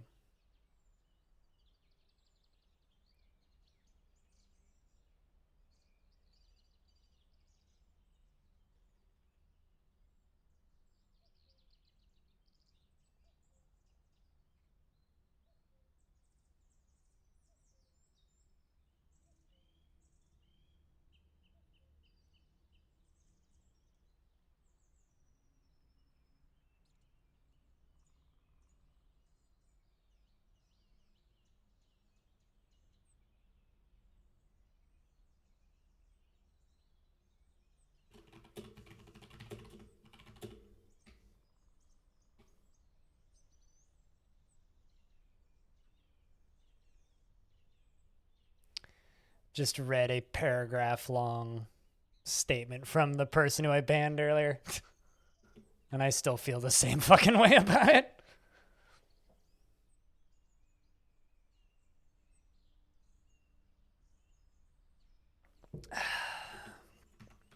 My knee-jerk response is go get a job. Fucking people. The humans are here to trade with me. That is unexpected.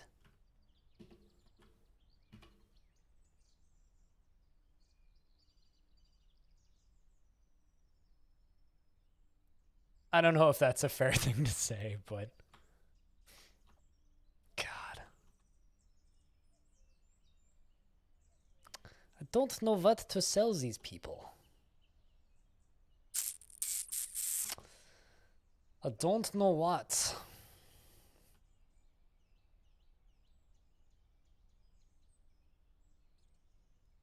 How did I end up with tiger leather? Apparently I have a tiger leather bag. Someone must have killed a tiger at some point.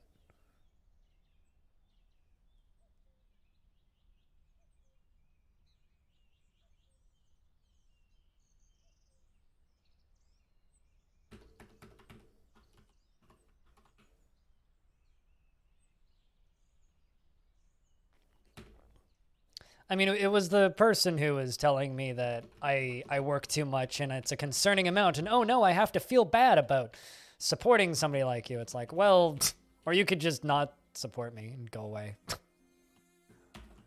They admitted to not having a lot of life experience in the workplace. I'm like, well, just go fucking get a job. Because like, as much as I work doing this job has always been more pleasant, more fun, and better on my mental state and physical health than literally any other job I've ever had in the past. So it's like, you need to just realize that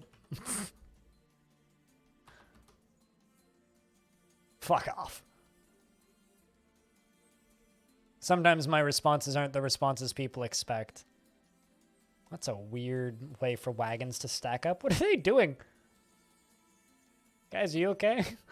Humans, you okay over there? There are no merchants trading there right now. You sure about that? Certainly looks like there's some merchants there. Oh, I see. It's because some of them went to one and some of them went to the other. No, they've invented Tetris. They've invented going to 2 trade depots because I hadn't deconstructed the other one. That's why.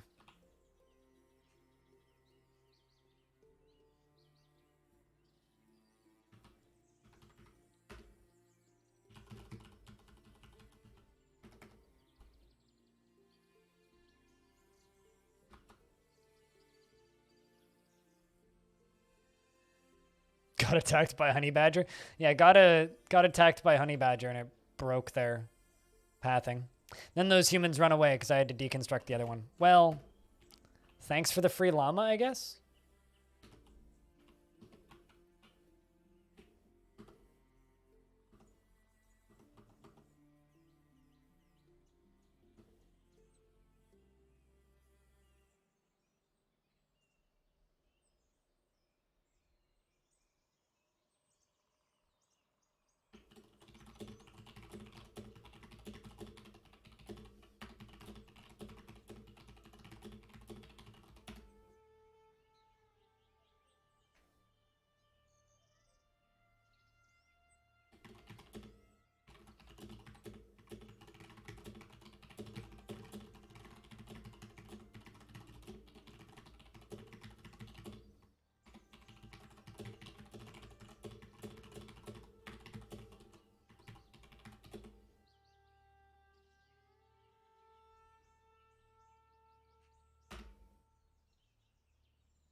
Fucking people.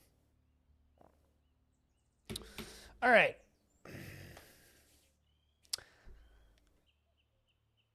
So can't trade with the humans because they're just gonna peace out immediately, which is fine. I need to put this llama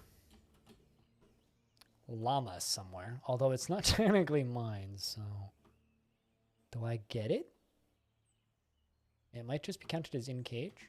I don't see anything in a cage though.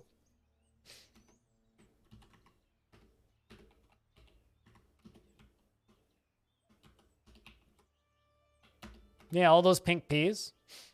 You've even got an emote for it. Also the red peas. Those are my piggies. I think if I put them in an animal stockpile, it fixes that. But yeah, they are technically a merchant right now. Or they're technically a merchant until they die, which is kind of dark, but it's like lots of things in DF. That's kind of dark.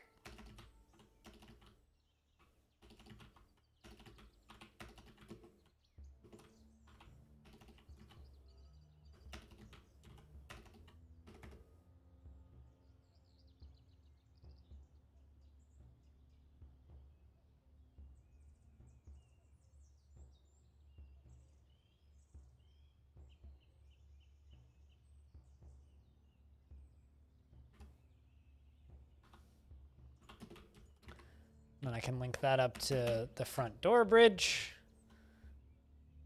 And now we have one lockable, well, I need to have a second bridge actually, because I need a little bridge to lock off this area, which I'll make out of the same material. Mechanisms, rock. I need 2 more, so I can hook the same lever up to the other one. And then I need to have something that goes down a level into the bottom fort area, so that if bad thing happen, we can hide underground. And we'll have all of our drinks and all of our foods and everything.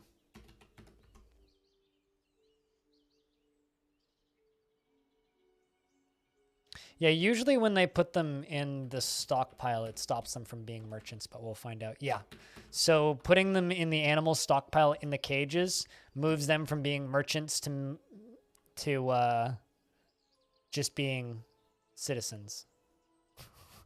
You are now converted to us. See, they're there. So now I can put the llama and the mountain goat there. And then the 1 sheep right there. Yeah.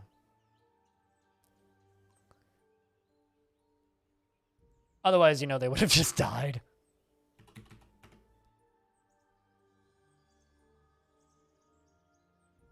Yeah, no, you just need to put them in an animal stockpile. I don't know what you'd do if it was like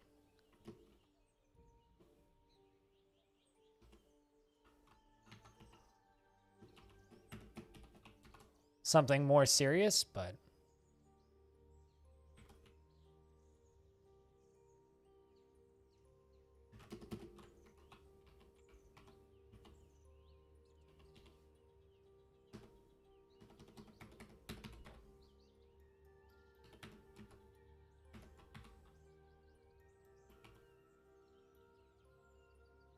okay, well, they're supposed to wear leather armor.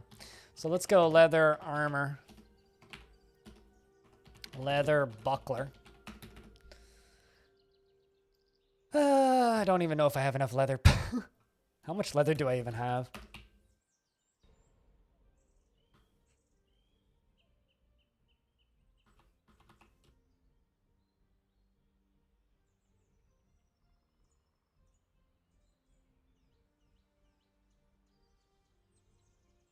Not enough.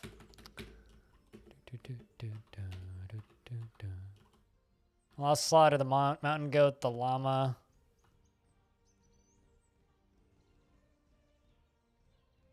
Two of the piggies. One of the boars. The alpaca. That'll give us a boost in leather. Oh, first Discord story. What are we reading?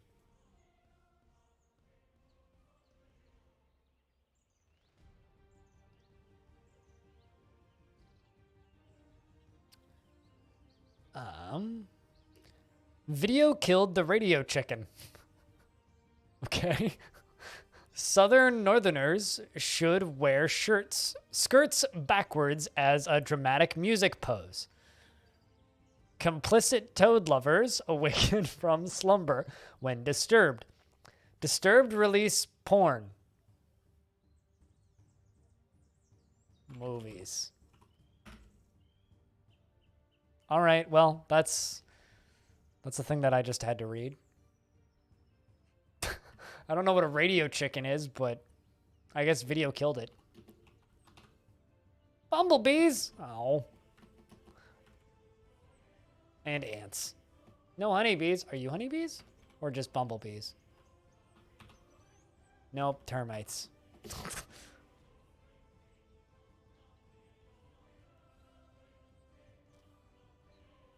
I don't know what is a radio chicken? That's my main question here. I just would like to know what a radio chicken is. And why did video kill it?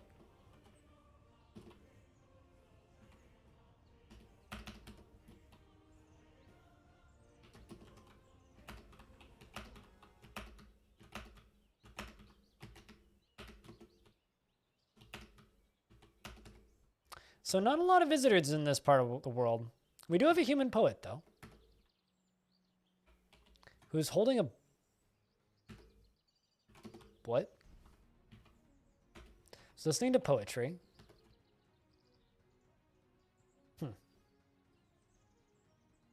Thanks, Pale Tuna.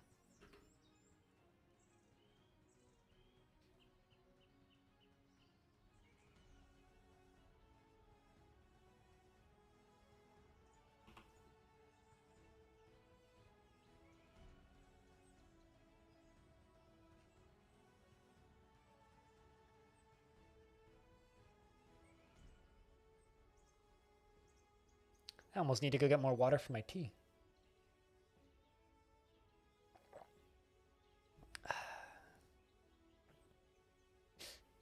Looks like I got a Fisher Dwarf.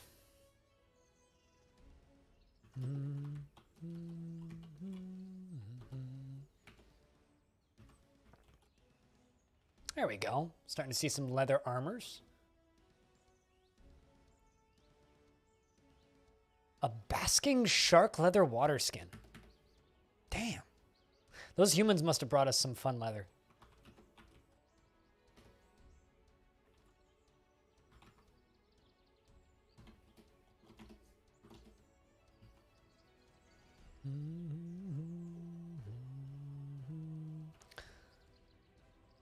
Making a bunch of crossbows.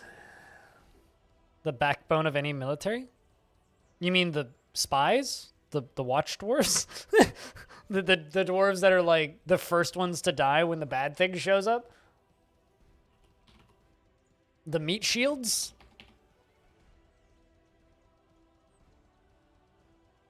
I like it when humans bring weirdly exotic, like, I had this one human faction that was always bringing great white shark, mako shark, and blue whale leather. And humpback whale leather. It's like, where are you guys getting this shit? I don't know how you idiots are killing humpback whales, but somehow you are. Clearly. The fact that you are is impressive and weird, but...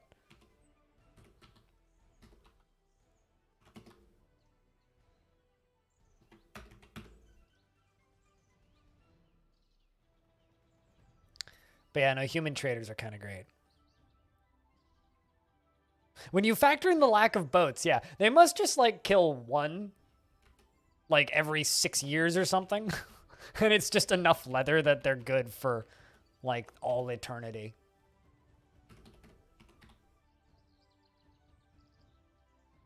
Maybe, like, bear. I feel like a bunch of people have started using that emote all of a sudden. The glitch RNG. Like, all of a sudden, I'm seeing people using it. It kind of came out of nowhere.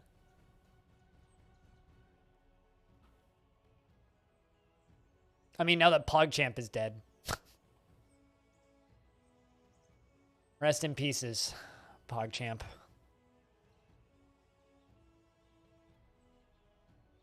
You were a great emote once. You know what I'm dreaming about? I'm dreaming about driving your wagon to your embark location. That's the thing that like, everybody's looking forward to fucking boats. I'm like, whatever. I don't care about boats. I just want to Oregon Trail my dwarves to the location. Oh, he has talked about boats, but that's not the thing that I'm excited for. Long live CryptPog. Exactly. I mean, it was the most popular Twitch emote next to Kappa. Squug.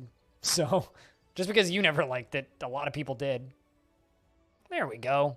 My Mark's dwarves are training. Excellent. And hopefully they'll kill those damn Kias that are interrupting me, apparently. Getting dive bombed by Kias.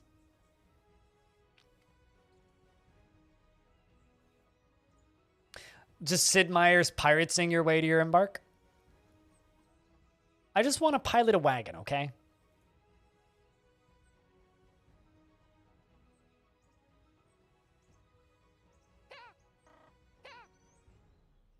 But I'm driving a Volvo.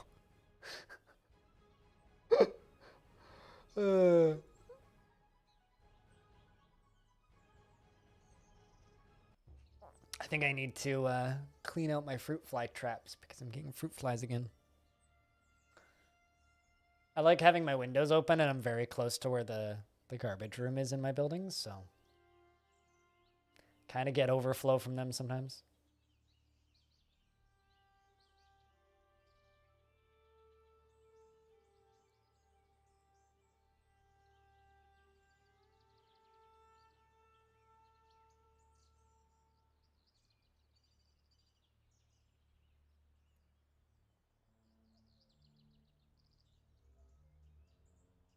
I just got called a monster for taxing the taxes tax. Ooh, one of my hunters has given birth to a girl. Well, that's beautiful. First baby in the fort. Anyway, I just got called a monster on YouTube for taxing taxes. So, apparently, taxing the taxes tax is very evil.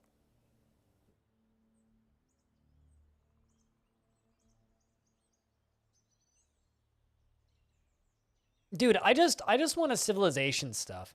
Like, honestly, my biggest asks for Dwarf Fortress is just better diplomacy tools. I want to be able to send diplomats and like make peace with factions that I've gone to war with after going to war with them.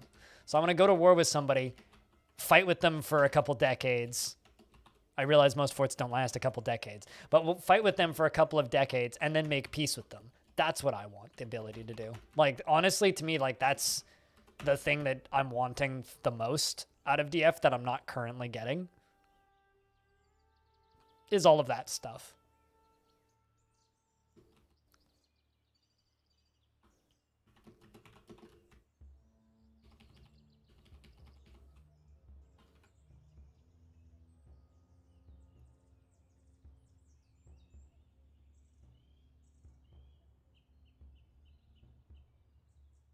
If they're getting really shafted, which is usually what happens. Like, come on. Like, let's be honest with ourselves for a second. Usually when you go to war with the player in Dwarf Fortress, who wins? If the player knows what they're doing, definitely the player. No questions asked there, right?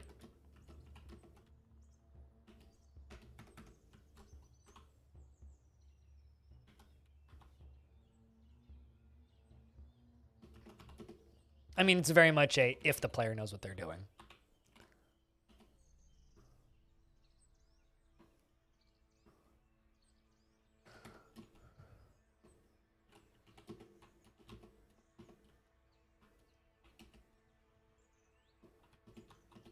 I'm doing this and carving in an overhang so that I can put a wall around back.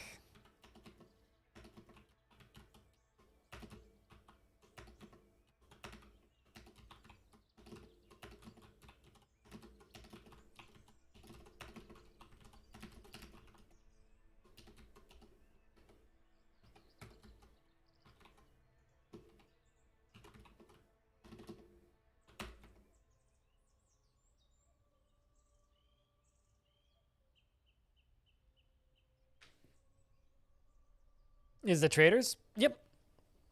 Is invasions and traders. Anything to make the world feel more alive and increase communication between factions are features that I want. Like, I'll be honest with you, better diplomacy is something I'm more interested / hoping for than the magic stuff. Like, don't get me wrong. Magic update looks cool, and it's literally criminal to say anything against that stuff because it's what Tarn wants to make, and you know what? Damn it, if it makes Tarn happy, he should make it. Because anything that makes the man want to keep developing Dwarf Fortress, let him do it. That's my take on that. And so for me, it's very much a, well, when I read about or hear about what Tarn's thinking about working on, it's like, well, anything to just make the world feel more alive and believable is a positive in my opinion. But when I see people saying, oh, Tarn should add this, or Tarn should add that, or Tarn should work on boats, it's like, no, Tarn should work on what he wants to work on. And if you listened to the interview I did with him recently, which I know some of you did, and if you didn't, that's fine too. That's totally acceptable. You don't have to listen to literally everything I do. He's bored shitless. The poor guy. Like, Jesus. When I asked him about the question that was asked about the magic update, and his response is just, well, let's just pretend that none of this is, like, all of this is fun, right? Like, just pretend that none of this is fun. It's like, well, he wants to do the magic update, not because it's, like, the most important thing that needs to be done for Dwarf Fortress. He wants to do it because it sounds like fun. And, you know, like, every creator in any creative industry has been through burnout, right? Like, I've been through burnout. I'm pretty sure Krugs has been through burnout. Anybody who makes anything goes through burnout. Keep Tarn from burning out. So let him just make whatever the fuck he wants. If he wants to spend 6 months, like, I don't know, doing some weird things for Legends mode that we'll never actually see in the game, okay, let him do it. If he wants to spend a year, you know, making super detailed, I I don't know. If he wants to spend a year making incredibly detailed simulation for boats, let him do it. You know, if he wants to spend 6 months doing anything, frankly, I won't change my patron support, and he can keep working on it. But then again, I feel very similarly about games like War Sim. You know, I just, what should he add to the game? I don't know. Whatever the fuck he wants, because I want him to keep working on it.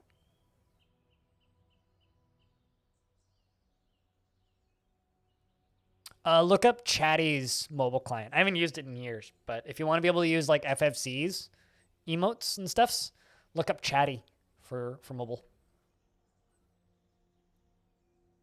It's basically just a third-party app. And you can get all the plugin emotes and stuff. So that way you could see little debug guy.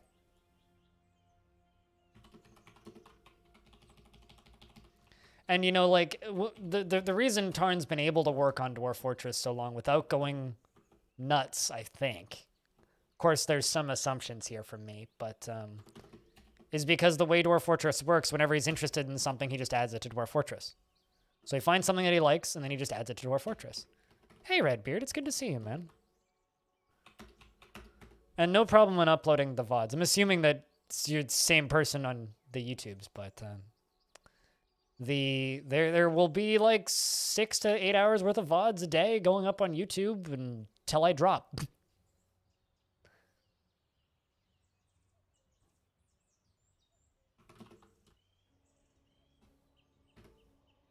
Although I know, Krugs, that you have a hard time playing things that aren't Dwarf Fortress, but you should really try War Sim at some point. I'd love to see your renditions of some of those faces.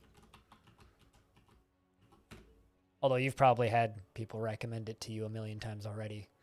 So I know Dwarf Comic likes it. Alright, Chatty returns to some Indian messenger. Then I don't know. Because that's how you spell it, is Chatty. Chatty for Twitch. Chatty is just an IRC client for Twitch. That's all it is. It's a third-party IRC client for Twitch chat. I figured, Redbeard. I figured. Like, how many Redbeards could there be?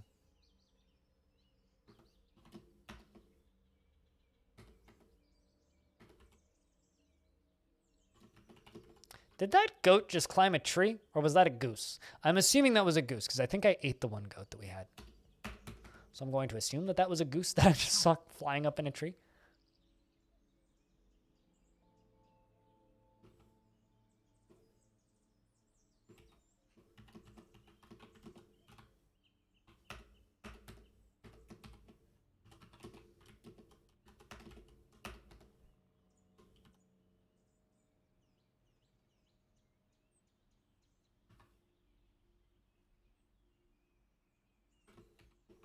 How's our booze levels doing?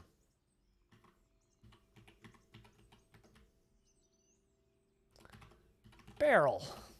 No. Wood. 30. Let's make 30 wooden barrels. Look at my very efficient dwarves training. There we go. Finally have 2 marks dwarves now. 5 total, apparently. Would the real Redbeard please stand up?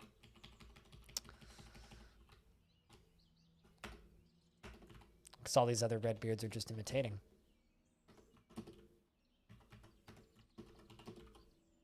There's a Japanese film called Redbeard. The more you know. Have you ever just like Google searched your username and see what else pops up? Google gets real confused when I type in mine. It doesn't understand what I'm trying to search for. You want to find blind what?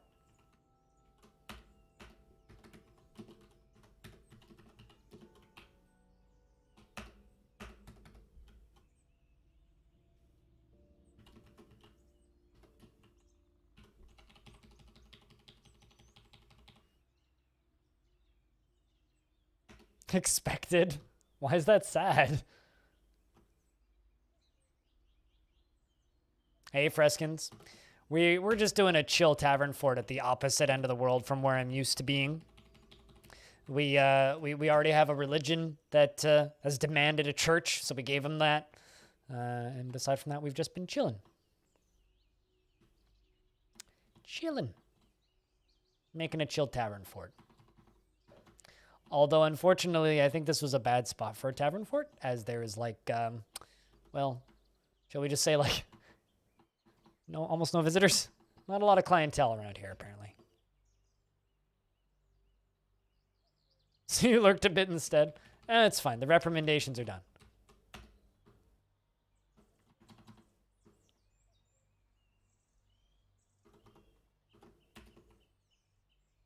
It's been a while since I've gotten to do that, though. I feel alive again.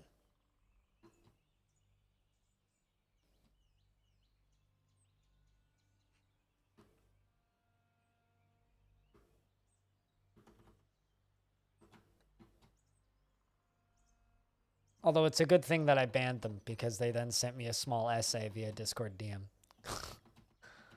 So if I didn't do that, that annoyance would have gone on for a while, probably.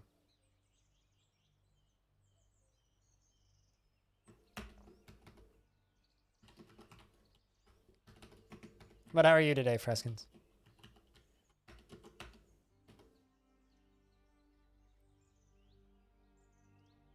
But, What's,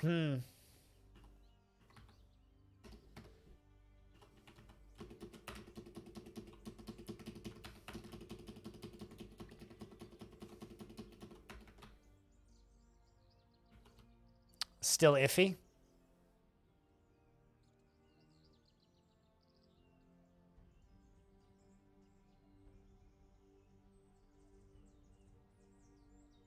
I mean, I haven't given any of these dwarves beds yet. And we've been here for almost 3 years. Over 3 years? Start of 3 years? Start of year 3. Like maybe 15 of the dwarves have beds. Not even. And I don't see any upset dwarves. In fact, this one's just like ecstatic about life. So, I don't know. I don't mind where it's at. I know in general people are happier with where it's at. I realize that technically on paper it's less buggy than where it was at and working more as intended.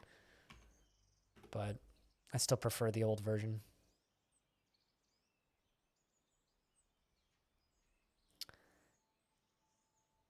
To me, it kind of feels like somebody gave all the dwarves antidepressants and it doesn't feel real. It's like, where are you guys getting all these pills and who's paying for your health insurance? That's what I want to say, real loud.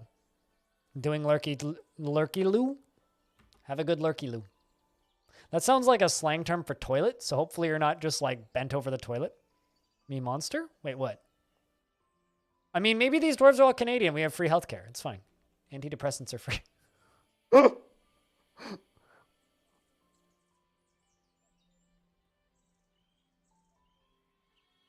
That kind of sucks. Although I found a perfect embark spot for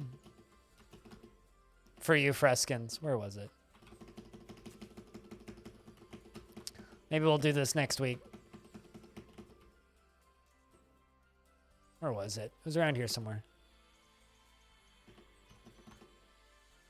Ah, there it is. Volcano, right there. In the middle of an icy cold desert. The barb of weather. Volcanoes can be fun. They have their uses. Wait, am I a monster because I haven't given them beds yet? Or because I gave them antidepressants? I'm confused.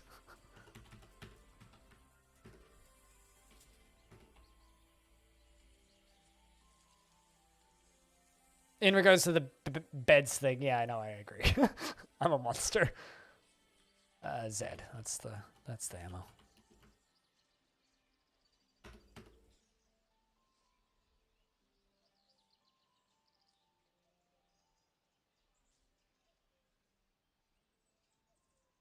That's a lot of ammo.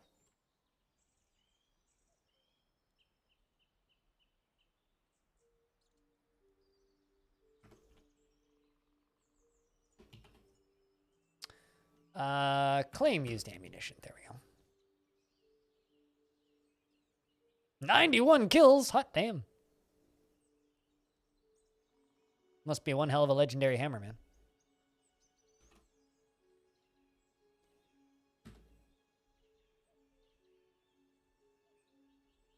So, question, Freskins.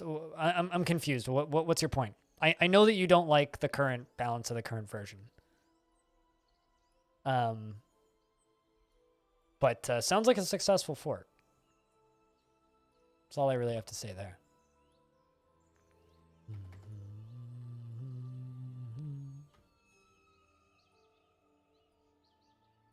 There's a hungry something in there. What was it? Oh, it's the water buffalo. Why didn't we butcher it? We're supposed to butcher it. Dwarf! We're supposed to butcher it.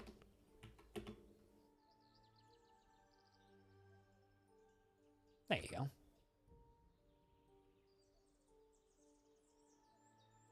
Progression is faster is your point? Okay, yeah, no, I completely agree. I mean, when you don't need to worry about making them beds as quickly, like, or actually taking care of your dwarves, certainly, no, progression is way faster. Well, I mean, at this point now, I'm sitting here and just going, all right, well, regardless of my thoughts on the balancing now, what we're waiting on is the new sieges. And that's going to be a while, you know?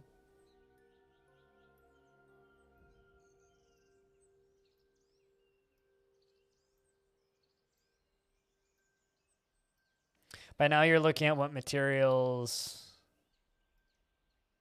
dwarves like for their beds to be made out of? Yeah, I see. I never go that deep. Did we actually get an outpost liaison? No outpost liaison. I thought we appointed one.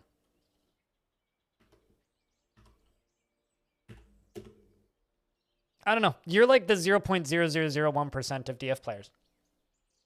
Very few people know how to play the game as well as you. So what you consider to be enjoyable and what I consider to be enjoyable, other people find frustrating and mysterious, right? I don't know, man. It sucks that it is the way it is, but it is the way it is. And I don't know what to say. But I agree with you on all points. Everything that you've said in regards to that. Completely agree. Game moves through faster. You can power through progression faster because you don't need to care as much.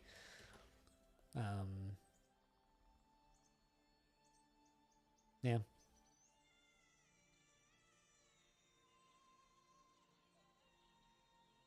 Near their pewter cabinet. It is satisfying. I don't need rock nuts. Not going to use the rye. Keeping the pigtail seeds, though. And gather plants.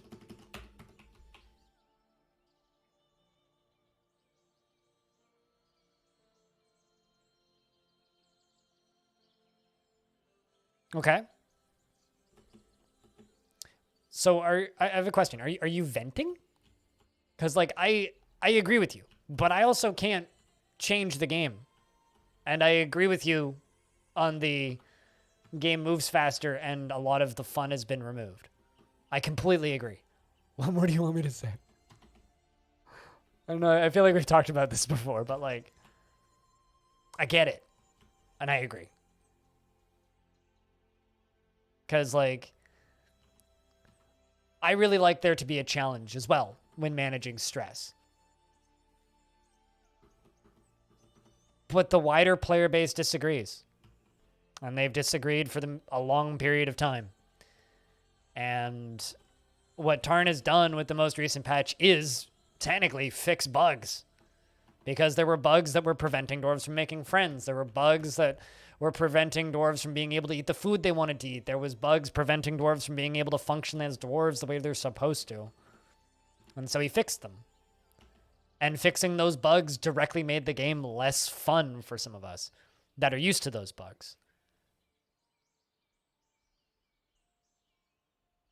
I don't know. I really don't. If I had a solution for you, I'd give it to you, but I don't.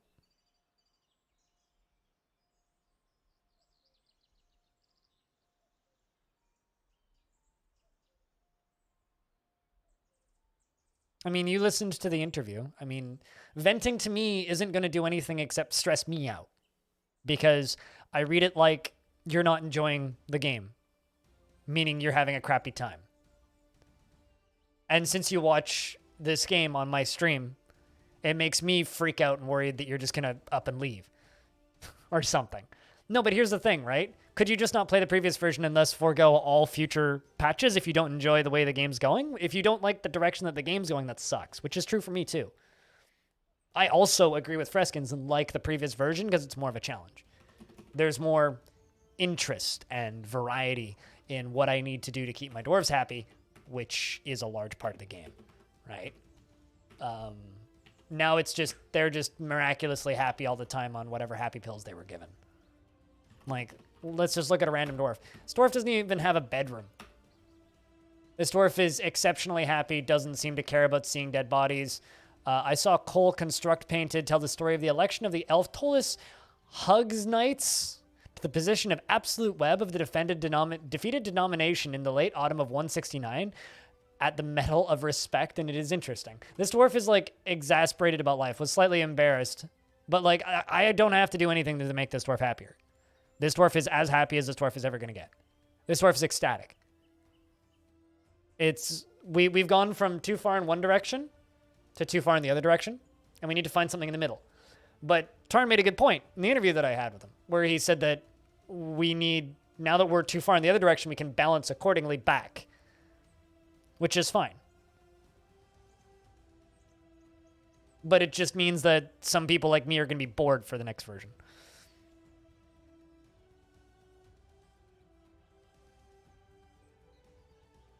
Which never made sense to you. To me, it's a fun challenge to have to manage that.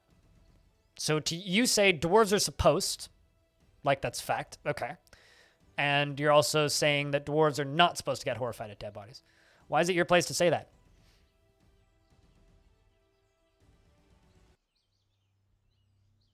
Sure, but like, humans are pretty stable and sane. Okay, sure, but you said supposed. I was going by your wording, right? Constantly seeing death around you will fuck up anybody over time. Not the opposite. So I don't know. I'm tired of having this discussion, and Freskins keeps bringing it up. It's like, we get it. This version is way easier.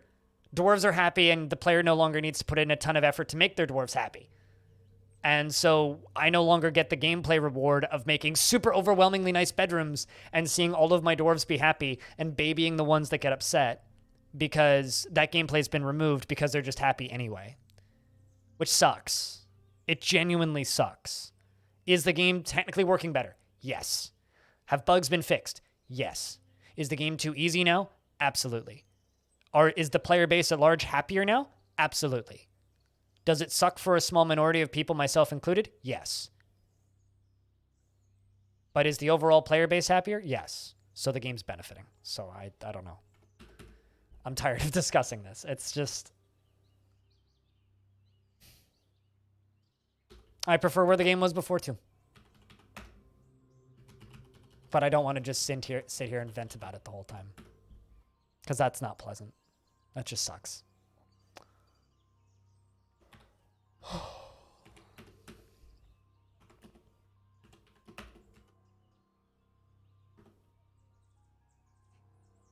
Oh, they brought a lot of books.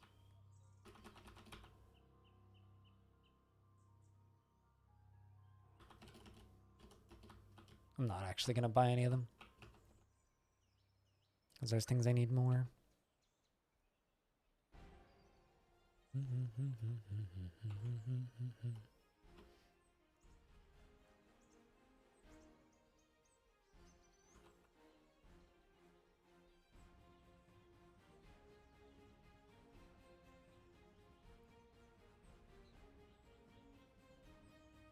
I don't know. I don't think we should be talking about compromises because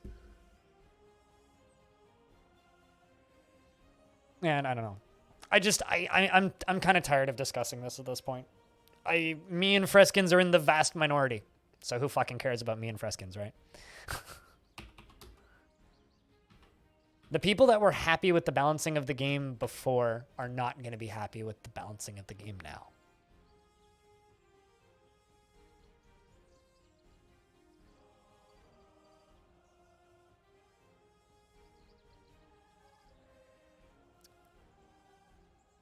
I think that, yeah, I don't know. It just makes me depressed when I think about this shit now.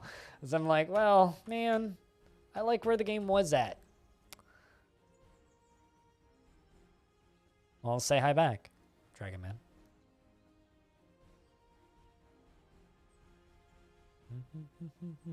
Equipment mismatch. Oh, probably picking up the wrong bolt. Bum, bum, bum, bum, bum, bum, bum, bum.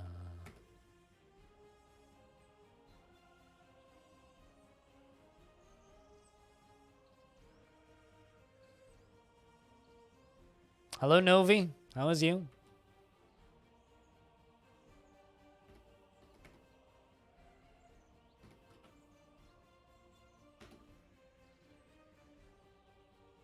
Well, at least you get to try new stuff, Freskins.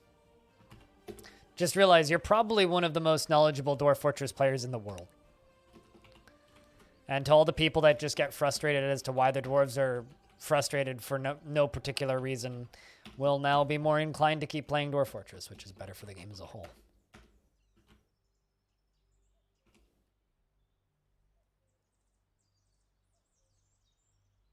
I feel like that is missing about 3 kappas, Matthias Vegas.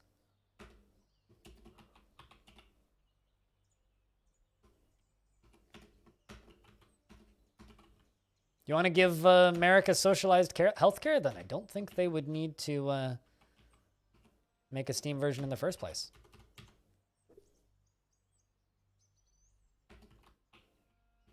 What's your point, Matthias Vegas?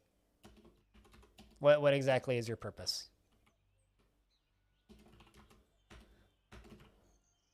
I mean, Dwarf Fortress...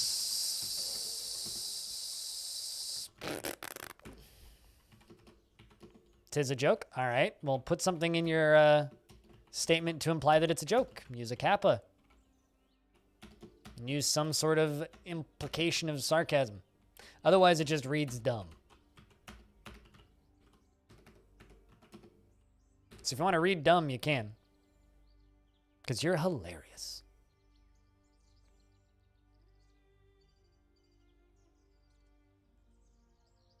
Oh, the volcano one from ages ago, Freskins? That stuff's fun.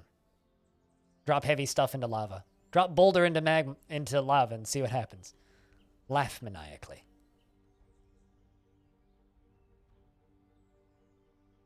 I miss the short forts. I want more short forts.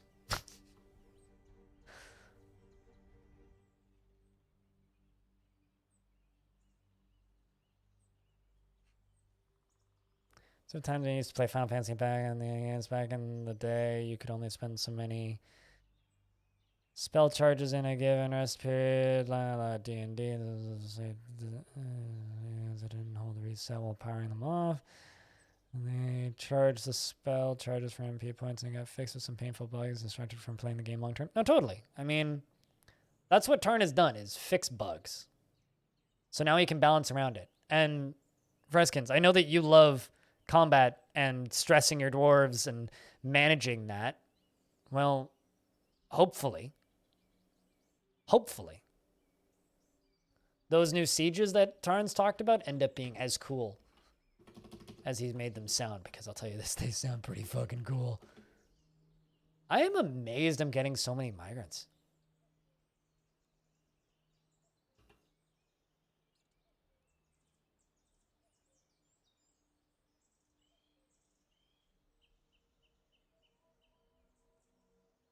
Spoilers, monkeys. Dwarf Fortress is really fucking easy.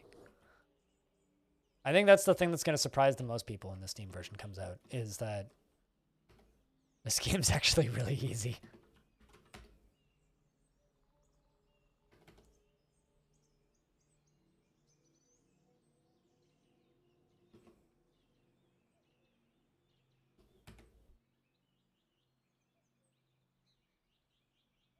Well, I mean, Final Fantasy it's JRPG, right? So it's one of those weird styles of games where it's as difficult as you want it to be. You could just grind and never have to deal with any of it.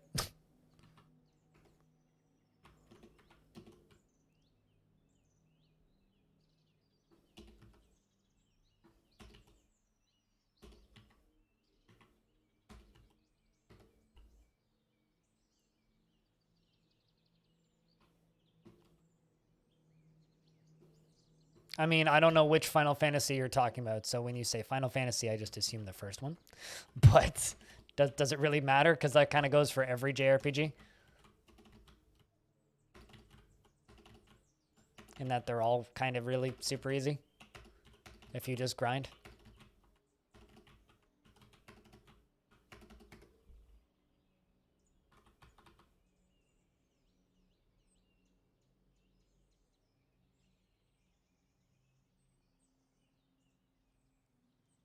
Yeah, I have no idea what you're talking about now. No offense, monkeys. I have no idea what you're talking about. Or how it's relevant. As somebody who's never really gotten into D&D, I've also only ever played the first Final Fantasy.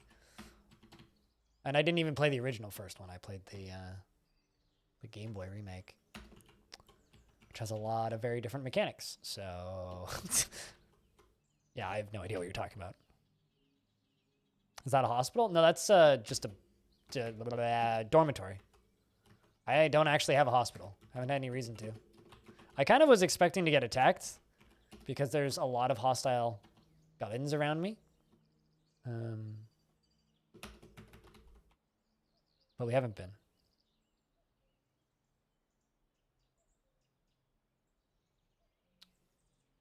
But yeah, that might become a hospital. Right now it's just a dorm.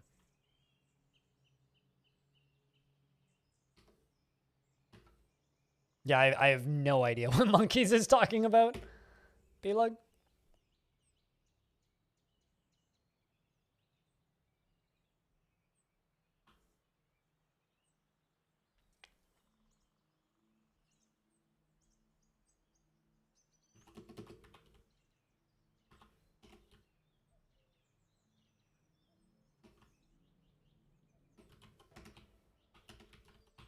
Yeah, we could do something like that.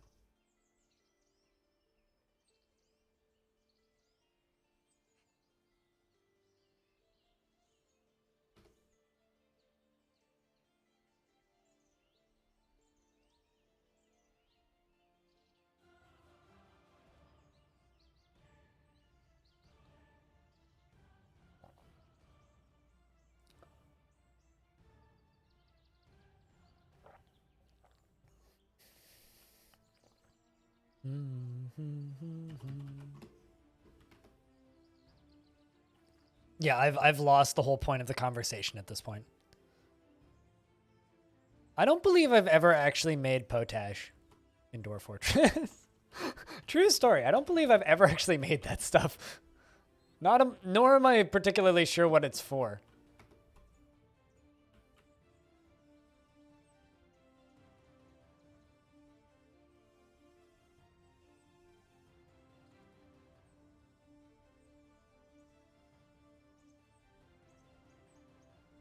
Counting you in for dinner on lunch on the weekend? That's kind of adorable. I remember having friends. That went away when I grew up, though.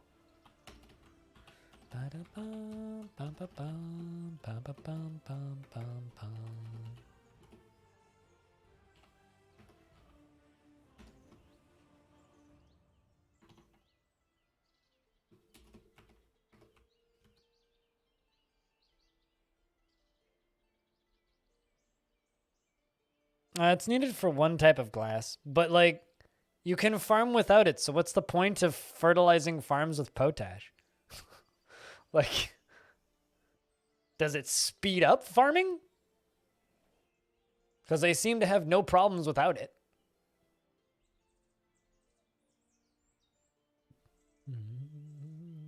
Like, I know what it's for, but more yields?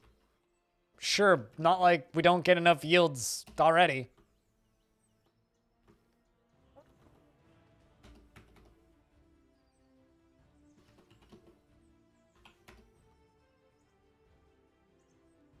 It almost doubles the output.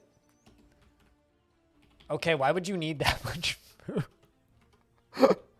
Like, in what world in DF would you actually need that much food?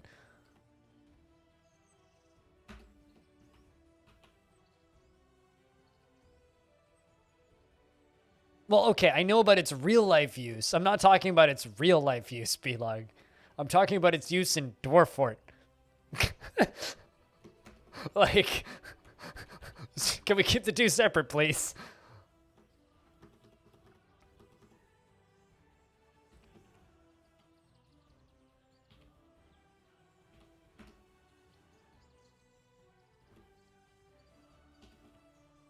Okay, like I've used it in soap, but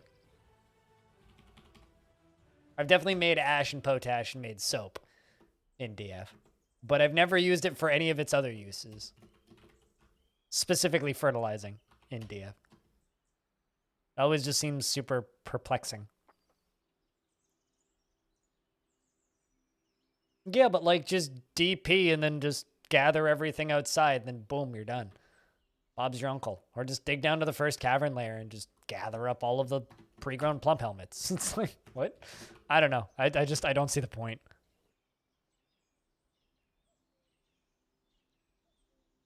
I don't care to waste points on growing.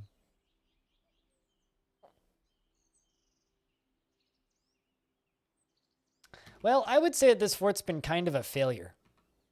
We've always had a few visitors in the tavern.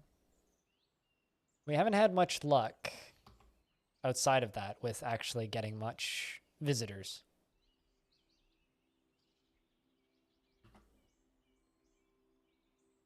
So that kind of sucks.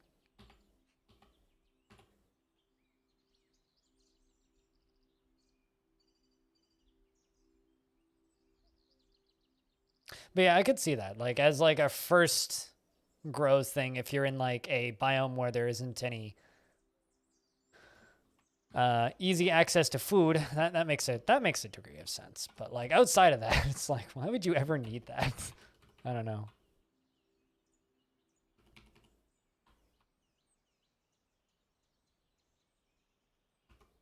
With a grower, brewer, and a cook? Yeah, no. I never do.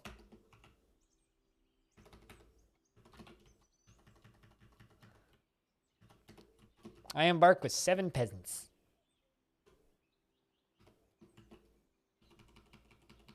Oh, okay. 1 dwarf with all of those skills.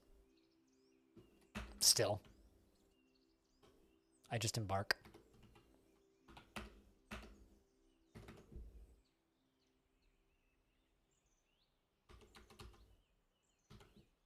Dig down to the first cavern layer.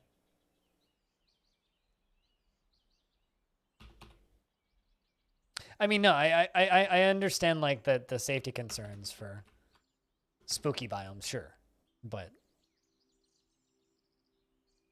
outside of like that one mentioned use case, I still kind of am like, why does this exist?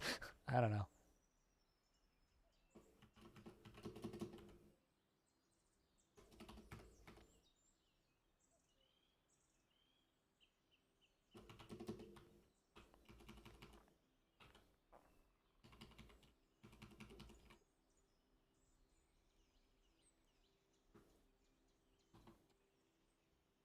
Apparently my brain's just like not working today. This sucks. I can't keep track of conversations. Sometimes this just happens where like I'll just develop like the inability to like function in a conversation beyond like the first few words, and I keep losing track of it. It's weird as like I slept just fine last night, so I don't know what's up with it.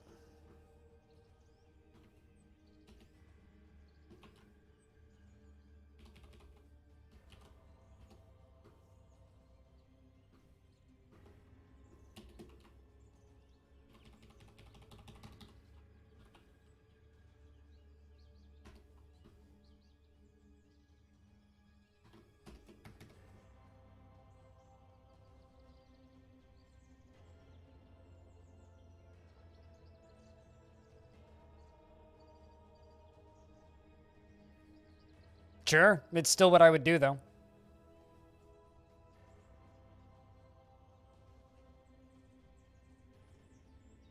I don't know. I feel like I always have so much food, even in terrifying biomes and stuff, just from normal ass growing that it's not something I need. But oh well, I still don't see it, but that's totally fine.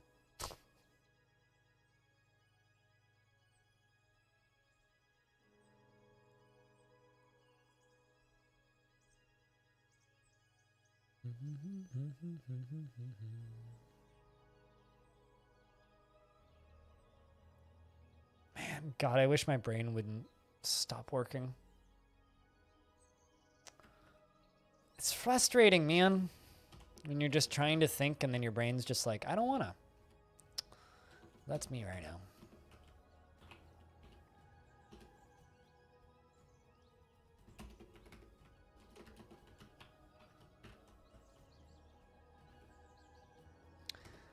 I'm kind of bummed out about this fortress, though. I was really hoping we'd get more visitors. Kind of sucks.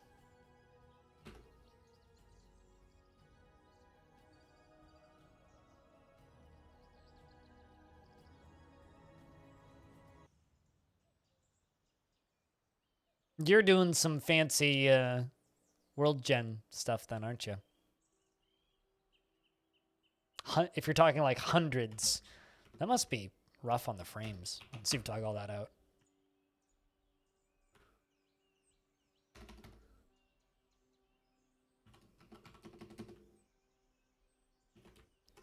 Dear brain, why don't you work?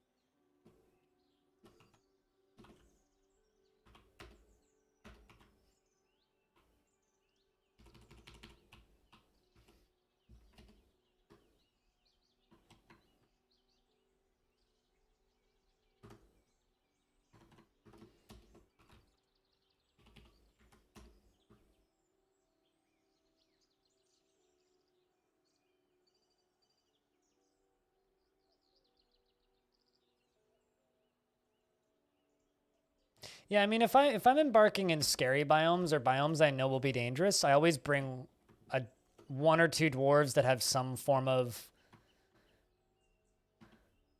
like weapon skill, just so that we don't die immediately to 5 undead boars or whatever the fuck shows up. But usually it's like just kind of a non-issue.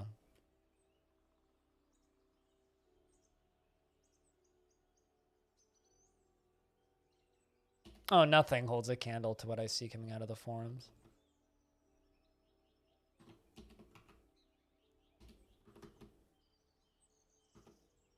I kind of keep everything on a relatively default setting just to make the stream approachable to new players, right? So, like, I'm going to keep things pretty vanilla. Not because that's how I would by myself, but because I realize that a lot of people who are brand new to the game who might want help. And if I constantly have to be giving people the caveat of, but your world won't look like this because X reason, that gets a little tricky, you know? Just from the point of view of like trying to explain what I'm doing to people.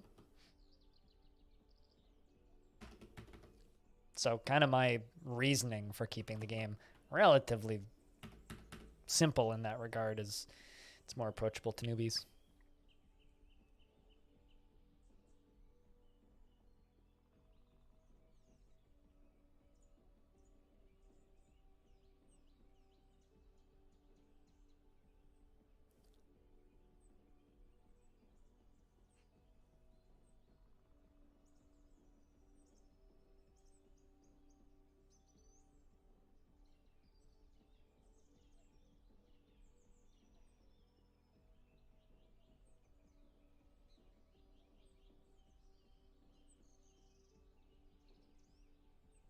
I need a way from the bottom to come up.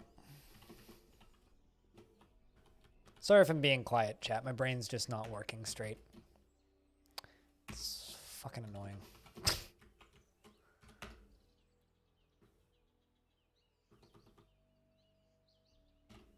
Like I'm having a hard time thinking about multiple things at once. And believe it or not, streaming requires you to think about multiple things at once. Love how we can see the vermin from up here that the pigs are attracting.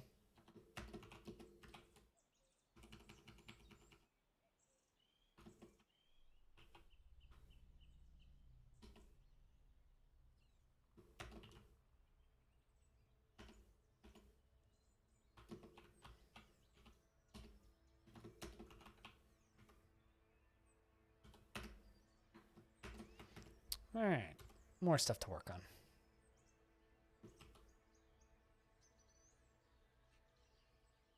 Now that outer wall is done. That's kind of our little fort now.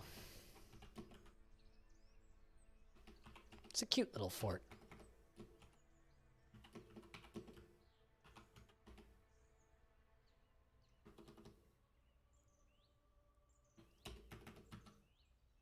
And I'm out of beer. Or almost out of beer.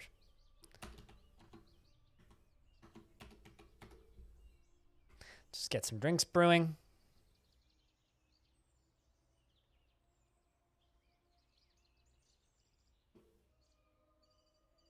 Like, it's not the actual magic stuff that I'm excited for. I'm just excited for the new world gen stuff from the myths. The creation myths stuff. Like, I'm almost more excited about just reading the... Like, I really want that prototype myth generator that Tarn has, just because I want to mess around with it and see what I can create. I really want to see that thing, whatever that thing is. I just want to generate a thing and then read about it.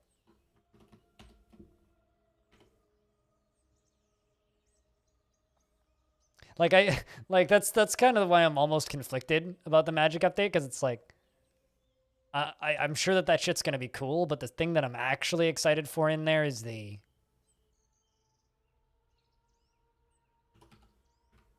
myth generation stuff. Like bringing a connection together between the actual gods themselves and the way they relate to the world. That stuff's going to be cool. I can't wait for any of that stuff.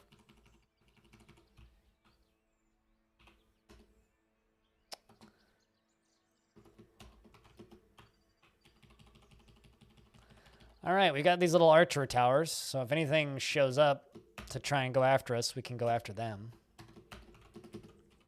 Just need to get little roofs up above them.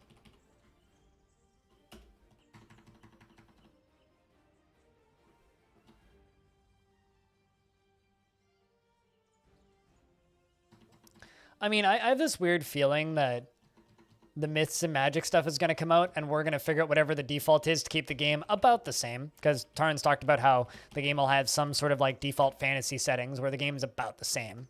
Admittedly, there will probably be differences from run to run how stuff is laid out, but roughly the same. Except we'll just have all the cool creation stuff. The thing that I'm weirded out by is how the fuck are they going to give all that shit graphics?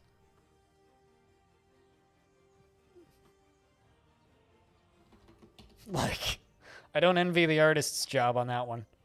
Good luck, boys.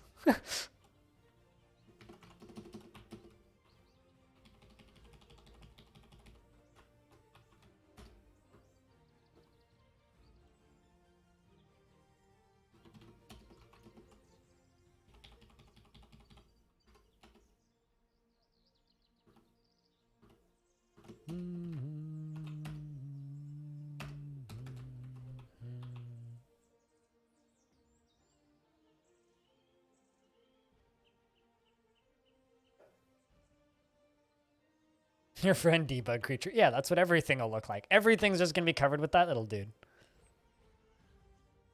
Everything.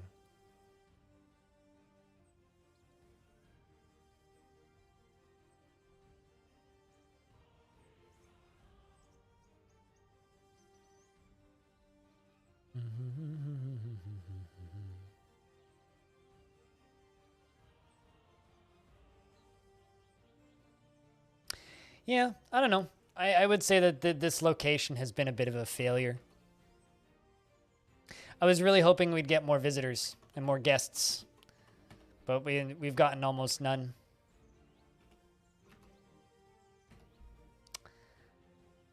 Well, I hope that this little fortress helps rebuild this poor faction, though. We'll have to do some more messing around. Because I'm pretty certain that the ruler of this faction is a goblin. So that would probably mean that this Dwarven faction's probably pretty doomed to begin with.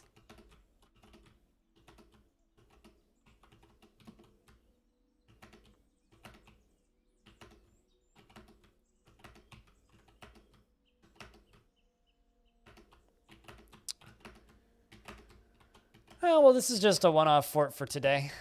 It just hasn't been as successful as I wanted it to be. What are my export values? Not that much. But that's not what correlates to guests. Word of mouth is what correlates to guests, so there have to be guests in the area in order to get guests. Exported wealth has to do with things that attack you. And was moved by their blight. Does anybody else have a hard time deleting DF worlds because you get too attached to the lore that's generated within them and you feel like you're murdering a whole planet?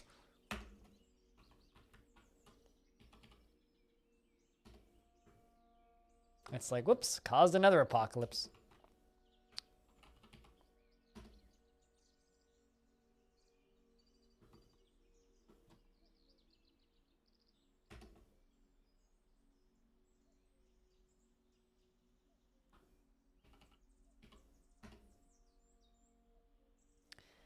Brain, why are you being so dumb?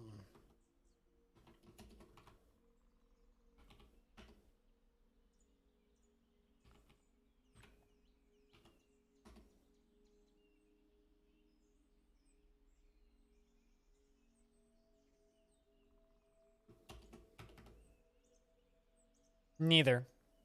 Manufacturing monkeys, just depression. It's got nothing to do with blood sugar. Blood sugar's fine. This is just my brain being my brain.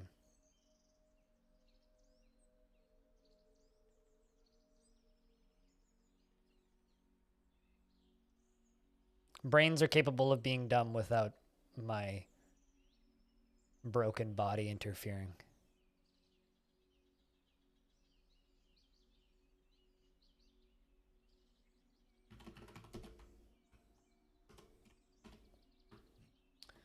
All right. More of that. More of that.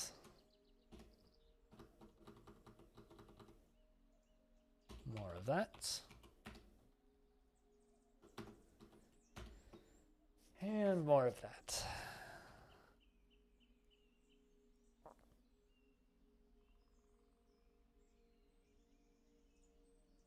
But yeah, no, brain is perfectly capable of being stupid on its own.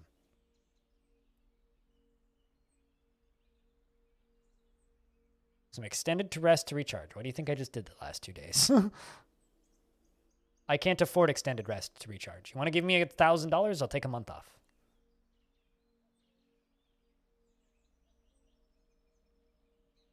Unfortunately, that's not quite how life works.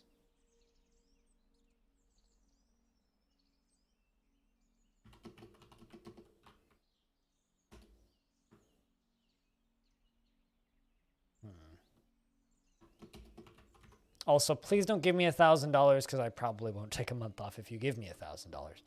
If anybody's thinking about that, don't. That's all I'm going to say. Don't ever challenge chat. That's dangerous.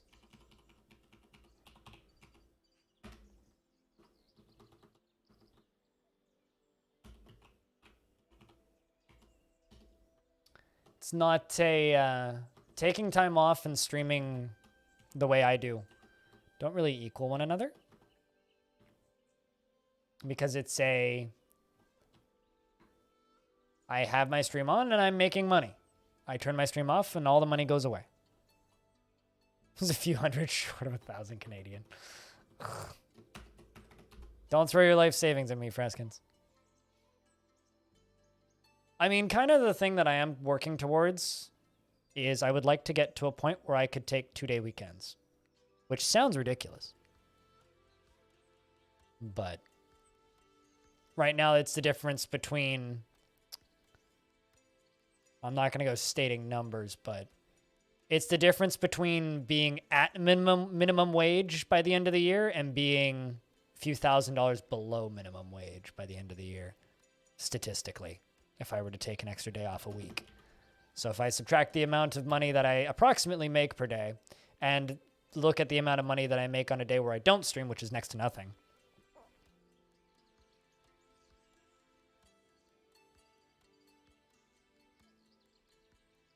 Ah, okay. Well, good to know that you have a toilet paper account.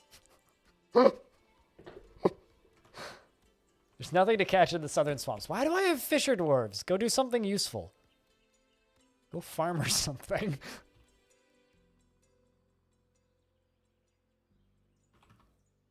And I'll have you know, I always worry about people that give me tons of money. Farming and tanning. Go do that. Much more helpful. Is that a baby horse? Yes. Slaughter that.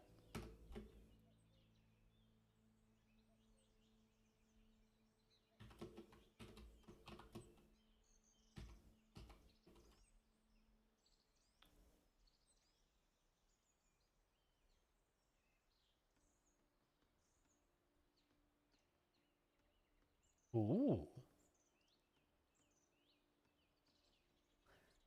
The were-llama. Snamos Uspungruzu has come. A very large llama, twisted into humanoid form. It is crazed for blood and flesh, and its eyes glow golden yellow. Ooh. Its charcoal hair is patchy. You will know why you fear the night. I see it. It's topside.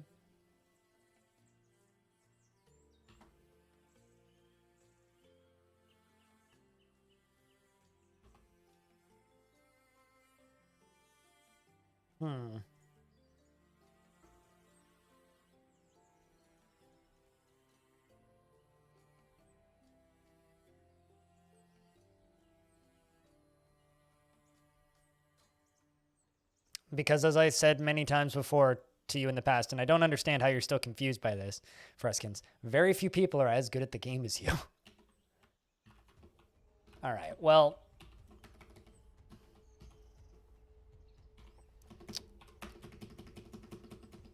But it's okay. You just refuse to believe that or understand that, so...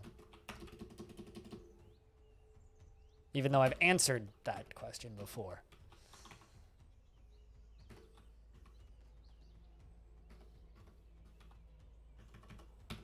Let's shut this off. Wild Dread, 17 already. All right, well, I gotta... Whoa, 17 already. Lock that door. Who are you? Oh no, it's Jim. Krug Smash's lover. Uh-oh. Well, that's not gonna end well. Ooh.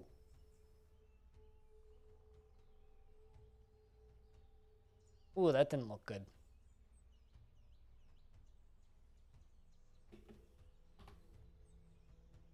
The expedition leader has been found dead. I feel kind of bad, but also it's kind of funny and tragic.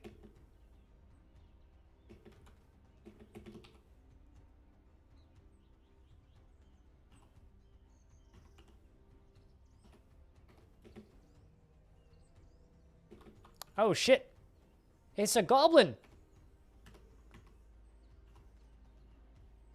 Let's see if I can send my dudes after it and catch it.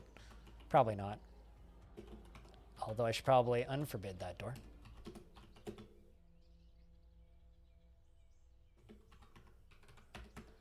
It wasn't on the side I was hoping it would be.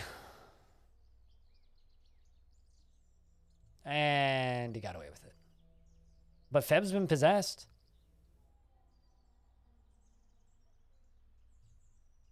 They're so fast without clothing, slowing them down. Yeah, they're not wearing 200 lead crafts. Well, this is unfortunate. And Feb has claimed a crafts dwarf shop.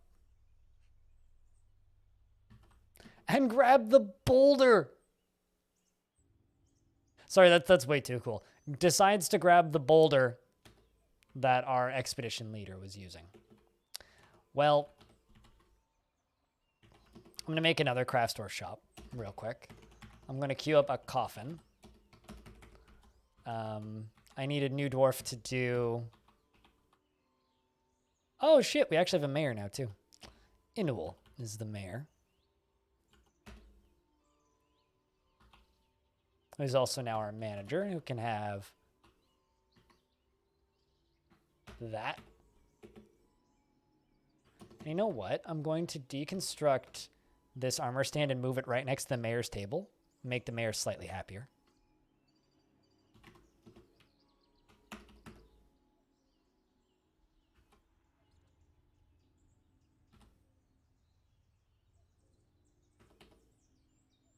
Also, chat, can I get a proper big old round of beers for Wild Trad? Keeping that subscription alive for a 17th month.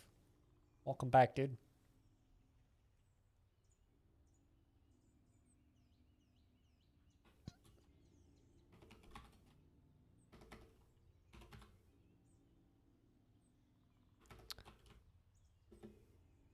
All right, the other thing that I want is slab 2.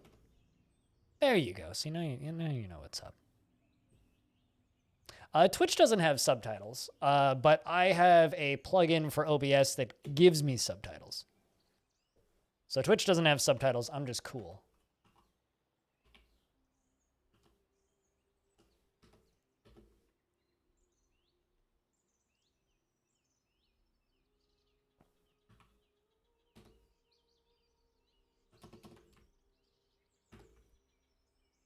So yeah, that's not Twitch. That's just me.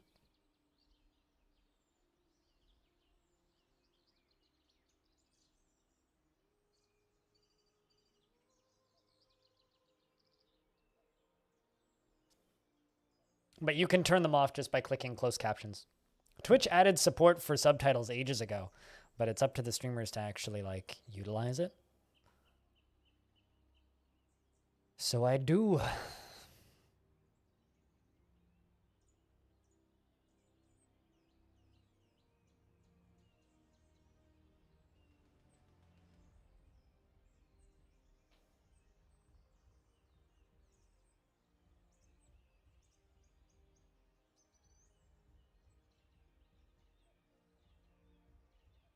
Assert earring. Feb, the stoneworker, has created Medtob Gongash, assert earring, and claims it as a family heirloom. And it's worth 31,200. This is a cert earring. All craft store ship is of the highest quality. It is encrusted with rectangular cabochons, and this object menaces with spikes of cert and buffalo water bone. And water buffalo bone, not buffalo water. Anyway, on the item is an image of the blockaded flyer, a cert earring insert. I'm certain that is definitely the earring that we are reading about. On the item is an image of Umost Fangsburns, the duty of shoves, the bronze colossus and dwarves in red zircon. Utost Fangburns, the duty of shoves, is massacring the dwarves. The artwork relates to the route of the quiet roads of the tool of twisting and the destruction of dawnwork by the bronze colossus, Utos Fangburns, the duty of shoves. In the late spring of 49, during the rampage of the bronze colossus, Utost Fangburns, the duty of shoves in dawnwork. That is some cool fucking artwork for an earring. Screenshotting that. That is cool as hell, actually.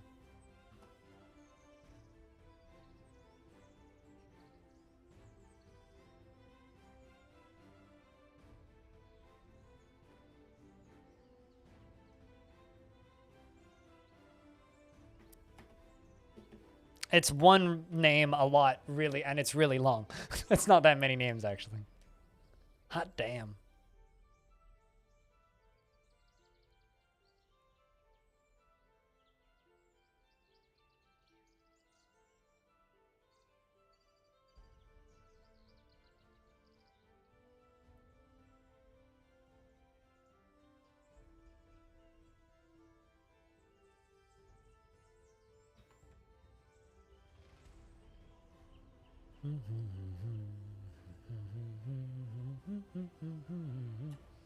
My mayor's mandates. Coins.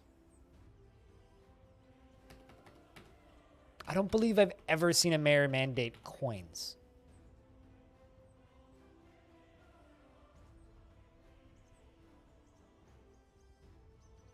Huh. As somebody who actually has no metal right now, that makes my life very difficult. It is strange.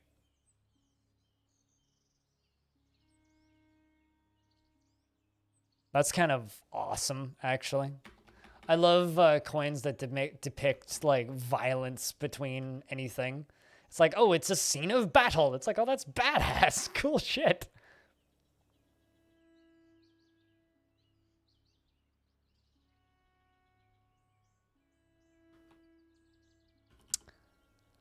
What's up, Demonoid?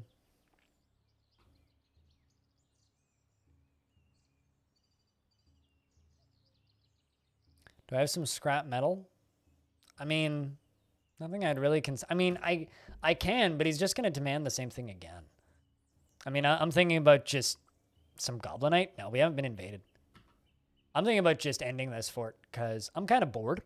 And I just have that dwarf that needs to be buried. But I'm kind of bored. And we're not getting any interesting guests. I was hoping we'd get interesting guests. But this part of the world appears to be kind of quiet. So, which is disappointing because, like, that's a thing that's supposed to attack me right there. That's a thing that's supposed to attack me right there. That's a thing that's supposed to attack me right there. That's a thing that's supposed to attack me. That's a thing that's supposed to attack me. And none of them seem particularly interested in that. And I've been streaming DF for about 8 hours, and as I've been talking about, my brain's being kind of dumb. So I'm having a hard time keeping up with chat and the game. But I need to get this poor dwarf's body dealt with. So I'm probably just going to completely ignore the mayor.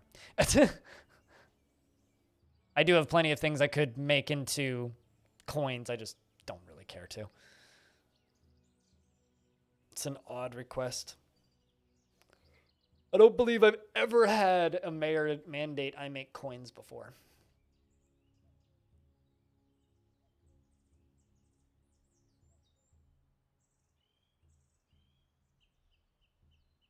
You're so used to seeing dwarves with receiving less than torrential rainfall? I mean, it's not raining. I guess it makes more sense than socks, logically.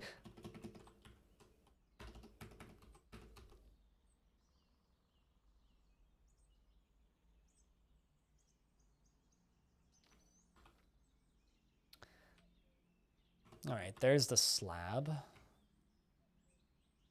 But yeah, I think this is a fort that we need to kind of just let them do their thing for a bit. And we'll come back after we've done some more forts in this area. Because there's a few spots over here that I think would make for real fun one-off forts, like these haunted mountains, for example. There's a few forts in here that I think would be real fun to reclaim, and a few spots like down here that would be real fun. Once we've done some of that, we can come back to this fort and see how they have existed.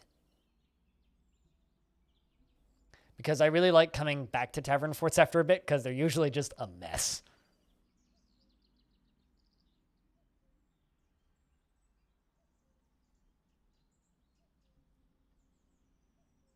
Otherwise wanted helms.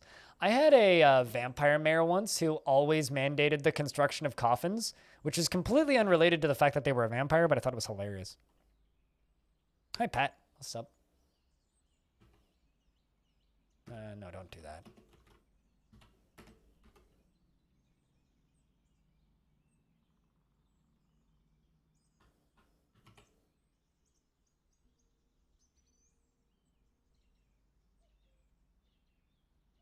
Yeah, he was a vampire mayor. He lived separately from the rest of the fort, and the only thing he ever mandated was coffins. It was coffins, constantly. Coffins, coffins, coffins, more coffins. I think he just, like, had something stuck in his throat and couldn't stop coughing, but... All right, well, we got Krug Smash's lover buried. Poor soul. Smart mayor. I mean, he knew what was up. He just liked coffins, so probably would have, like, requested coffins regardless of the fact that they also happened to be a vampire, but that fort fell apart pretty quickly due to, well, things not going so hot.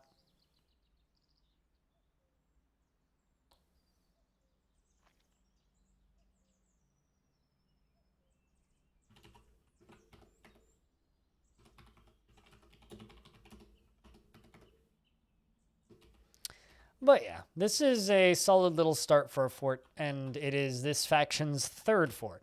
I was kind of, so if there was a few things I was hoping for / expecting when I embarked here. I was really hoping we would just immediately get the king, because this faction has one fort, and it's not even a fortress, it's a fort, this thing. But supposedly,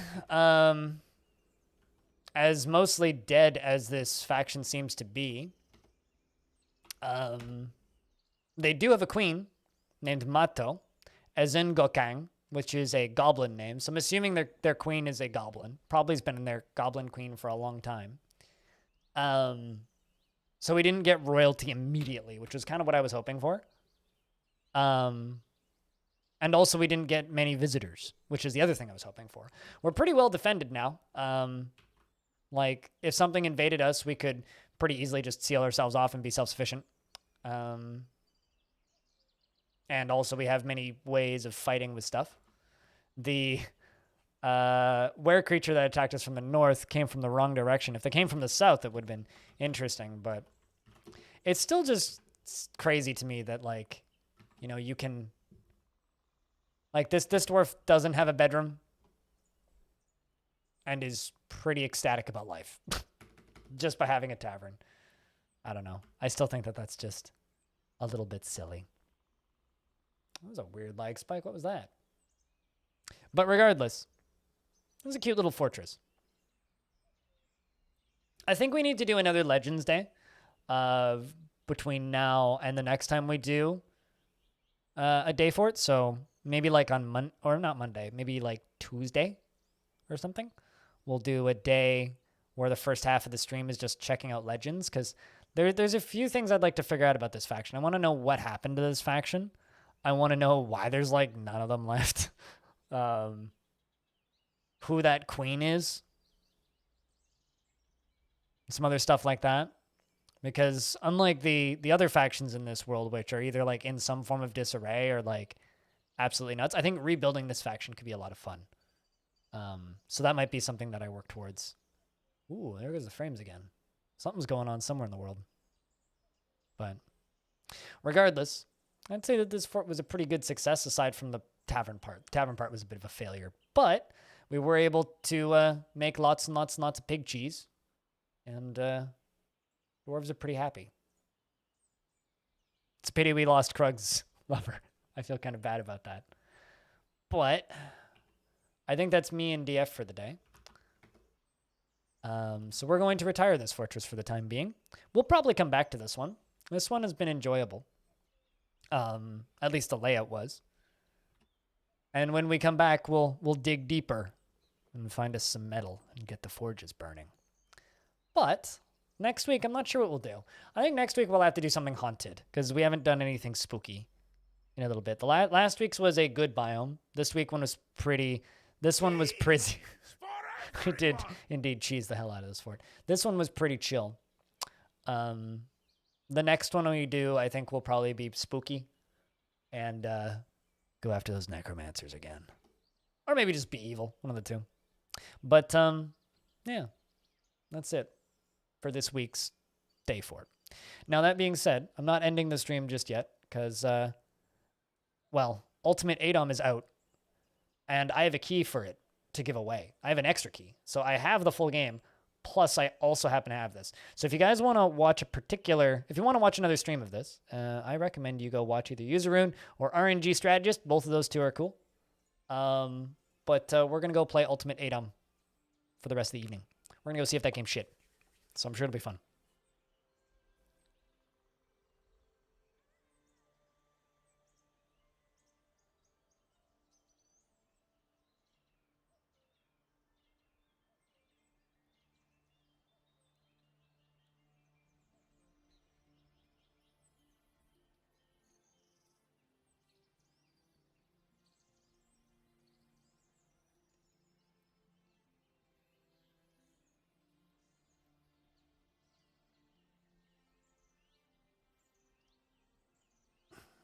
And man, that's one hell of a long save screen. I'm kind of happy I don't have seasonal saving turned on.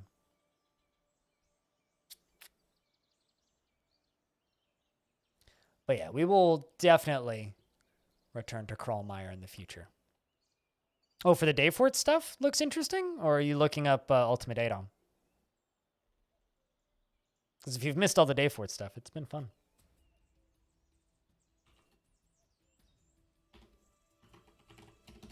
Oh, Ultimate ADOM? Yeah. All right, so yeah, let's prep for game swap. I look almost blue the way the lighting is up right now. It's kind of funny.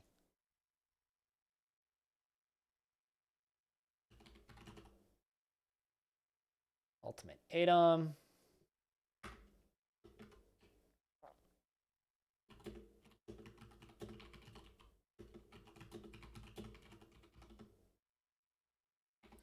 I'm also going to open up a giveaway because I do have an extra key to give away for this. So I'm not sure when I'll actually pull it. We'll figure that out.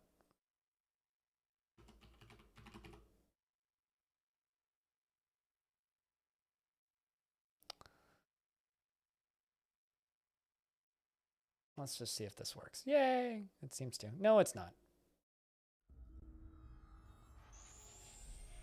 Ish not working.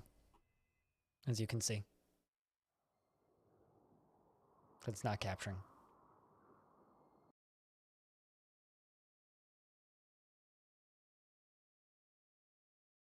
It's one of those weird games that like looks like it wants to capture, but then doesn't.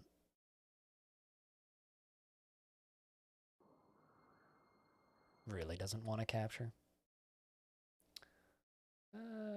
Window capture. ADOM.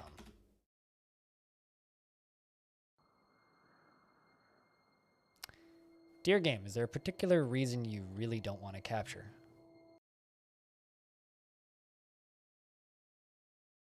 Let's try this. The good old-fashioned way.